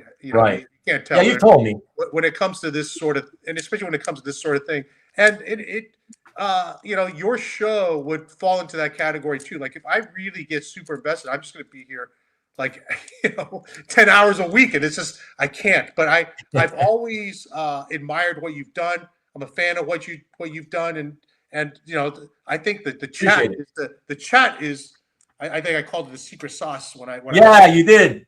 Yeah, it is, man. It's yeah. I mean, these guys are nuts, but the In a good way. The passion's contagious, Yeah. The chat is super fun. Yeah. That's what I tell these guys all the time. I couldn't keep doing this without them. I would never ever go to just a pre-recorded video. Seriously, like exactly. I'd be like Marcus. Marcus is freaking Hong Kong. What's the time difference? I'm so addicted. I'm watching from thousands of miles away while I'm shopping at the shopping mall. There you go. We know, Marcus. We know. Oh my God, that's awesome. Wasn't able to chat as much. Loved listening to the stories. Thanks, Carl. Yeah, I'm glad you stuck around and listened to what you could. Thank you for returning, Felix Rubén. Another great show, man. Thank you, Shaggy. Appreciate it. Steve, I look forward to these Sundays. Thank you, Steve. That's very nice of you to say. And you are addicted, an addicted nut, Peter. Awesome show and tell, Felix. Great show. Thank you, guys. Thank you. And Felix by Mike. Thanks, guys. Learned that Felix wears a large T-shirt. 12 p.m. there. Great show. Thank you, Nate, Hearts, and all the rest of you new guys, the first timers who stuck around as long as you did for the first time. It's I know it's probably pretty crazy for you, so I do appreciate that. All the shows though are like this pretty much. This is even kind of considered kind of a some people would consider this a bit short tonight. So be prepared for what you're in for if you decide to tune in again. Thank you, Dwayne Zapane. Brett, thank you for being here. Always a great show. See you in SDCC, Felix. Yep, see you in SDCC, everyone. Another banger. Thank you, Tom. It was fun. Good having you, Jeff. Thank you. And thank you not only for being here, for those of you first-timers who are here and who are willing to participate in a chat where you don't know a lot of the people. That's always really cool, too, So the fact that you felt comfortable enough to be in there and make comments and stuff, it's great. I love it. Beautiful art in your collection, Felix. Thanks for sharing from Lee Harmon. Thank you. It's got Dark Knight. You just didn't see it tonight, Stanley. Felix and Matt episodes are top shelf. Hey, everybody, don't forget next week. Thank you. Ben from Washington. Great show. Amazing art. Thank you. Have a good night. Thanks for checking it out, Ben. Thank you. Wait, no, we're not, because he's got to go. Let's do all the comics and the back of the day. Thanks, guys. Thank you. Oh, didn't see you. Your first comment. Too Cold Caleb 9. New to comics. So love to learn all the comic info from back in the day. Thank you. Thank you, man. Thank you. If you want to learn about the comic book market in terms of buying and selling, come back next week. And I think you might be interested in what we're going to do next week.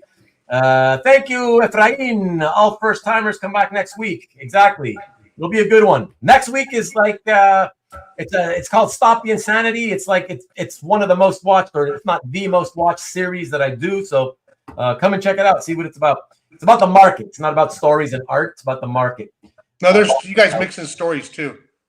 Sorry, and we guys mixing stories. Yeah, too. yeah. Oh yeah, we stories. It is a look at the current market from the perspective of two guys who've been in it for 30 something years.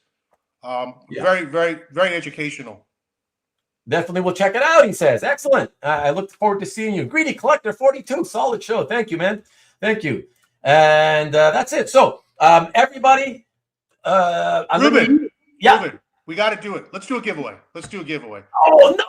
Let's just do a giveaway. You're making me look like the bad guy now, saying no. When you want to give freebies, and I'm like, no, don't give freebies. Because I'm guessing a bunch of people have dropped off now, which is there's still like 50, man. Okay, it's going to increase the odds for the people who are still in, and I've been giving away our exclusive variants, and this one just got sent to me. It is Absolute Batman number 19. It's the first appearance of the Absolute Robins. It's a typical wraparound double cover. Hot item. Just go to eBay for the people who are flipping it. But oh my. Felix, the fact that you already gave multiple pieces of goodies on my show, and you already saw somebody flip it. That's why I don't want you to do it. Yeah, maybe someone will get it and keep it. Which look, if they flip it, they flip it. I can't do anything about it. But it's fun for the people who are here. Thank you for everyone for coming and all the nice words, and yeah, I had a great time. Ron, you're not here very often, but you've come enough times to know the deal here in the length of the episodes. You shouldn't be surprised, man. Edward Ewan R9Z, first comment. Okay, 3 exclamation points. Excellent, sweet, very cool, great designs by Nick. Ruben is a gooch. The gooch. Chuck is laughing at me, I guess. Wow, no way. Thank you. Oh, come on, Ruben. Someone flipped it, man. That pisses me off even more. If I win, I won't flip. I'm stopping the insanity. Thank you. Let's see. You can flip it. Birthday. It's always their birthday. Felix, you are too generous, man. Bring Matt on the show. No, Stanley. Thank you. So you catch him next week. Whoever ends up winning this, make sure you write me. Okay. If you don't know my email address, just go to my site, FelixComicArt.com. There's a contact tab. Hit the contact tab. Write me and tell me I am the guy who won it from your show, and I need your shipping address. Okay. Okay, so let me set this up. I gotta set this up. So it's the show with show and tell. Okay. So Felix, then you choose the hashtag. What should the hashtag be? Hashtag the man of the hour, Dragata. I mean, Nick Dragata is just Dragata. Just Dragata. Okay. Which is spelled Dragota. Yeah. I got that. Okay, so hashtag Dragata, guys. DRAG, like dressed in drag, and then OTTA. Okay. And start putting it in there. I will start collecting. And I'll give it about a minute, so don't waste time, fellas and ladies, if there are any ladies out there. Damn, and on top of it, you make me feel like even worse because you had to leave at 12, Felix. You're the one who extended your stay here now. Yeah, it's close enough. Okay. I got to take my daughter and I. We got to get some dinner. I know she's hungry, so. Okay. Oh, we had a super late lunch, so we're gonna have a late dinner, but it can't be much later than this. I kept thinking she was out of town because of the whole going away to school thing. I just brought her back for the summer. I mean, that's I went to LA, helped her move, then went to Heroes, then went back to LA, and we just drove back this past week. Oh, okay. Oh, excellent. Okay, so you're not alone. Okay. I apologize, sweetheart. I don't know your name, and I don't want to ask your dad to say it out loud on public, but I'm sorry for keeping him this long. Let me see. Okay, so we got what do we got here? So we got 26 out of 52. Only 50% are interested. Yeah, the other half are just have it on in the background, so they'll miss out. Oh, that's true too. Yeah. Talk about let's see, traveling. Happy Father's Day to you both and everyone in the chat. Thank you, Greedy Collector. Likewise to you if you are a dad. No, Efrain, it has to be hashtag Dragata. You have to put the hashtag in front of Dragata, otherwise it won't work. Okay. So it's and I don't think the upper lowercase thing matters. I don't really know 100% for sure, but I wrote it as lowercase because I figure it doesn't matter. So I'm gonna write it here, and just so you guys can see, this is exactly what I typed in. Okay, I put it as here. I'll put it on the screen so everybody can see. Where is it? There you go. So it's the hashtag DRAGOTTA.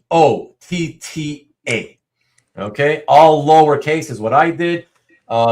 Feel free to type it back in again if you want, but I really don't think the uppercase lowercase matters. So it should be good. But let me check now. How many do we have? Okay, we're up to 4 more. 29. 29. All right. You're welcome. And let's see. Okay, Lee. And yeah, Lee, your comment earlier about you owe me a show and tell. Yeah, but I don't. What did you say after that? You said something weird. Something about I don't follow these things. I don't know what you mean. I can't. I don't want to chase after people. That's why I don't do a show and tells much anymore, because it just got tiring. It's a lot of effort and time, and very, for very little success. So from now on, I'd like to do more. We're on pace to only do like 3 for this 2026 calendar year. Last year was already low at 9 or 10.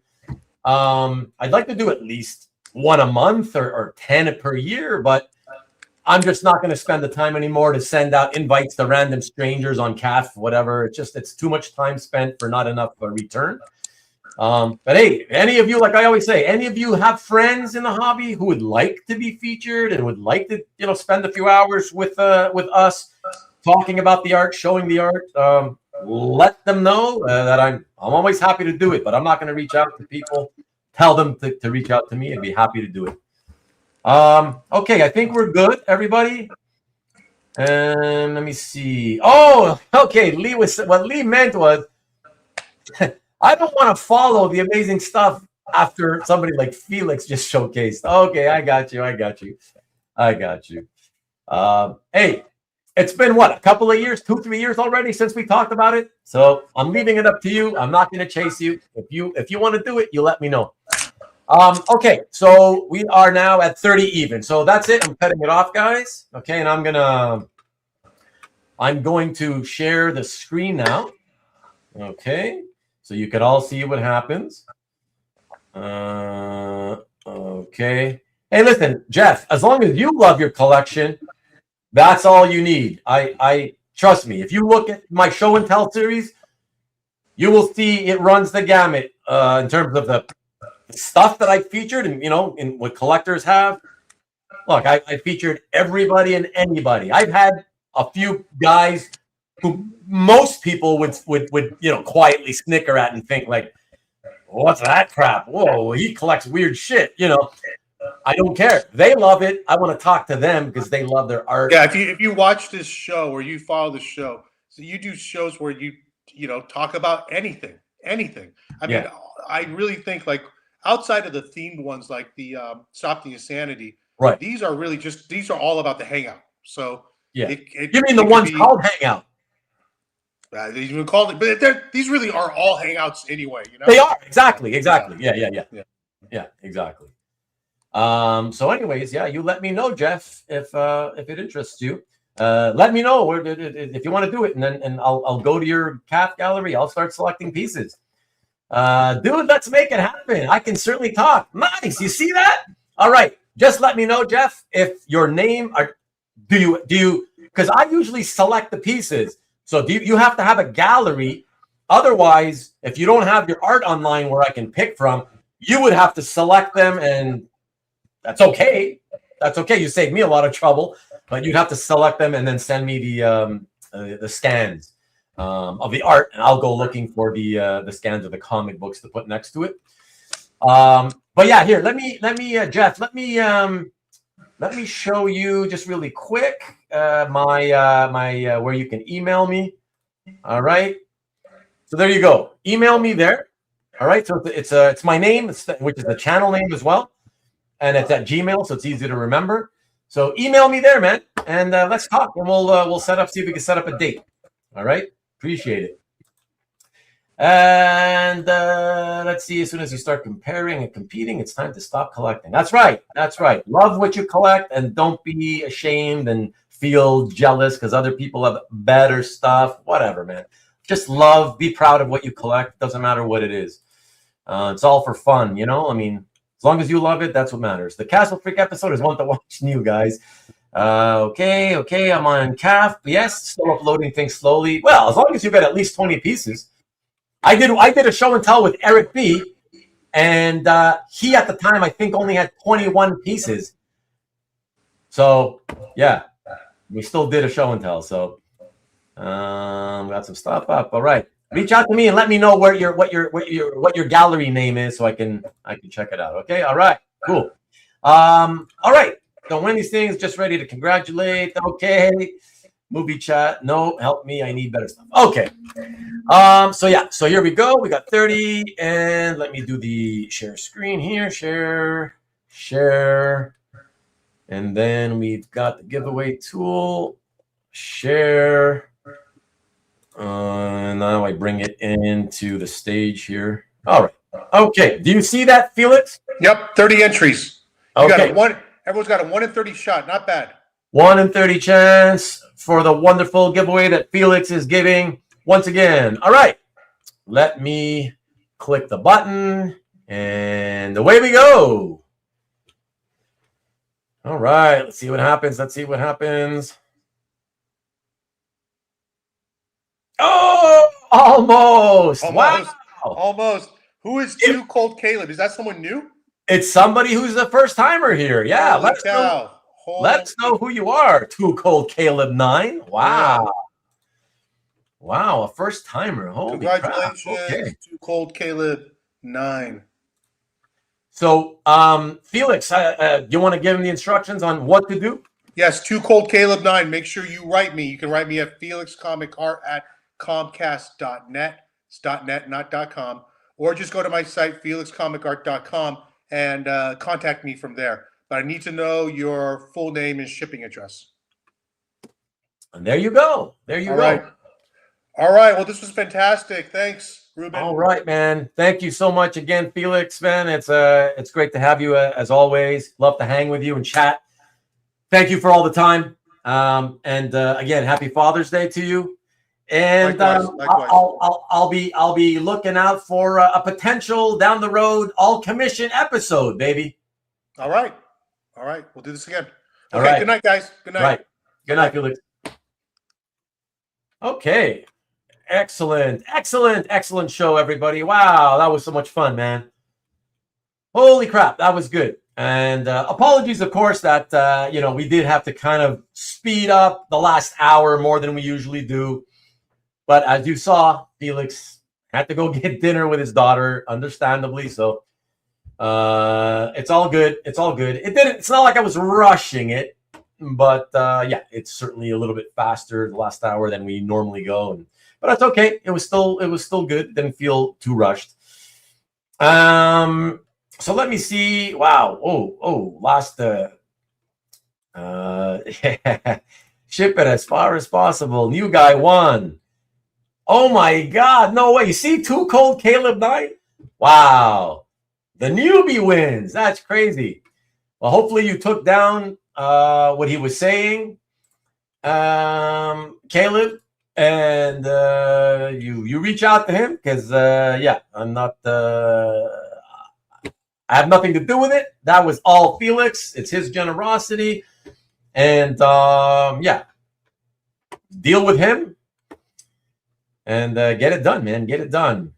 He'll send it off to you. And he's really good and fast, typically, with the giveaways as well. So as long as you get in touch with him with the address and all that, yeah, it'll be good. You'll have it in your hands very, very soon. And you're very welcome. Nice win indeed. Yes, sir. Congrats from everybody. Look at that. Everybody so friendly. Sorry, Tom. Almost. Yeah, it was close, Tom. Wow. Very close. Carl, have a good one. Thanks for hanging out. James, have a good one too. Thank you. Man, you hung out a long time tonight, James. Wow. This might be the longest you've hung out. Is it possible? Mike D in the house. Super show tonight. Thank you, sir. Glad you had a good time. Efrain, thank you for being here. Huge congrats indeed. Will do. You're very welcome. You're very welcome. Peter, thank you. Have a good one, dude. Enjoy dinner. Exactly. Everybody else, of course, who's on the West Coast, especially, and you probably sat here getting hungry. Yeah. Go get something to eat. Marcus, thank you as always for tuning in, no matter where in the world you are. Appreciate it. Have a good one. Great night. Thank you, Efrain. And yeah, that's right. Good afternoon to you, of course. Good afternoon indeed. And I can't wait for you to rewind this, Eric. And you went to watch a concert. Nice. Have some fun with the rewind, man. I hope you enjoy it.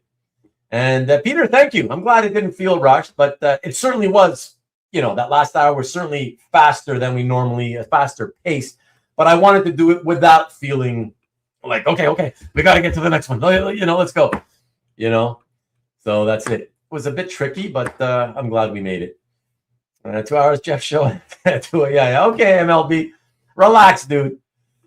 Show more pieces in Felix collection. Now it's your job to go click the link down in the description, Stanley, and go check it out on your own. Thanks for checking it out, Ron. Good to see you again. Have a good night, my friend. Good night to you, Maki Poo Poo. Excellent show. What little you saw of it. Yeah, the last somewhat rushed hour.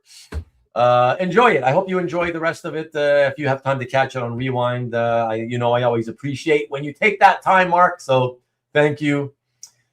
And it keeps going and going and going. And like Steve always says, it's never over until he hears "Go Blue," and that's very, very true. But what I'm going to do, guys, I'm going to let you go, just as a reminder, because it's so, as you guys know, it's so rare these days that I have even 1 week's show planned ahead of time. I know MLB. I know. He'll be back. Don't worry. Go Glue. But it's so rare that this is the first time in months that I had next week's show planned ahead and have a thumbnail ready for it. So I'm gonna leave you with that, and I'll put that up here. And don't forget, a reminder, because it's for charity especially. Okay, this week's on the EXP. All right, the Original Art Experience, Nikki B show this Friday, right? This Friday, 7 p.m. Eastern, 4 o'clock Pacific on the EXP, the Original Art Experience. All right, he's going to have covers and chaos. And some of the proceeds of art claims will go to Felix's charity. All right, thank you once again, Maki Poo Poo and to Lee, both for buying these pages so that I could donate the money to Felix's charity myself. So thank you guys very much. I really appreciate that as well. And that's it. I will leave you with the thumbnail for next week's show. All right. First time since, I believe, September 28th. Here we go. Comic Art 101. Stop the insanity. And for those of you who are musically inclined, that's what you see in the middle of the graphic, right above Susan Powder. And you will, if you're at least 40 years old, then you would know probably what that analogy is, the lyrics. So there you go. Check us out again. We're gonna see some more insanity next week, as always, with Matt Kennedy.